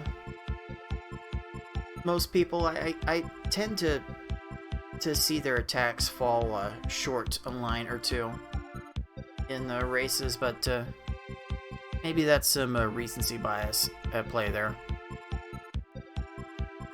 In any case, we'll be getting this game going post-haste, and Lunar's stream appears to be 3 seconds in the past. We'll make sure to factor that in. And this is what I remember from Lunar's play. When they find combos, they get some pretty good times, but when they don't, it takes them a bit to get going. And if there's a faster start that Tolker can get onto than what he is currently doing on this latitude, then there would be potential for some amazing things to happen. As it were, at 30-something stage is not going to be good enough, I'm afraid. Okay, that attack was timed pretty well. I do recommend sending like 6, 7, 8 lines of garbage to these early foes. Lunar is able to do that when he's able to find the combos. Again, just a bit short at the very beginning.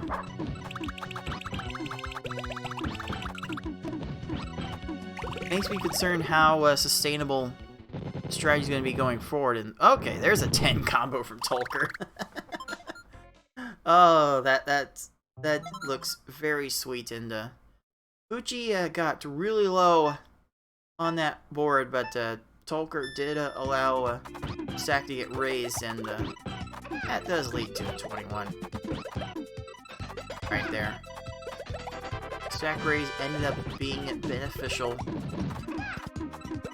for Tolker to get the required garbage on board. Because at that low stack, Pucci was not going to be topped off.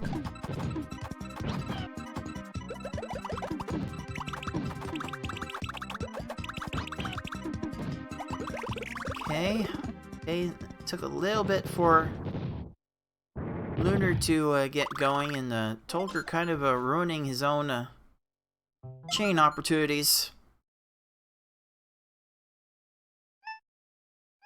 But combo sends were there, and going up to the second tier is not a place that these foes are necessarily comfortable with. Nice opportunity to get a kill right there.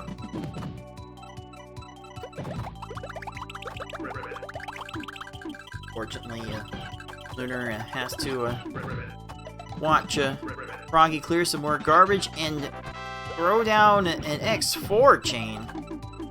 I'm sorry. Okay. Okay, that's kind of mean.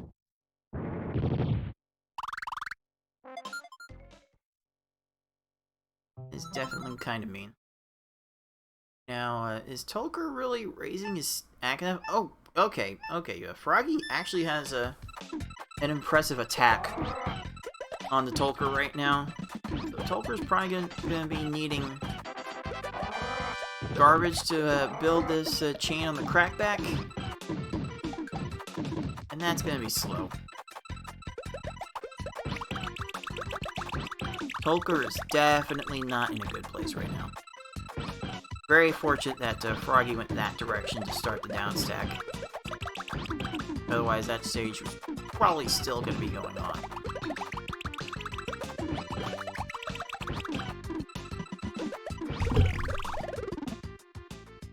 Okay, Lunar a little disappointed in that attack, but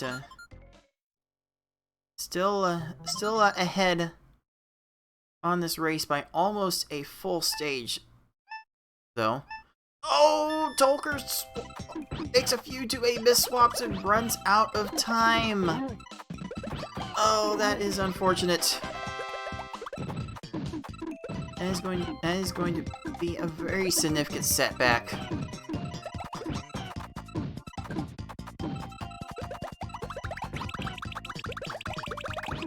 Little failed insert from Tolker to extend the chain. Gonna have to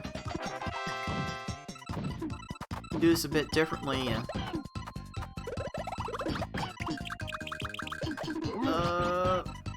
Let's see. Okay. Tolker ended up delaying the attack long enough so that way it all didn't get cleared on. Otherwise, Tolker would still be sitting through garbage transformations. And Lunar effectively gets the conch kill onto Lungefish. Because these foes don't always know what they're looking for in the second tier of panels. It always feels like Lunar's chains are short on combos. Very, very fortunate stages from both, though. Lunar gets the 14 Raph, Tolker gets the 15 Lungefish. Is Lunar Chimera entering the Cave of Wickedness first in around 6 minutes? Tolker still has one more stage to go through, and birds are jerks, so Tolker might still be there for a bit. A late insert to extend that. Will it be Lunar's blessing?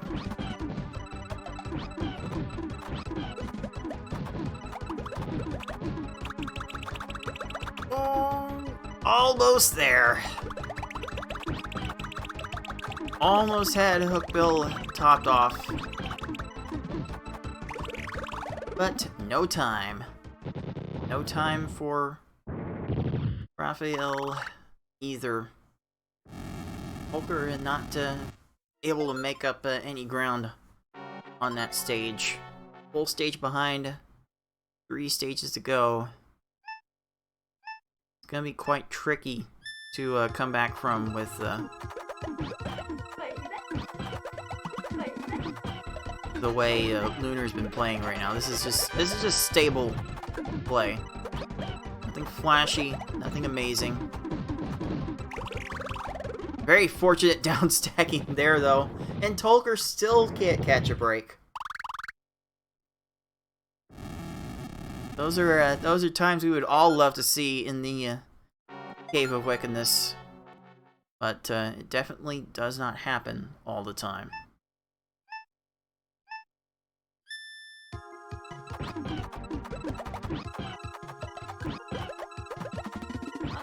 Okay. Okay, now the combos are coming in. Now Lunar's attacks are looking more and more sound. Oh, Tolker had an extra attack to get those attacks in, and yeah, when Lunar's combos are on, his attacks are generally there. So it will be Lunar Chimera with an opportunity for a sub 9-minute time on this run, but Bowser likes to be a bouse.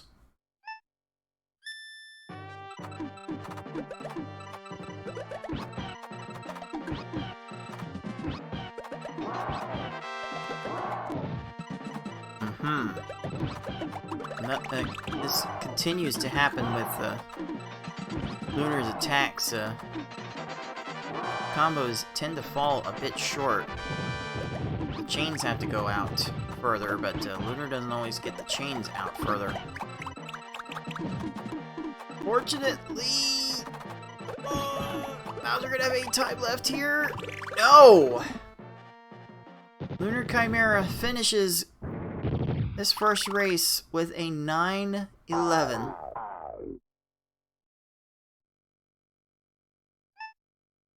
Again, solid time, and one that will probably win every race in this matchup.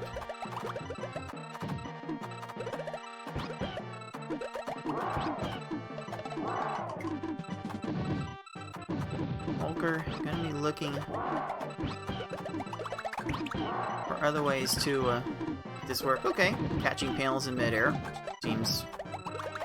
doesn't seem structurally sound, but neat tech.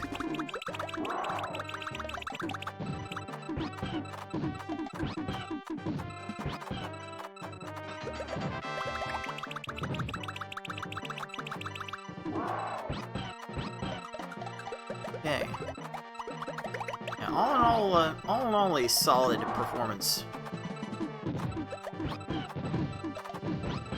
from Lunar Chimera in this first race. Nothing mind-blowing about his play. It's just really steady when the combos are in. The combos are not always in. There we go. Tolker finally done with Bowser at 10:44. Definitely one of Tolker's better performances in this tournament.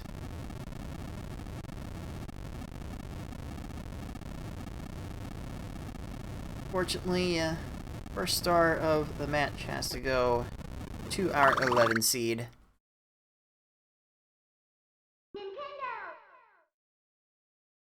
So it is Lunar Chimera with the early edge.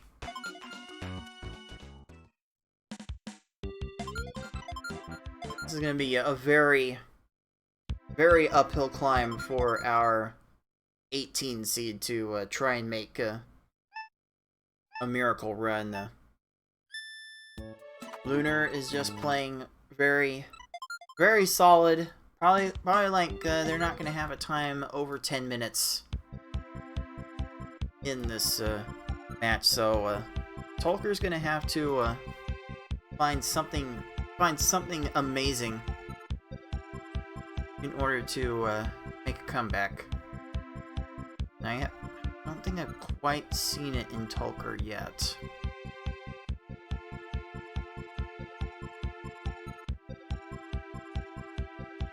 We'll find out very shortly as 2 gets underway.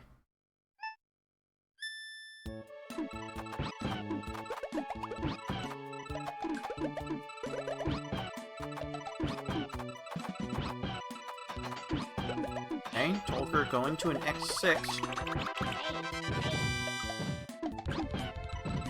Very solid chain. Combos lagging a little further behind, but that's enough for a 19.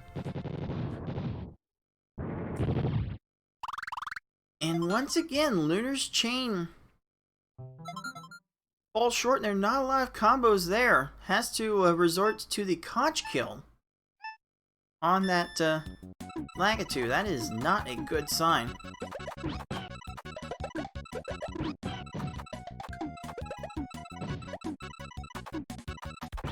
Poker looking very lost in these movements, though.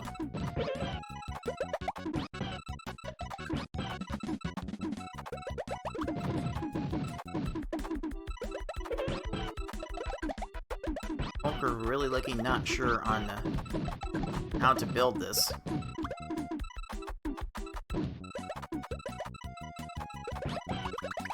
Again, I always encourage people to raise their stacks whenever they have room. Because you do get more ammo, more options when you have more panels. I always refer to these panels as ammunition, and you want to have as much of it at your disposal as possible.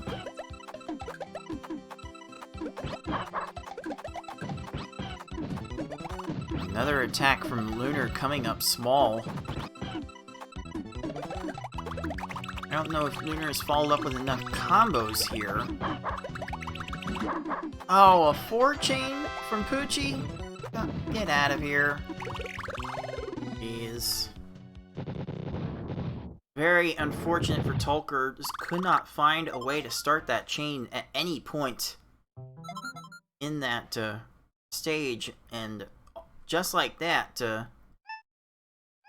Tolker is 1 stage behind. 3 stages in.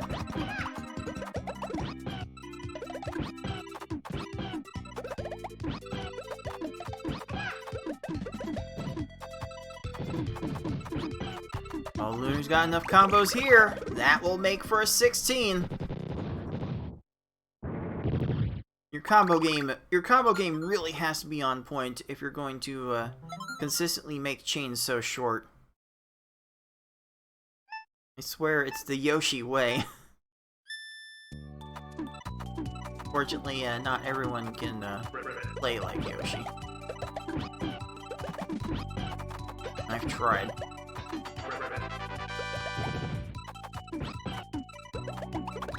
Oh, everything's a bit short. Again, almost too many 4 combos, and that could have gone oh so much worse had that panel been allowed to drop. But thanks to Tolker's early game struggles, it is Lunar Chimera with the patent-pending 2-stage lead already.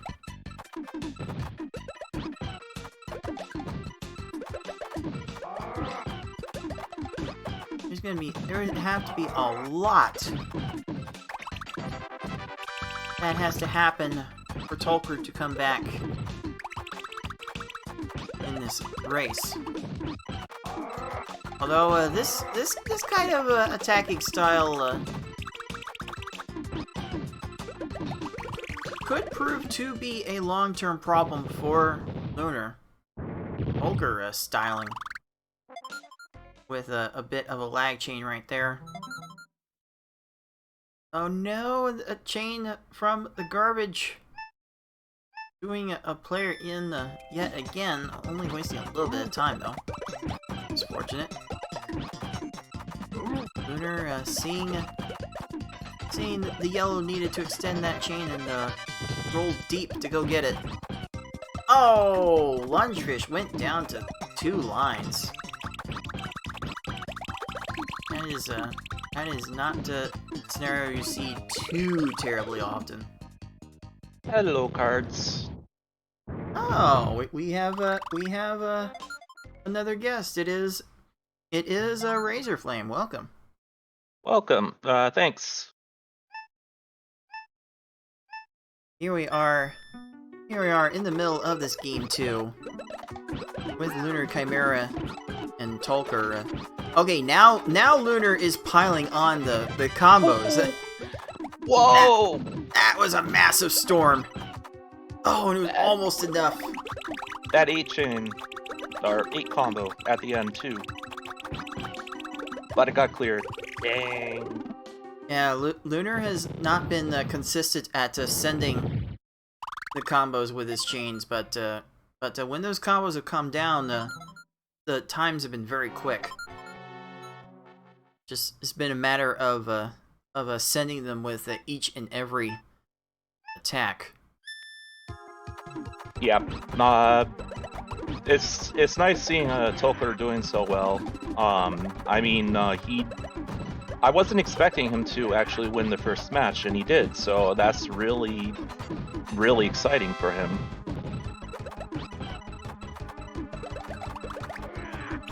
Indeed, I do wonder if Tolker and Zeppelander were to rematch right now, how they would do now that the Zeppelander has played enough to get a sub 8 time. Yeah, but we're seeing some more trouble on. Oh, nice conch. But yeah, on Lunar's side, we're seeing a bunch. We're seeing some unfortunate timing, I think.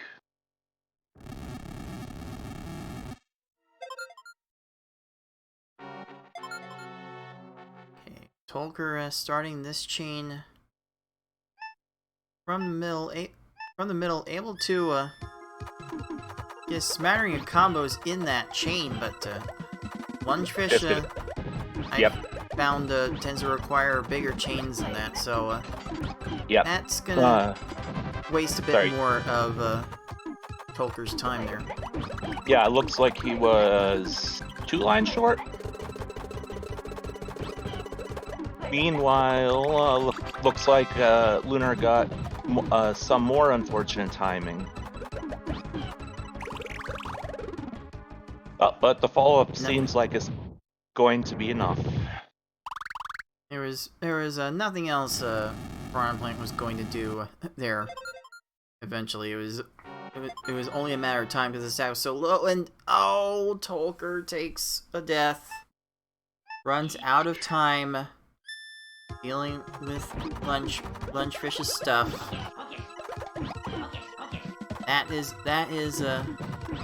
That could very well be a microcosm of what's to come for the rest of this match.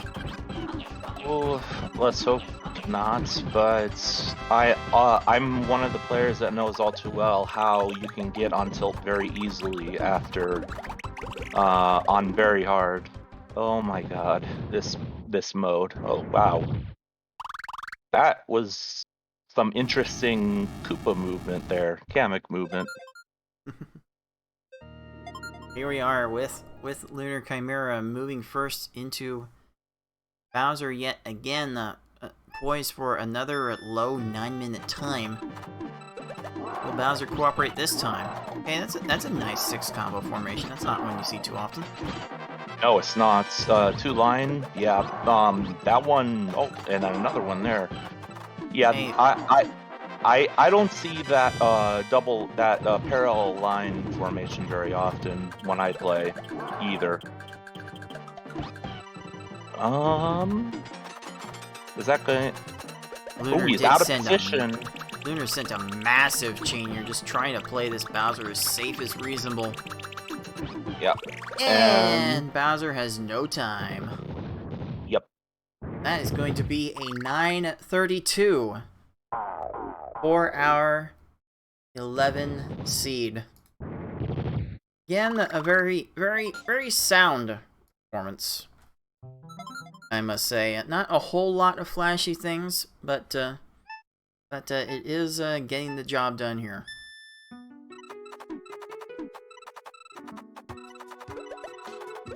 Me just realizing I'm watching the stream and reacting.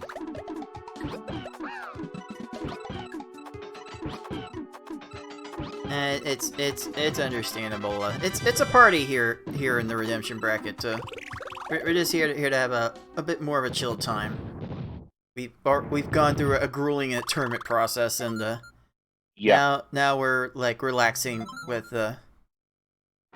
some more high octane competition. Yeah. I see you guys already watched my match. How was that third game? Third game. Oh, we definitely got our money's worth from that one. Very well played. I do want to touch that. It literally was. I pressed the done button when it said 10:29.07, but it didn't go through until 10:30.07. Yeah, that's a typical online fare. That's just amazing how stream delay, internet delay tends to work. Oh, six with the sick, razor thin, nice 6. I might want to have a word with 6 after this one. Never change, 6. Never change. Yeah. Ooh, there's another interesting 6 combo you don't see very often. Although that actually, I take that back. You see it when you chain off a garbage a lot. And you can also see the 9 and the 12 variants of that pretty easily as well, and the 15. Tolker's getting some pretty solid cave stages to Yep. close this out. It's a bit unfortunate that he reached Raphael by the time Lunar was finished with the whole thing, but A little this misswap cave there. is behaving quite a bit better. Unfortunately, Yeah, look at that. Look at that. Oh, you didn't send enough. Unfortunately, Tolker missed by about 2 lines there, and that will. That's still okay. 31 is still a Yeah. very, very okay time. Yeah.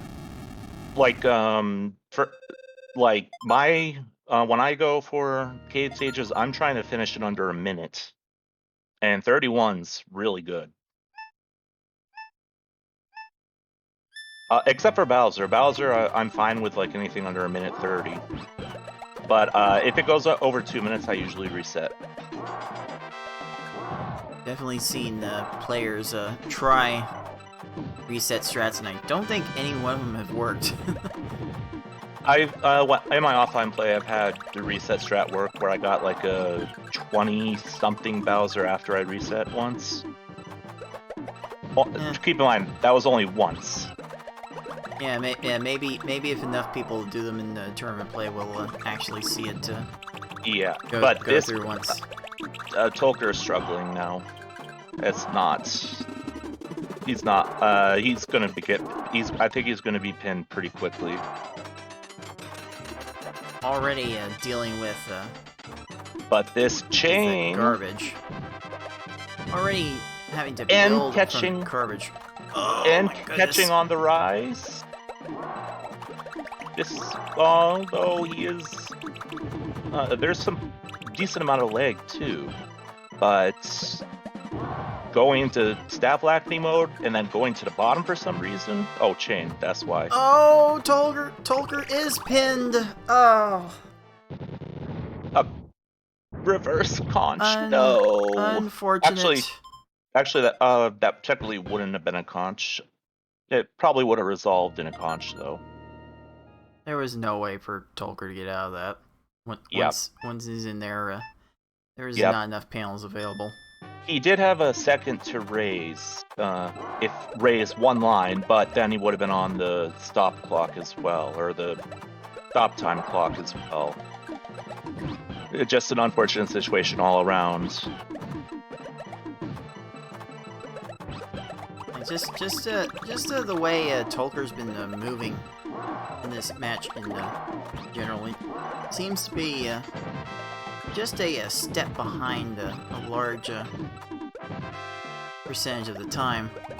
Might be picking up a bit towards the end here, and that's not going to drop in time, but there will not be an answer, and Tolker finally gets out of Bowser jail with a race time of 15:33.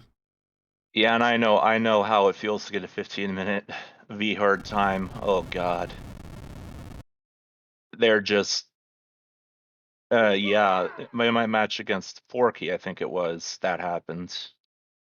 And I got a 15-11 and I was just so frustrated. So yeah, it's just it can tilt you pretty easily. But let's hope that they can recover.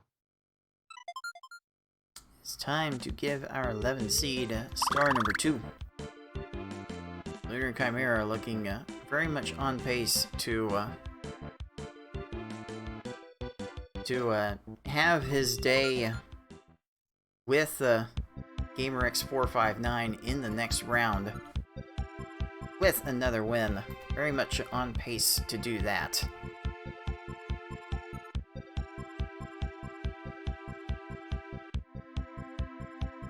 I just realized I was commentating off of the Twitch again. No, that's all right. That's all right. Doesn't not gonna make a huge amount of difference at the end of the day. This action is moving too fast for most people to keep up with anyway. Yeah. All right. So, I can use one of your lines. So, Toker starts 3 seconds into the and Lunar will join 3 seconds into the past, or whatever your line was that you used in my match against Zep. Yeah. But ooh, nice. Stream That's delay is nice. a thing. Okay. That's a okay. nice start. Volker getting a much better attack for this one with the 19. Lunar has to settle for a 26. Yep, fast start. Let's go. Is Tolker gonna start this one? Okay, Thinking. okay, that sound getting a one chain link Ready? set up, getting beforehand. a second chain link set up before starting. And you really want to have a plan like several moves ahead for some of these boards. Oh, did he send? He did. But did he send enough? No, line short. And then Lunar goes ahead and pops off with a 16. Oh boy. Yeah, this is how it tends to go. Oh, nice. Move going up, scanning top to bottom. Couldn't get there. You won't get a lot of separation early on in these stages, but when you get to players of a skill level that seems clearly evident how different they are you're going to see that separation come More pronounced. very evidently.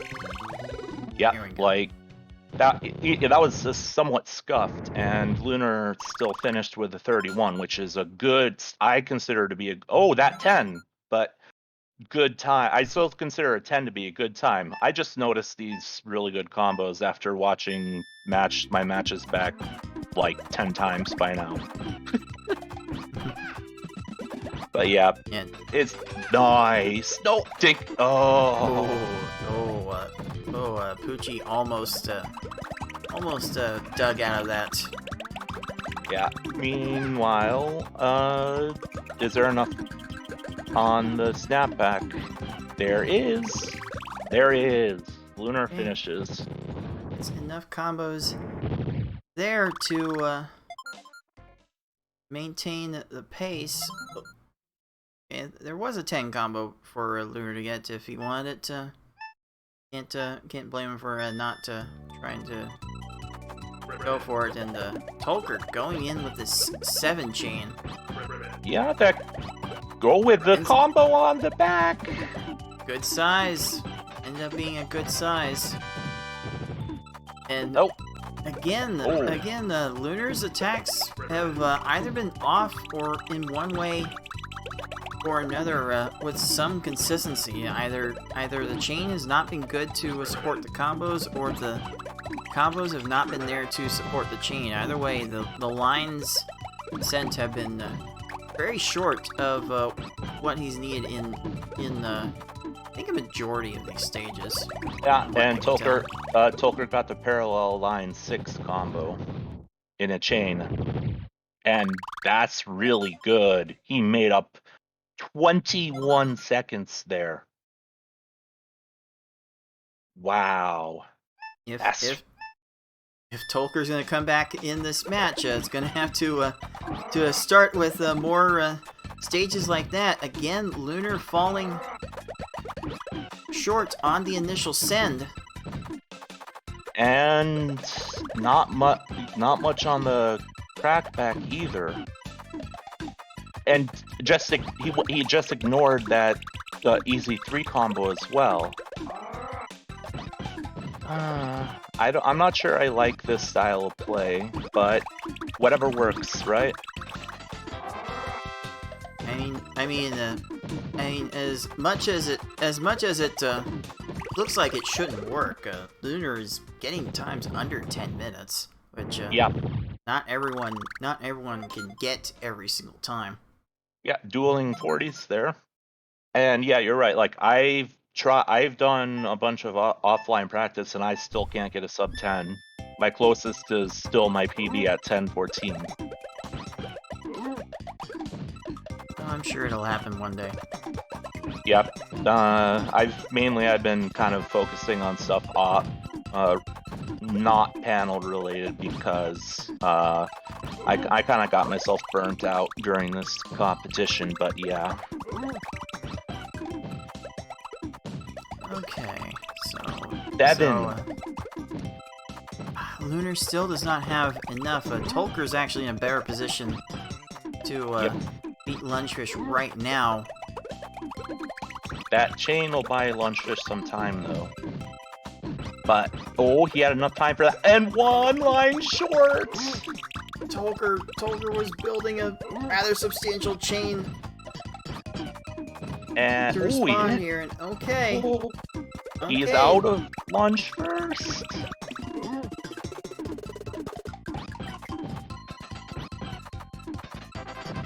Oh, jeez. Okay, That's like another 20-second difference, right? I mean, we've got a rather sizable swing now. Oh, only a 3 chain from Tolker. That is not gonna cut on Raphael. Well, the follow is there, but he started with an 8. So, but no. Oh, wow. So close. Yeah, and that attack from Lunar was good this time, but he's gonna get cleared on. Chain into the garbage clear. Look at this 8. Oh, he stopped it. Yeah, no reason to go that big, but Yeah, that'll that's going produce to a lot of transform shake a lot. and shake time too. And look at this. Lunar is first into the cave at 7 minutes. Yeah, and This is probably a very disappointing run by Lunar standards. well, I mean, you could still get a sub 10 with a 7-minute cave entrance, I think, if you play really well. But yeah, Lunar. So that was like another 30-second switch. So this has just been a topsy-turvy match. But this line of attacks from Lunar is not good, particularly good. It's not enough. Like if I were playing, I'd go like 5 or 6 chain with combos with at least 2 or 3 maybe 4 combos,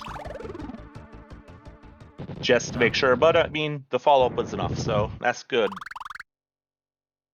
Yeah, whatever works for a conch kill, you might as well go for it. However, you can. Tolker bouncing back with a nice 18-second hook bill. That is how you come back in the race. And Lunar looks very lost on how to approach this. Well,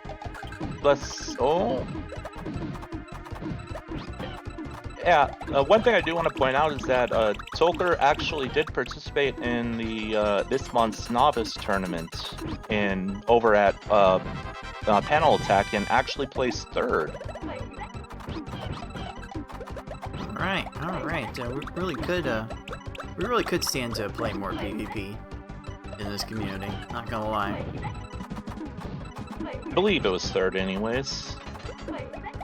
I know he was top 4 for sure, and I'm pretty sure he beat Leg Shot in the final. But that attack good attacks from both, and that's a conch. Still getting conches. It's taking a while, but and we're like really close again. That was another makeup of 8 seconds there. Lunar's definitely trying to grind these out. The attacks really are not consistently there. And he dropped the chain there with a, I think it was a miss swap. But I kind of, oh yeah, I was gonna say kind of a high. No combos there. Yeah, no combos, so yeah. That was gonna be a problem. This is also gonna be a problem on Tolker's side as well. He's not sending enough. Now he's starting to get some, oh yeah, he's starting to get something going. Oh, Little late on the insert to make that an X6 chain. Don't know if Tolker's gonna need that.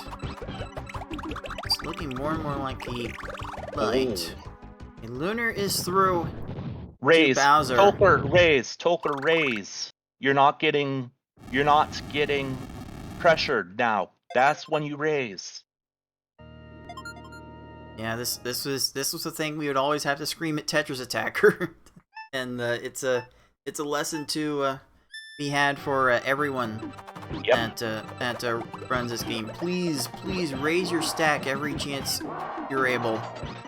Oh, You need nice all plus. that. You need all that help you can wait. get. Did you see that 6? That was a cheeky 6 there from. that was definitely a bit of an interesting one. I'll grant you that. Let's see, is Bowser gonna have time for anything else? No. And Lunar Chimera takes home this match with a final race time of 11:12. And that's not a time that he'll be happy about, but it'll get the job done. Now, let's see. Looks like... Oh, so close. Literally And a line one more short. line. But yeah. Let's see.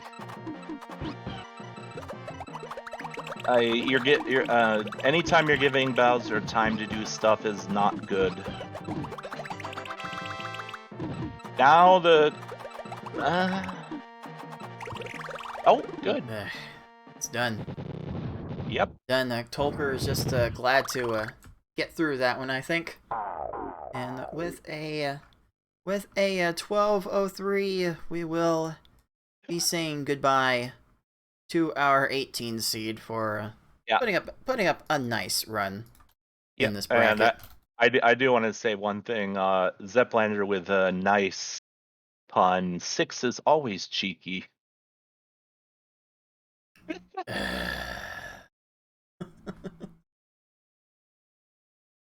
All right.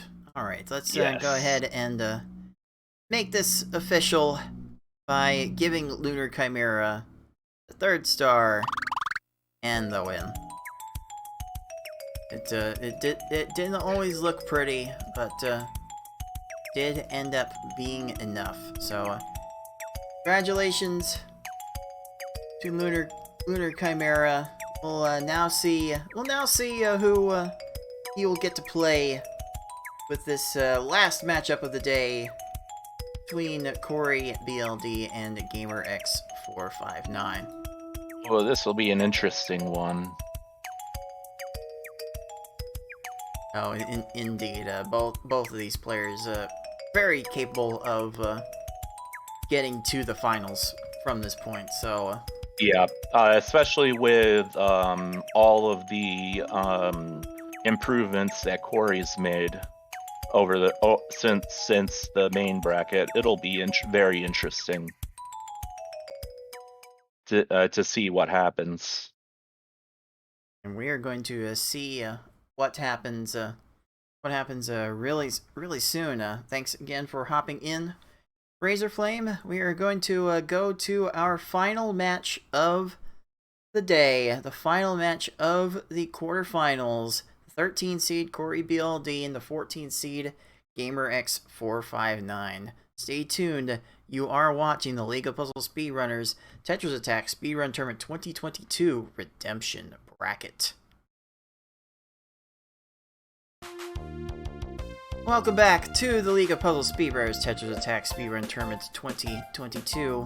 I am your head tournament organizer, Cards of the Heart, joined once again by fellow competitor Razorflame and Razor. We have a very very close matchup of 13 versus 14. Corey versus Gamer. Corey going through the pools stage at a 2-2 record. Gamer at a 1-3. But as you can see from their best times, they both have very, very high ceilings to them.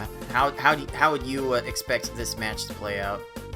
To be perfectly honest, oh yeah, I only have to focus on V hard because we're only doing V hard. I have no idea. It could literally go either way. But I think, in all honesty, even though both have very similar V hard times, I'm actually leaning more towards Gamer because I think I don't know why, I just have this feeling that I think something's gonna happen and it's gonna swing the match in Gamer's favor. I don't know though. How many games do you think it'll take though? Because again, these two very close to each other, and I feel like they might have a similar style. Yep. They feel similarly. I don't know if I want to call it high rolly. It kind of depends on the day which player you get from each of these two. I think it'll take 4 games, maybe 5, but I'm going to say 4. All right, so we've got a Gamer in 4 prediction. Let's find out if that is going to be the case and lead to another matchup with Lunar Chimera in the next round. So let's get to it. 13 seed Corey BLD, 14 seed GamerX 459 in the last quarterfinals match of the Redemption bracket, and it starts right now. All right. Video turn on. All right. Again, shout-outs to Forky for helping to record so many of these Redemption bracket matches. Once again, doing me a solid by recording this one as well. So I have not. I know how this turns out, but I have not seen how it unfolded. So we can enjoy that together. Yeah. To be perfectly honest, I actually know how this turns out as well, but I don't know exactly what happens either. And looks like we're off. Here we go with game 1. All right. Okay, Corey getting 2 forward combos to start off on this chain. Gamer getting a little short. Yep. On their nice chain. hit. They did an aerial catch there, though. That's very nice. And the follow-up on both is pretty good. Although we got a little bit of timer scam. Very different approaches to that attack, but very similar results. Just goes to show how many ways there are to skin these cats. Different strokes for different folks, am I right? So I hear. Ooh. And Corey moving kind of fast to get to that combo extension on the 5 chain. Yeah, unfortunately, just not the right timing. Oh my god. Gamer is lagging. And one line. Fortunately, no punish. But that can definitely burn you in later stages. Yeah, I know for a fact that in these early stages, if they have to raise like that, it's pretty much going to be they're going to lose, because they just don't have the time. But I don't know why Corey didn't go for that additional 3 panel there. That definitely would have helped because it wouldn't have needed any of the follow-up, but I guess still worked. It's so easy to second guess a player's actions in the moment. It can be so hard to see some of Yeah. the things that look obvious to an outside observer so easily. Yeah. Ooh. Geez, this attack here. Okay, Corey. kind of moving a little bit to get to that X4, and okay. That was kind of insane. That last movement there. Right, how's a gamer gonna get this started? Because it's gonna have to start resending. That's gonna That'll come be down enough. in time. Wow. Nice conch. That almost did not pan out. And there's follow-up combos here, and that's going to be another quick kill. Okay, Corey's getting some really good stages so far in the. And again, it's just amazing to see people progress with these games in such a short time. Corey being one of our newcomers to the tournament, and they already have a sub 8. He tried for something there, but wasn't able to quite get it. So a little bit of timer scam. Meanwhile, gamer finish getting the bit unhappy in the cam there, but yeah. Let's see how he starts the next. Gamers finding the combos when I he think that finds was the just combos. The attacks are very solid. Doesn't always find combos though. Very nice 17. Yep. And Lunchfish, will you please stop making random clears? Oh wow. Oh, nice follow-ups from Corey. Just barely getting that under 20 seconds. Yeah, and I think we're at just about a stage difference, a full stage clear now. Ooh, that 8. Nice 8. And being able to find 8 combos in your chains will definitely open up a lot of possibilities for you. Oh, that random two chain from Raphael there. Is Raph gonna have time for anything else? Yeah, because Ooh, wow. Okay. Oh, conch. Oh. Okay. Well, that's gonna waste a little bit of time. No severe punish though. Gamer going to 8. Oh, it barely gets it in time. Oh my. I mean, as far as big garbage blocks go, like dealing with the screen check, like once you get up to, I think it's like once you get up to X4, you can basically just go ham on the chain without any additional time penalty. Oh So, wow! Why not? Just Look why at not? this! If you need Look to at go that! big. That was a beautiful attack that just got a little punished. Let's see. Looks like Gamer's having a little bit of problems here, and one line short. Corey's gonna have to deal with a second tier and deal with a chain. Yeah. Oh boy. Oh boy. Yeah. And Gamer's hookbill runs out of time in second tier, as does Corey's.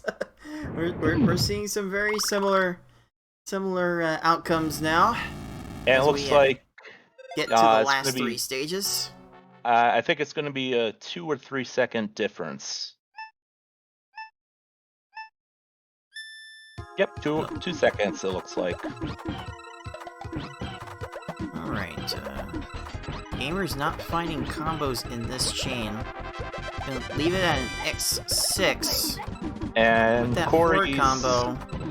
Corey, unfortunately, no chain. Oh my gosh, plant, stop. That is a lot. That is a lot to have to happen. Oh, yeah, Corey's gonna be dealing with that for a minute. Yep. Gamer But- is still gonna have to deal with Plant doing a few things, but Wow. not too many more. Wow. Oh, and look at that. Corey's Plant had to go scan top to bottom, and Plant couldn't get there in time. Good. That is why you send combos in your chains, ladies and gentlemen. That is the situation you hope to fall back on. There was a free 8. Oh, well, that was a different 8, but there was another free 8 I saw on Gamer's side. That one was the one he got was the one I didn't see. So GG's to him for finding that. Oh, hocus Gamer pocus. seems to be spamming some combos here. Oh, is Corey spamming the combos? Sure has. Wow. And it is Corey BLD taking the first stab at Bowser.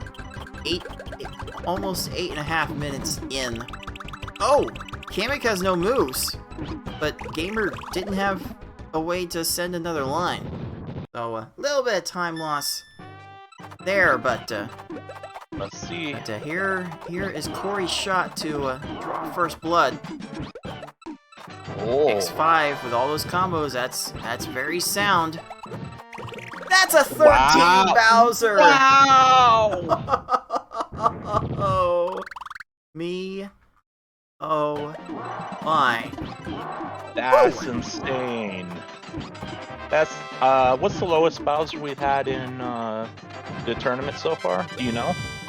I have not been keeping track. I think Pretty sure someone had an 11 somewhere. yeah, I think I remember that too. But But, let's see how let's see how this one. Wow. Yeah, but yeah, 13 is very, very like insane to get. You're not like go there's a And con. that is the conch kill for Gamer. So, So I think Corey think that- BLD gets an 845, and GamerX459 gets 934. Let's go ahead and give Corey that star number 1. yeah, I mean, geez. If this is any indication of how this match is gonna go, wow, I think my prediction might be in trouble. Maybe. We'll see. Yeah, like Corey's definitely finding more of the combos, and the Gamer is gonna definitely need more of the combos to come in if Yep. if this match is going to change shape. Not preloading.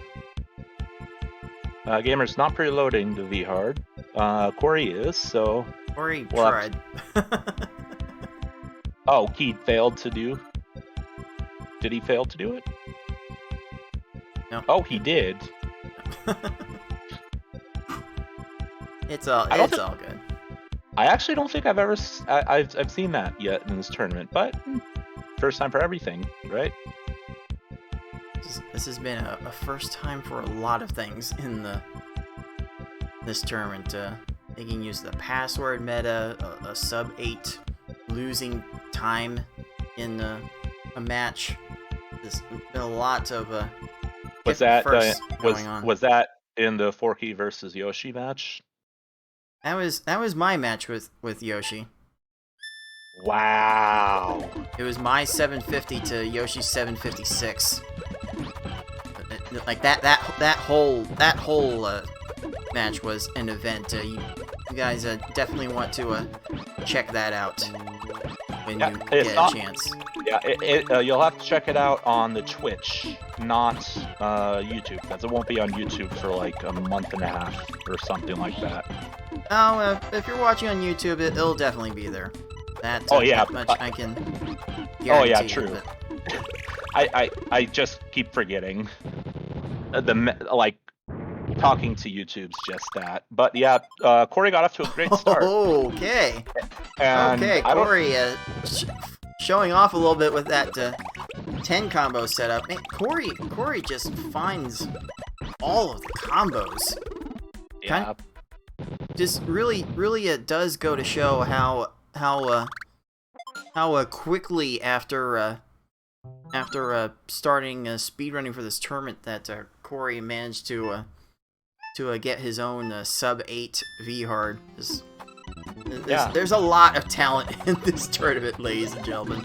A lot of talent. Yeah, this was probably the deepest tournament I had ever entered, like, just by far. And on this, let me clarify. And for LPS, I've been in deeper tournaments in other places, but this one is definitely going to be a tournament for the ages. And it can Corey's just get better and better.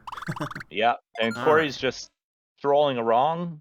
Okay, sure, a long. Oh, gamer One line. needed one more line. Not that that's been a super common theme for a gamer, but the combos have not always come down. Look at that. Oh, he purposely stopped that out of 5. Probably because he saw the timing. Did he see the timing right? He saw the timing right. The combos on the back ends of these attacks have been kind of amazing to see. Corey definitely good at that combo spamming, that combo storming. It's really getting rewarded for it so far. Yeah, and that was just a plain 6 from Wow Gamer, and that was enough for 14. And oh boy, yeah, these guys are good.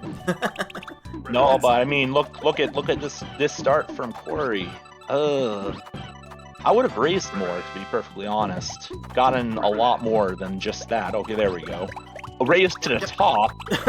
Okay, that might be a bit much, but yeah, you want to maximize your flexibility. And it's hard to do with. Oh! Okay, Corey. He got a 9. Okay, we see you. And this time, Gamer's One short line? on the chains. But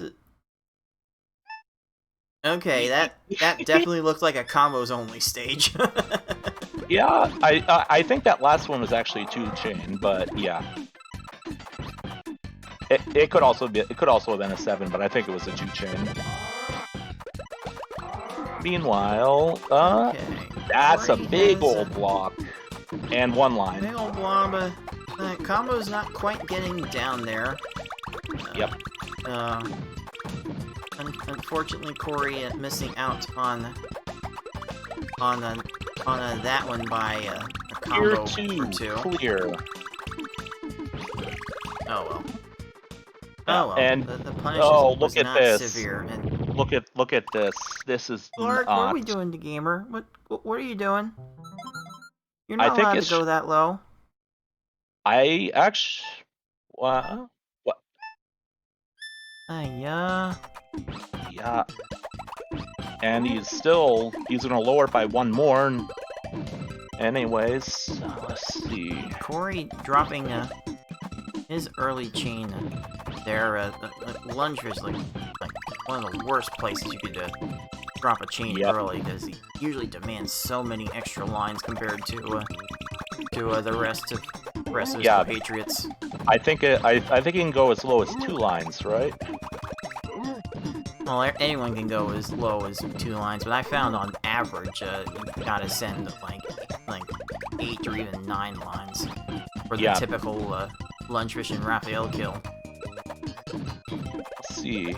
Oh, Also, Corey's aggressive raising is eventually going to get him to bonk. But he needs to be careful about that. Did he go to the top again? Yeah, just about. I go 1 line to the top, but I know to stop. Let's see if that actually comes up. Gamer did switch the lead with a 19 Lunchfish there not quite getting the good chain there. Yeah. Oh, this is a Wow. very piecemeal attack. Corey got a 119 on lunge. That sounds about right for what bad lunge fishes can do. And wow, And just focused on the Gamer- one side. Gamer enters the cave first at around 6:30. Like this is not a feel good pace by any stretch. But Well, for me it would be, but for them, no. For both of these players, no. They'd be expected probably like a 5:30 maybe entrance, somewhere around there. okay, all right. Corey is also through. Yeah, that one needed a bigger chain. It looks like. Now Hookbill is going to chain a little bit more, but not that much. And the combo. Yep. The combos in the back end save Gamer's stage. A little bit of a misplay there on Corey's side, dropping the combo, the chain there, but I think he'll be able to get the comeback. Oh, he's actually not gonna elect to go for the chain there. I don't know why you wouldn't go for a chain there. I mean, now we're getting into a situation where Corey's building off of Hookbill's garbage. So Yeah. this is going to be a very, very slow process. And look at this. Oh my gosh, a 6 chain on the back of this. But there's a but that's gonna be below the line, and oh god, clear anyways. Gamer Look at getting gamed. look at Corey's side. Oh my gosh. Attack is still going on. Alright. Oh, Gamer, okay. Gamer plant runs out of time. Hookbill is still going. Yep. He stopped off now. Let's see how long that lasts, though. X6? Oof. That might be the blessing Corey needs to escape from the stage, though. Conch? And Conch. Just barely. Oh, look. Gamer going big with the X7. Yeah, with combos. It's up to you. But we got some hocus. Oh! Wait! How did he keep that chain? The time these foes get afforded, especially with how much lag this game tends to generate. I didn't see clears. Okay, I must be blind. Okay, all right. Has Corey got a plan for the back end of this attack? Okay, that's gonna go X4. Gonna leave it at X4, and that's not gonna be enough. Meanwhile, Gamer's done with Kamek. Yeah, there's gonna be a lot that has to happen from here for Corey to get back in this race. And I'm that sure- doesn't help. I'm not sure you want to give Gamer any sort of window to feel good about his play. Tying up the match feels particularly problematic. But Yeah, let's see and let's see what Gamer good. can do. Good And raising. out Wow! of time. It's very strong pillars hold up Gamer's time, and it's a respectable great 16. 10:09. Very, very good work.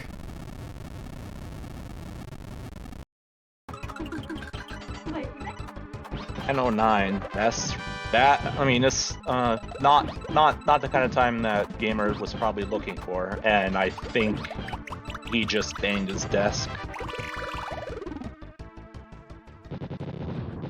But I mean, yeah, it was solid. Well, that was a minute 44 plant for Corey. Oof.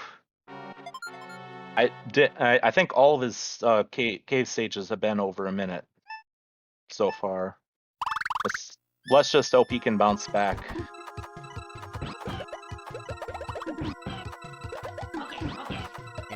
Yeah, Corey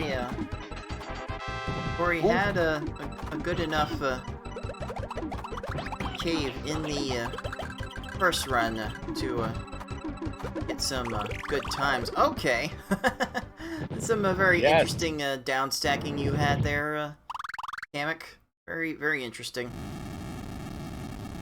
Yeah, that was very good. That was a very good on the crackback, getting 19. Corey in the cave stages has performed pretty well. Just everything before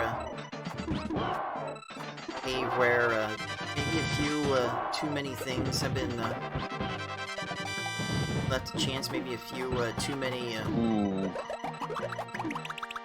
Yeah. Oh. Too many chains not falling into place. And giving us heart attacks from raising to the top. I think we can get over that one. I don't know if Yeah. Bowser will. Bowser's out of position here. Yep. And that will do it. Yeah, so let's see, that was 12-28 maybe? Officially at 12-29 for Okay. our 13 seed. Yeah, so my advice to both these opponents, even though Gamer won, just wipe whatever happened out of your mind and go forward. Like, that's something that I've learned in this tournament. Just, like, yeah. Just get after the next match, the next game, and go for it.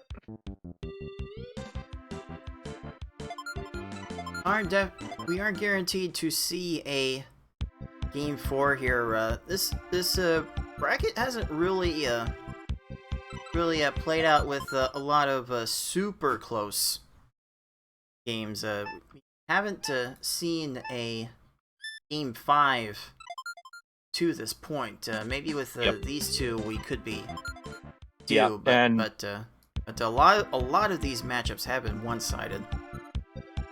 Yeah. Usually I think there have been a lot of 3-1s and 3-0s, I'm assuming. Okay, game 3 is now here. Ooh, don't know what that clear accomplished, but Corey going off, although he stopped it really early. Yeah, very aggressive, but yeah, I don't know where the combos were to support that aggression. Yeah, no, there. I only saw 2 combos there, but he still got a 19 on with the follow-up, so that's still pretty good. It's definitely fine. Corey's using backup combos to play for those 20-second stages, which for this circumstance would be enough.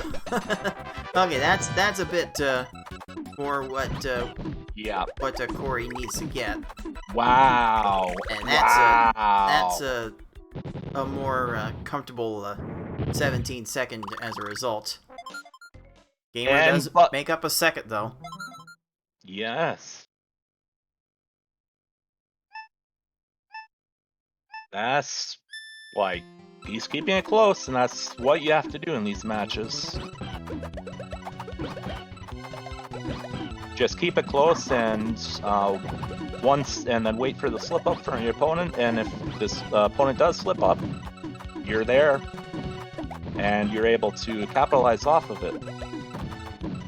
Ooh, does Corey Pucci have any? Oh! One more line, and that would have been a very effective attack. As it stands now, that is going to basically make this match even. I was just about to say, even match now. Wow. Oh my goodness. This one is definitely billing to form as a 13-14 matchup. Gamer's making a bunch of 7 combos, extending the chains with some catches, some slides, all the swag coming in. Yeah. For our 14 seed gets rewarded. Both of them do. More or less.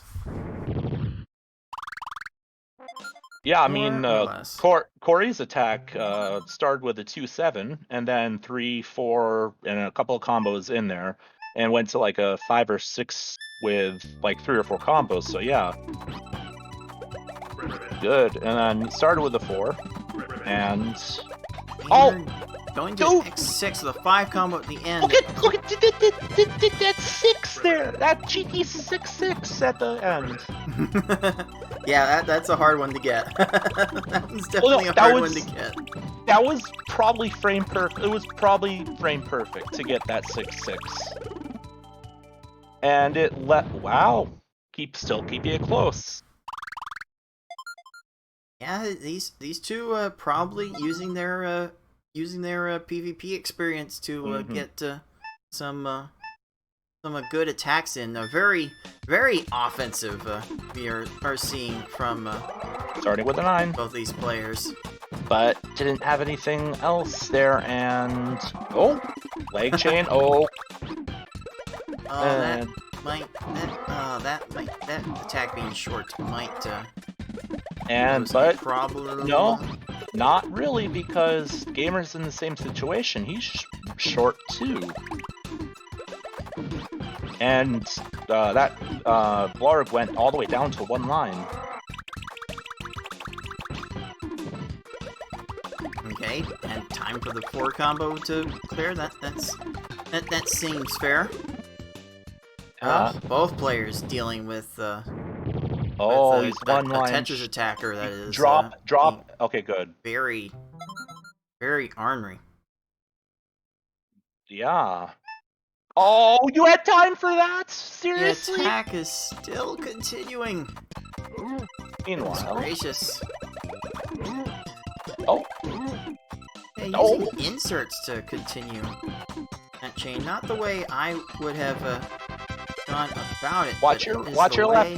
Watch your left. Is Okay, the good. way Corey decided to go about it. Unfortunately, the attack was a bit on the low side. And he got a lunge, got a chain. And 1 line short, but now not anymore. But yeah. Okay, don't think Lunchfish had time for anything else. Nice finding that 9, though. I always got to reward my fellow competitors for getting large chains, or large combos.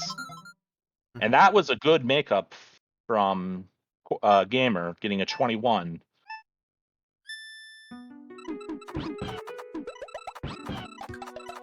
Oh, Ooh, what a recovery to keep that chain alive, only to miss a slide right after. yeah. Corey is definitely trying a lot of things. A lot of things aren't working at the moment, but definitely trying.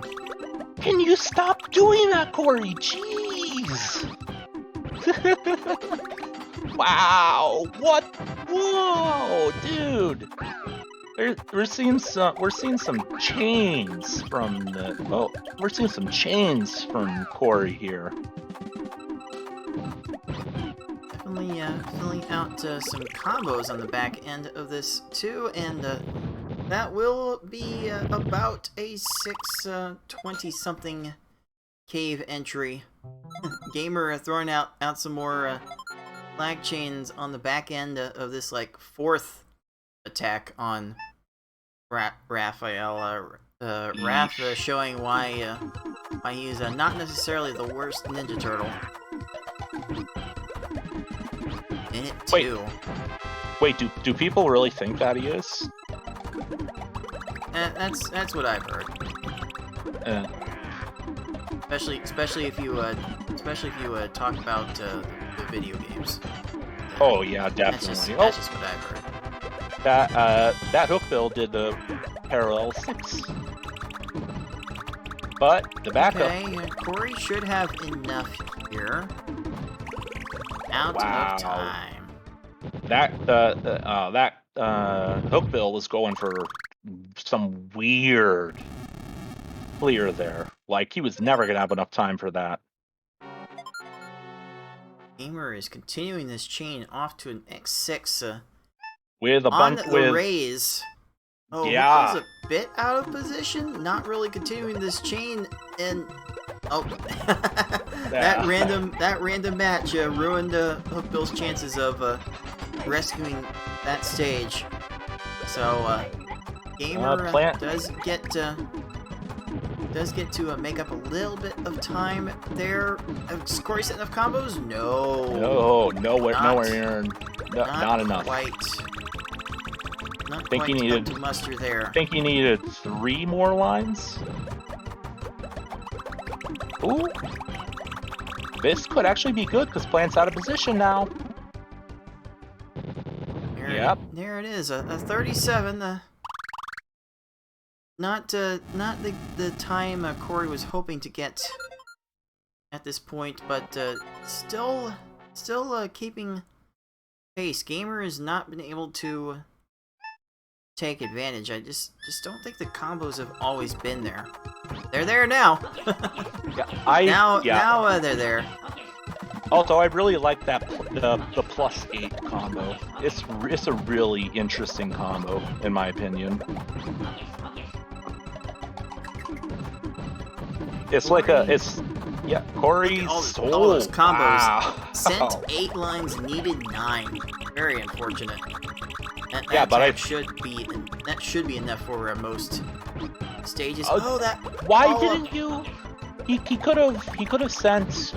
He had an easy chain there off the garbage, but I guess he didn't want to go for it. There's a delicate balance there with trying to send enough garbage and then sending the right amount. Look at this. I don't know if Corey has that balance figured out yet in a race situation. So we're gonna see Gamer enter Bowser first. Yeah, let's see. Just a bunch of. And Corey Kamek gets conched. Get conched, Kamek. I mean, that's pretty much all you're good for, right? Gamer sent enough combos here. Yes! Get conched. Bowser. I think that's the second game. That was clutch. I think he conched Bowser in the last game, too. Yeah, he did. That one's a clutch. That one's a clutch kill for a 10-11 from our 14 seed. At least we're seeing consistency here with their times. Staying very, very steady. Corey is having ups and downs, but Steady has been showing to win more of these races than not. 10:51. That's gonna be a time Corey knows is not going to be good enough, but it is the time that he ended up getting. Let's go ahead and make sure Gamer gets star number 2. Yes.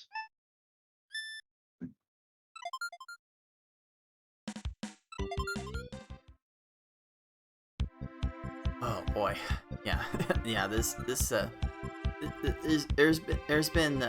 been some steady activity on one side and some very up and down activity on the other, and I think these times are trending so that the up and down is about to go up again, and we might be in for a game 5.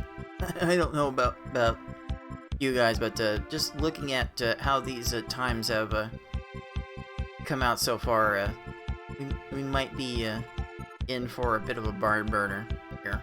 Yeah, this could be a fast, but you could also look at it where on the flip side, where this next match from Corey could actually go the other way and actually go longer as well, because he went short, long, short, and he could go long now, and this could also be an argument for a Game 4 win too.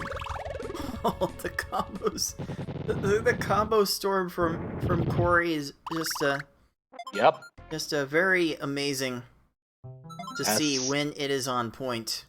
Hasn't always been on point, but it's very enough to get a 14. very clean. Will the pillars get taken care of? No. Corey restarting the chain. It's going to get close, but no cigar. One line short. That combo at the end. That measly 4 combo at the end was enough.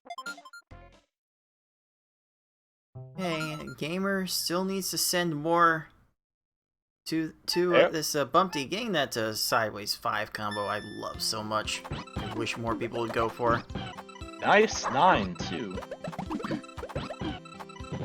Gamer gets out of Bumpty with a 25. This second attack should be rather sizable. Although Corey did start another chain, which could have delayed some of the previous garbage. But this is fine. It is a fine time right now. 2 minutes heading into the second quarter. Play. That going on that logic, that would mean an 8-minute time, right? I mean, if only it was that simple all the time, but that would be the dream. Yeah. Okay. I mean, yeah. So that is I don't know. I have no idea what Corey could have done different there. No. I don't know how you otherwise prevent this. Chain off the garbage. Oh, greedy bug. Oh, okay, Greedy that's bug what he went for a combo clear. Yep. Bailed Wait, out Corey. Is Wiggler actually considered a bug? Caterpillar, I think. Caterpillar that grew wings. That is true. Never thought of it that way. Alright. Wow. That was an interesting combo that Froggy made, but that is not enough from Corey. Oh yes, he ate. He waited there. Why did he wait? To see how everything would pan out? Like, that doesn't make sense to me. But okay. Like, I don't know. It gets very hard to psychoanalyze what goes into other players' heads when playing these games. It can be hard to go through your own head trying to figure out what you did in a given situation. Yeah, although we do see some very evident opens there. That 8 combo in the middle for Corey was fairly obvious to go for, and it's leading to some decent things here. Yeah. Oh yeah. Yeah. That is what you're looking for. Meanwhile, we completely glossed over the fact that Gamer actually got to stage 6 first.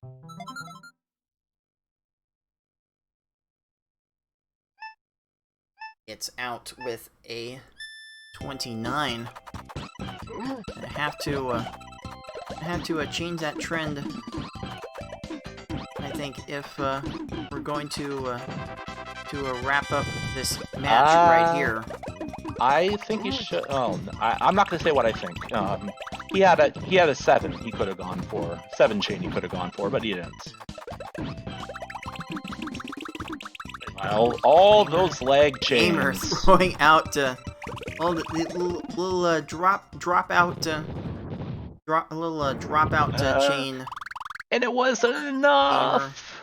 That's wow. Okay, there it is. Whew. Yeah, this so far this match has been about as I expected.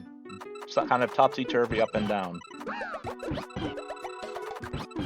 It's definitely been something turvy about. I know that much. Corey restarting this chain. If this drops, it'll work. With that And six, it drops. Conch. There we go. Also, that felt very calculated. Galloping Conch in the chat said, "That's what I'm here for." It feels like the only thing Conch is here for at the end of the day, and we 19. We love it. 19 on Gamer's side, so Gamer's keeping this close, which is really good for him. Because if he can catch, yeah, These combos from Corey coming in clutch. Oh, he messed that up a little bit, but I think it should be fine. Just watch your left. More? Okay, good. Oh, that is a very questionable move from Hookbill, and it leads to the Conch. Yes. Oh my. Gamer might have a problem, and he's pinned. Oh. Ouch, he got conched. Holy, how many combos did Hookbill put in that chain? I don't know. Goodness gracious. That's a lot. That is the break Corey needs to potentially make this a Game 5 situation. That chain ended up being very short, though. But it might be good if the left doesn't get. Okay, it does. It did. I was thinking oh my god, the follow-up is going to be more than enough. Ooh, some dumb stacking from Piranha Plant and Conch. I think that's. Is that a conch? Oh yeah. There was gonna be no recourse from there. Even a stack raise was. And a full stage lead now. Not gonna do anything. Yep, the lead has crystallized to a full stage now, thanks to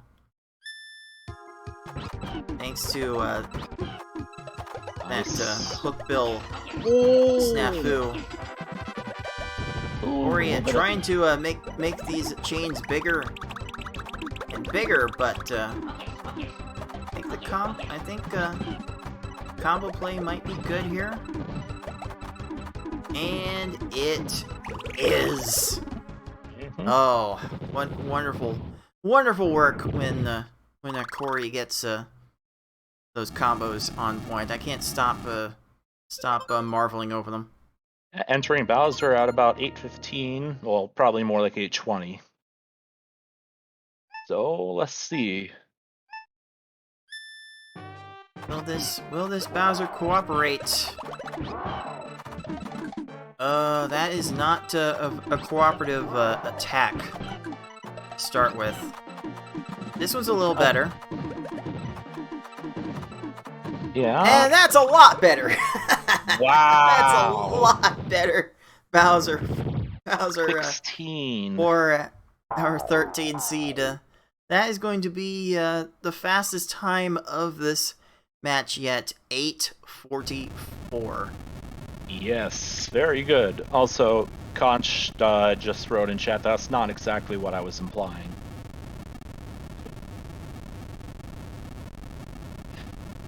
So let's see how. So we're seeing Corey's highs and lows about in full display. All right, there's something to make you feel good. Yep. Getting 12 makes you feel really good, yeah. Especially in the cave stage. I was just about to say, getting a sub 15 in cave is insane. Like I don't know of too many players that can actually get a sub 15 in the cave.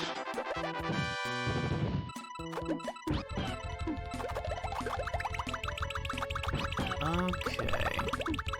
Seven. So it looks like we have still have Corey's audio for the rest of this race. So we'll listen to Corey start up another run.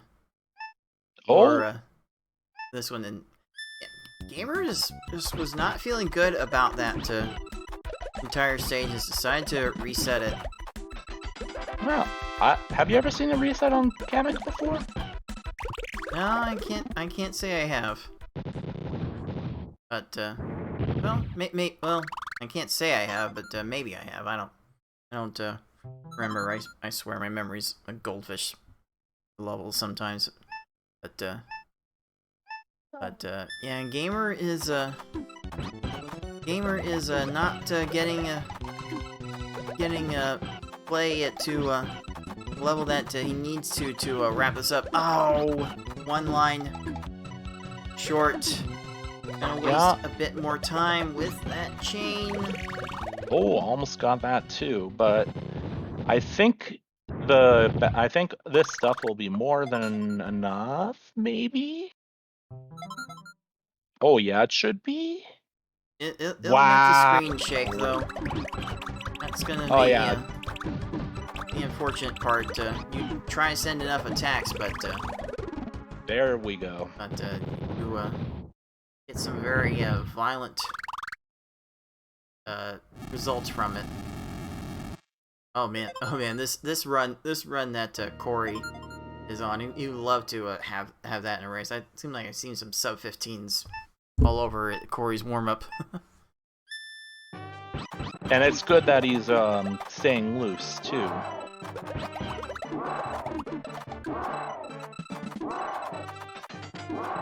Wish I knew what was going through Gamer's mind on this one. That's an X8 chain from Bowser, and okay, the combos are trying to make it. Maybe if Gamer had left the chain right there, then maybe it could have worked. It's very hard to say.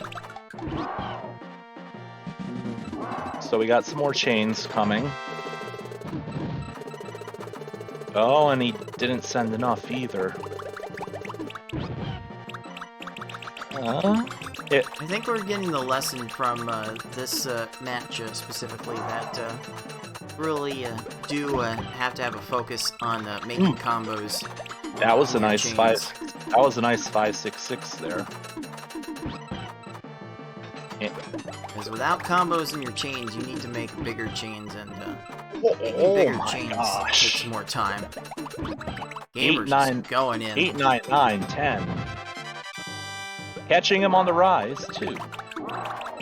And this is not about finishing fast anymore. This is about humiliation.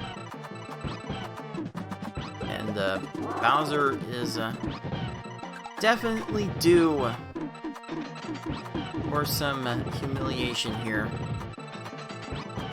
Oh, that accidental clear there kind of messed Bowser up for a little bit. 10, 11, 12, 13. And Mystery! Right at the end.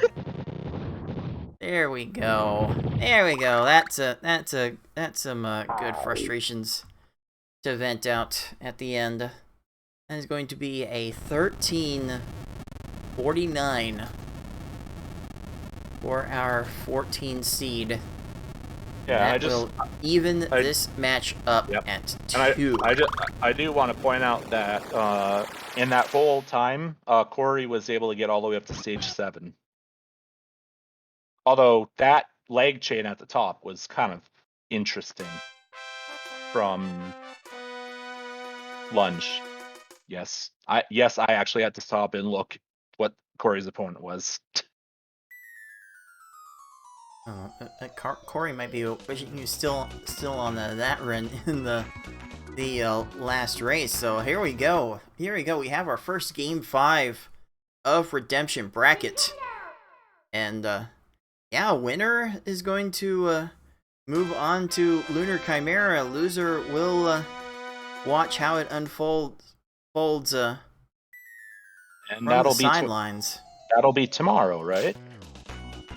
Yeah, yes, this is the last match for today. We'll have the other 2 rounds for you, starting at the same time as we did today, 2 p.m. Eastern Time, here on twitch.tv/puzzlespeedrun. Yeah, I actually noticed that you guys did change the name of the Twitch, and I actually didn't notice that until like a week after the rebrand. Indeed, I think Aries put it, or maybe it was Demolition Derby, one of the two. I'll figure out who read later, but it's all about that SEO. It's all about that search engine optimization, baby.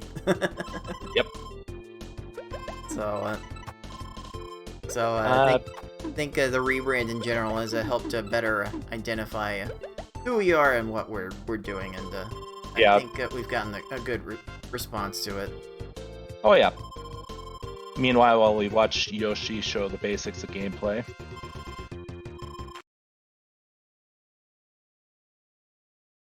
And what Corey could possibly do with that violent raising. I mean, it still feels like it's looming. It feels like it's looming out there that Corey's gonna bonk himself one of these times, and it's going to prove to be all the difference. Yeah, let's just hope it's not in this upcoming game. Oh, let's hope we get a good clean fight here, boys. Yep. Let's go get it done. Gamer doing a little bit more warm up. It looks like we'll get this. We'll get this. This game 5. This decider.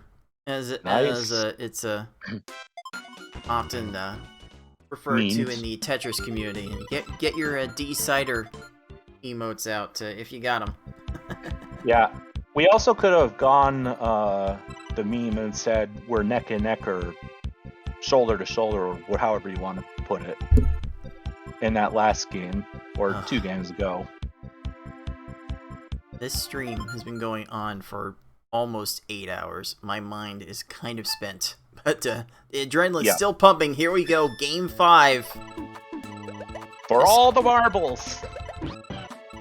We're not even playing marbles on stream. Oh. Okay, Corey getting a follow-up attack with some more combos. Combo Storm is storming. And Lakitu is chaining on Gamer. Great. Wow. But nothing on the crackback. He's gonna clear. And dueling 27s. Nice way to start this match. We're neck and neck, boys. We could have started this any differently, could we? There's no way. There's absolutely no way. I swear, if this game goes to like a 1 second difference, I'm literally gonna laugh. Because of the context of the opener of this game. Alright, Corey has done like a 4-chain and gonna restart it with a few more combos, but that might prove to be a problem. Gamer 23. Definitely stacking the combos there. 26, so still close. It is still close, or as the meme we've been trying to force, it's neck and neck and neck and neck and neck and neck and neck and neck and neck and neck and neck and neck and neck and neck and neck and neck. Gamer's attack going to X5 with a multitude of 4 combos, unfortunately timed. Yeah, but, just had that there. It'll end up being fine. Nice, nice 18. job, Poochie, ruining the 6 combo that could have made Corey's life even more miserable. But, Also, nice hovering panel over there. we're gonna get back and forth action over here. Hope you guys can keep up. Okay, Gamer started that chain from the top of the stack, with leaving very little room to do anything else. I find the optimal place to start a chain is in the middle or just below the middle. Indeed, that is how I recommend that people build their attacks. That tier 2. And this is gonna be like a 4 chain? No, not quite a 4 chain, but it's gonna be just as annoying. Yeah, just annoying. Buddy's gonna run out of time because he scans top from bottom. Top to bottom, sorry. Top from bottom, what am I saying? Just like that, we have another lead change. I do not expect this to be the last one before cave. This is still gonna go backward. Oh, okay, nice. there's that slide. Yep. We're swagging out. We're rewarded with a 13. Yep. I'm sure Corey needed that last chain link to fill it out. That missed time drop there from Gamer, but 17 still good. Keeping it close. Corey's got a 4 into a 5 for this open. Get another 4. Another 5. Into 5. Oh, not quite. But, I thought there were going to be enough combos there, and then Blarg flattened down a bit more. A lot more. Flattening down a lot more. Jeez. That's kind of rude. Yeah, and that could be the difference. So, well, looks like they're both going through. Oh, wow. Oh, that clear. Oh, that's going to be a lot of transformation time for Gamer to sit through. About 6 seconds. 5. With the chain in the second tier, for good measure. Just waste all the time, why don't you? Yeah, I found that timer scam isn't as prevalent in this game, but it's still prevalent. Oh, nice 6-6. Corey dropping in a 6 combo at the end of that chain. Oh, jeez. That was almost a crush. Meanwhile, Gamer's going to a 8. Oh, jeez. No, take no chances. Take no prisoners. And Corey finishes it with a 28. And then there's the byproduct of making big chains, making the screen shake a lot, and that's just going to give Lunchfish even more time to respond to the garbage. Oh, Corey thought he had something else set up there, but that's still going to be fairly solid. Oh, combo's not quite there. Just trying to let the combos breathe. Maybe you could have actually gotten a little bit more in. Yeah, 5 combo there. There was an 8 combo that could have been had. One line. One more line, and oh boy. Now second tier is here. And there will be a lot to fear. Fortunately, the punishment goes away. Now there. this Gamer not sending enough though. That was the opportunity. Yeah, I was about to say. No, well, he still made up a good amount of time. Still 28. Still fairly respectable. We'll still be fine with any 30-second something times. Ooh, Corey got a color conflict there. And nothing after it. And those surprise matches will throw off a lot of And people. look at that huge down stack. Well, byproduct of a clear, I think. Meanwhile, this looks good. Ooh. There we go, a 17-second hookbill. And Poor Hookbill's going Gamer. off. And Hookbill's going off on Corey's side. Oh my! And there's the And second tier of panels. This Just keep on going with your bad self. Oh boy. Wow, that was a huge shift. That could very well decide this entire match. Gamer Oh, making look at- sure that no other shenanigans happen here. X6 chain. But a clear. All the combos. Yep. Oh, plant out of position. Had time. Gotta get something started though. Yeah, that 8 combo. Only a little thing started, so maybe it won't waste too much time. Meanwhile, Oh, Corey's Corey. got plants topped off too, and that didn't count for the clear. This could actually end up as a Oh my. uh, Just like that, we are even with 2 stages to go. yep. could Well, this- about a second difference, 2-second difference, but yeah, This- pretty much Could even. this match have ended any different? No, but I still swear if this ends up with a 1-second time difference, I'm literally gonna laugh at the end of it, because yeah, that's not good. See, Gamer's Oh. chaining, Kamek is chaining. Corey Kamek not doing a lot of chaining. Starting it one up now, though. Corey played this too close to the vest. I wonder. 9. Not quite a 10. But that's gonna give Corey Kamek a lot of time to downstack and respond. But Gamer Kamek's still gaming over here. This is the real Gamergate. Let's be real. Oh! Oh! That poor combo couldn't quite fall down, and Corey takes a death. That was a death? That was a death! Oh, Oh my cool. god! Oh my goodness! That could be it. That could be it. That could be the biggest swing in this entire match. Both players Yeah. spent 1 minute on that Kamek. Corey lost. Gamer won. That could And- end up being the whole thing. Well, I mean, we saw Bowser to consider, but it could very well end up be 10. Nice.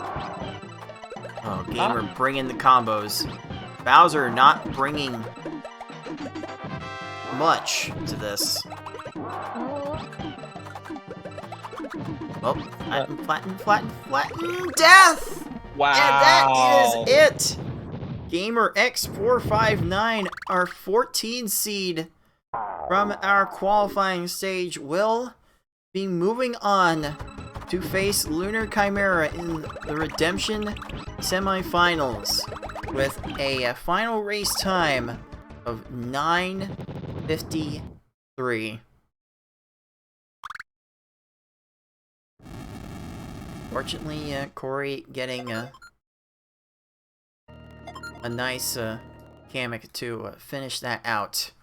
But woof! What Wow. a match! That ending, oh my gosh.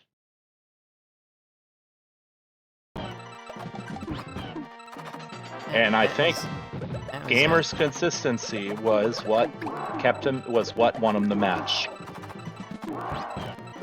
Like, all of his times, bar one, were within 30 seconds of each other. Pretty much. Oof. Yeah. Corey had major highs and lows mostly lower than Gamers, and when Corey needed it most, fell just a little bit short. So Corey actually ended up getting An 11-19. 11 flat Oh, 11 on that one. flat. There were definitely some stream shenanigans Yeah. happening at the end there. Yeah, but, like, there were some panels missing and stuff. I don't think... Like, seriously, that's what I was seeing. But yeah, doesn't make a lot of difference at the end of the day. we will have our 14 seed taking home star number 3 and the win. Yeah. So Ooh. like I said in the beginning, I knew that Gamer won this. So my prediction was kind of a little biased, but not quite as biased because I didn't know how many games. And it ended up going 5. I was thinking 4, but yeah, 5, still good.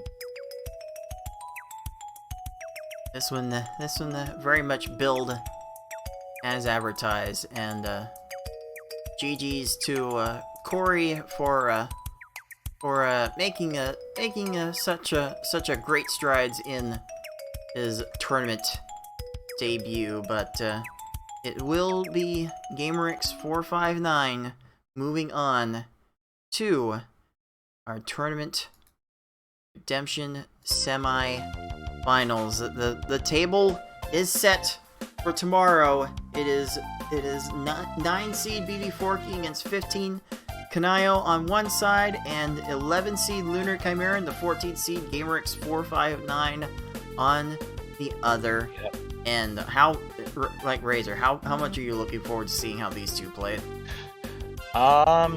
Pretty. I think both matches are going to be very, very interesting because I know Kaineo winning was an upset because I think Galloping Conch was going to be a favorite in that match, but winning that was just insane.